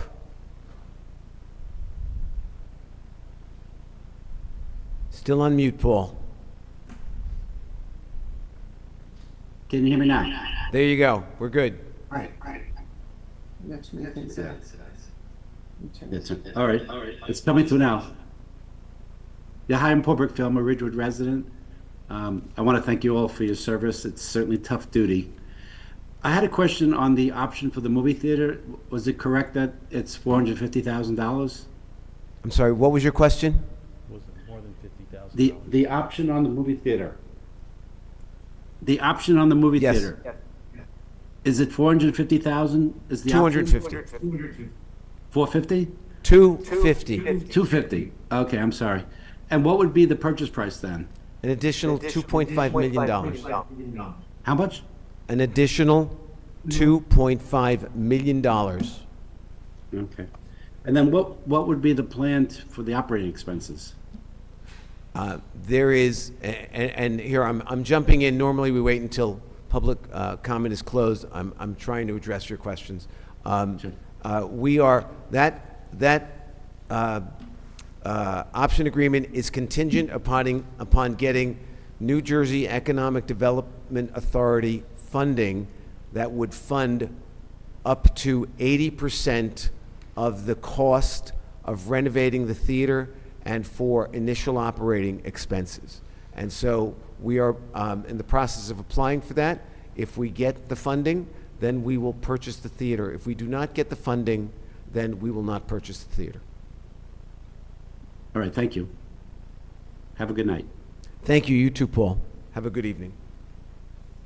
Seeing no one else, I'm going to close public comment and continue with our agenda. I just want to let Mr. Loving know. Oh, sorry. It is a special public meeting of the Village Council that wording is actually from DEP, Green Acres, and so we had to use that wording.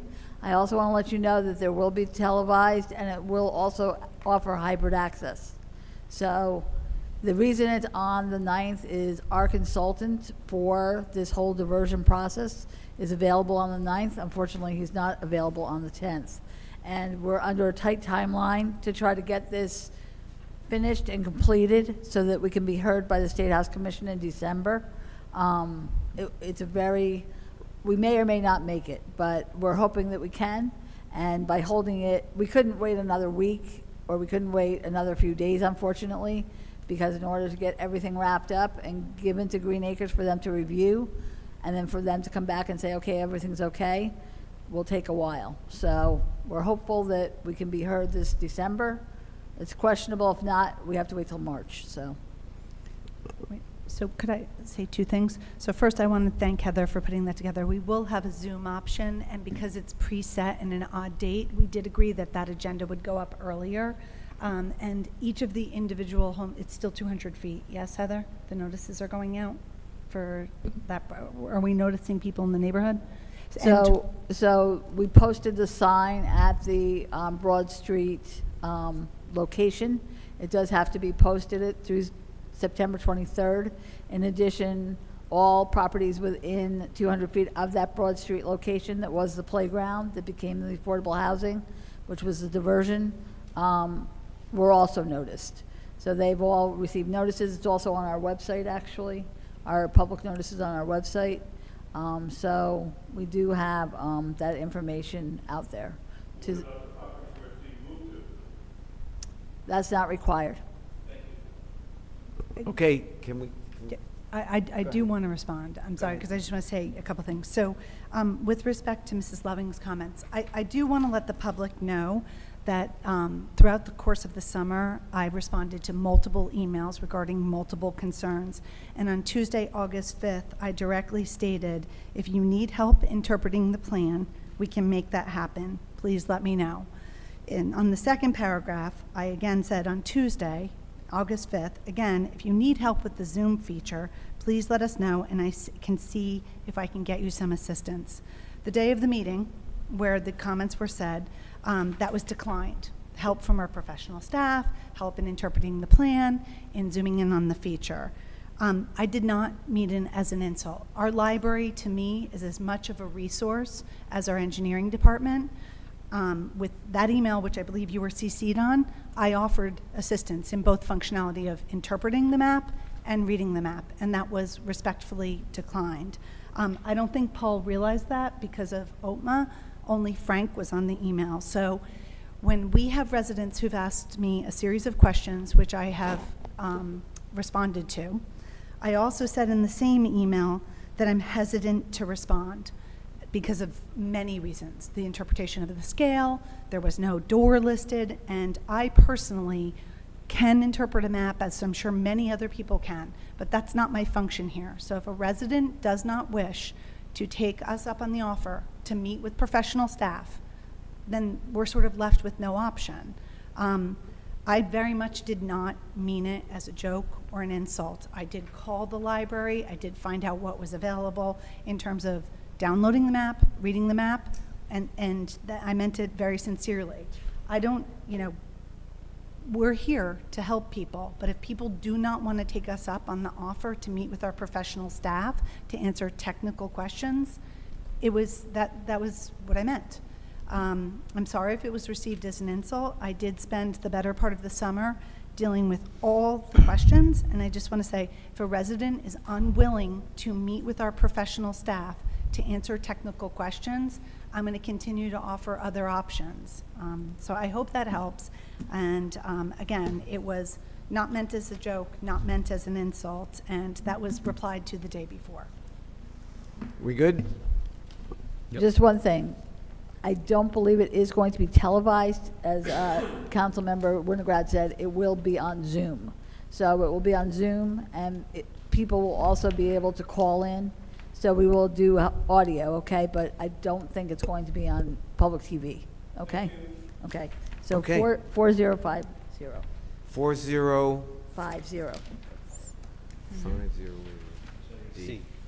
C. Okay, hold on. Getting there.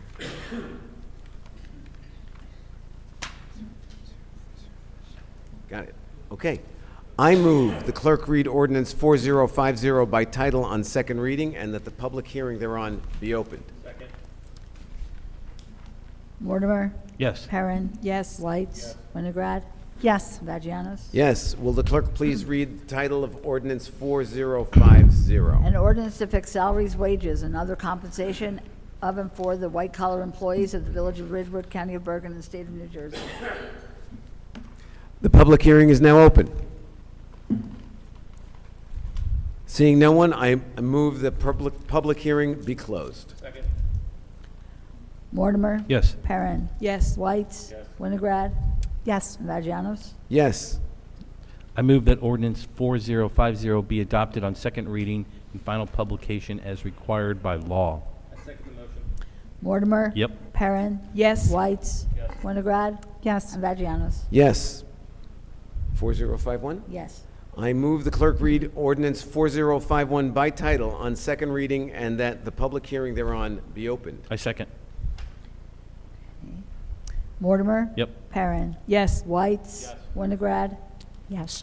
And Vagianos? Yes. Will the clerk please read the title of ordinance 4051? An ordinance to fix salaries, wages, and other compensation of and for blue-collar employees of the Village of Ridgewood, County of Bergen, and State of New Jersey. The public hearing is now open. Seeing no one, I move the public hearing be closed. Second. Mortimer? Yes. Perrin? Yes. Whites? Winograd? Yes. Vagianos? Yes. I move that ordinance 4051 be adopted on the second reading and final publication as required by law. I second the motion. Mortimer? Yes. Perrin? Yes. Whites? Winograd? Yes. And Vagianos? Yes. Tell me, Heather. 4052 we did, so 53. Okay. I'm going to ask the deputy mayor to move this one. Okay. I move the clerk read ordinance 4053 by title on second reading and that the public hearing thereon be opened. I probably second that motion. Mortimer? Yes. Perrin? Yes. Whites? Winograd? Yes. And Vagianos? Yes. Will the clerk please read the title of ordinance 4053? An ordinance creating a new chapter entitled Special Improvement District within the Village of Ridgewood and designating a district management corporation. The public hearing is now open.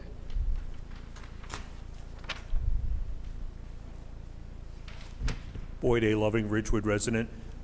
Just a comment, the presentation that was given during the work session regarding that was given on a PowerPoint in which the font was very difficult for those of us in the audience to read. Is it possible that that presentation could be posted someplace so that we could see it? I know it wasn't a village presentation, but do you have a copy that you could post it? Because it had a lot of questions answered on it about what the primary function of the group is going to be, what the management is going to be, and what their target goals were for a while. So, Yes, I do have that. if you have it and you could make it available to the public, that would be nice. Thank you. Before I move that the public hearing be closed, I do want to thank the Central Business District Advisory Committee who've been working on the idea and doing research on a special improvement district for the last 4 years. The point being to improve marketing for all businesses in Ridgewood, to recruit new businesses with a better balance, a better mix, and in response to one of the people who came to the podium tonight, this is not to shift the decision-making from the local governing body. It is to supplement what the village provides and to help the business community direct their own destiny. This is a public-private partnership, and the SID, which we're calling the Ridgewood Business Alliance, will use monies that they raise from the business community and will be assessed by the village and given back to the RBA for them to do with it as they see fit. It is their self-determination as to how their future goes. However, they will be required to annually to give a report to the village council as to what they have accomplished. They will also be required to do an annual audit of how they spent the monies. And each year in advance, they will have to produce a budget, a proposed budget, to the village council, which the council can amend, approve, or reject. So this ordinance creates the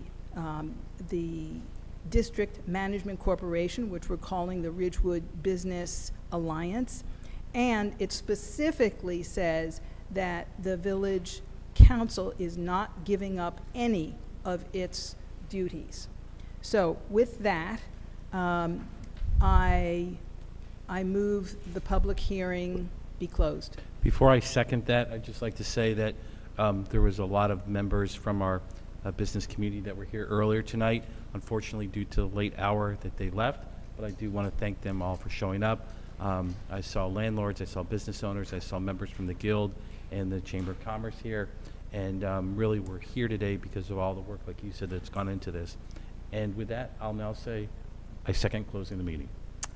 Mortimer, Yes. Perrin, Oh. Yes. Whites, Winograd, Yes. and Vagianos.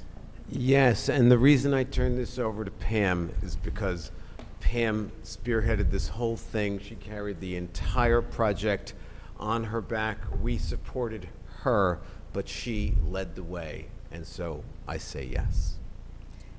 Now, I'll do it. I move that ordinance 4053 be adopted on the second reading and final publication as required by law. I second. Mortimer, So before I vote yes on this, I just want to say that what this is it's establishing the ordinance that will have a board in place. And while there's a lot of the specifics that need to be worked out, why I'm encouraged about it is that on that board will sit representatives of all the different parties at play. So that means that both landlords, businesses in the central business district, as well as businesses outside of the central business district, as well as the reclassified non-for-profits. So while they have to come together, I do like that there's a lot of representation across from that. And I think it's important to note, too, that in the documents that brought us to this point, that they're estimating that at least a third of the monies that will go into the SID will be used for marketing downtown Ridgewood, which I do think will be a benefit to all of the businesses down there. And so with that, I say yes. Perrin, yes, indeed.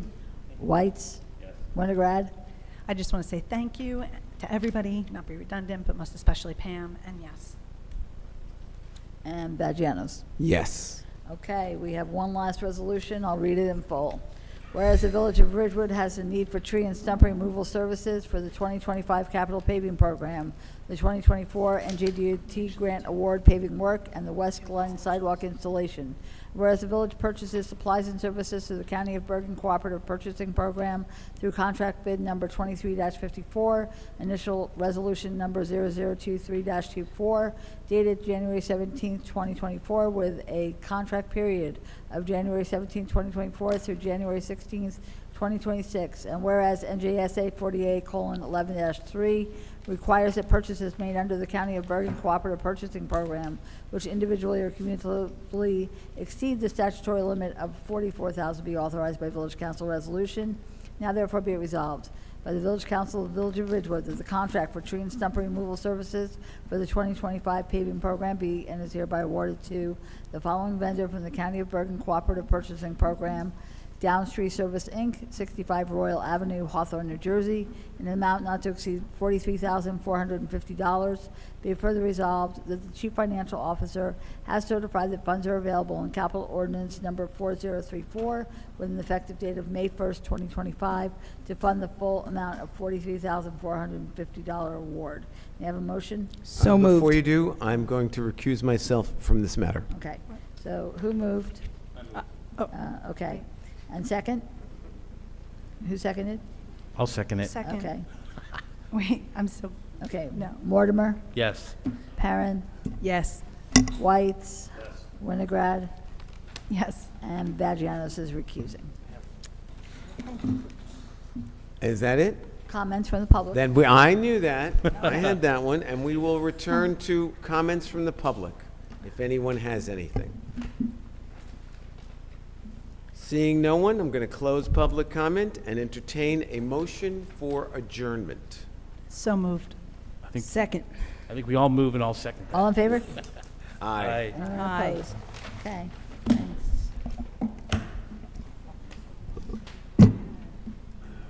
No.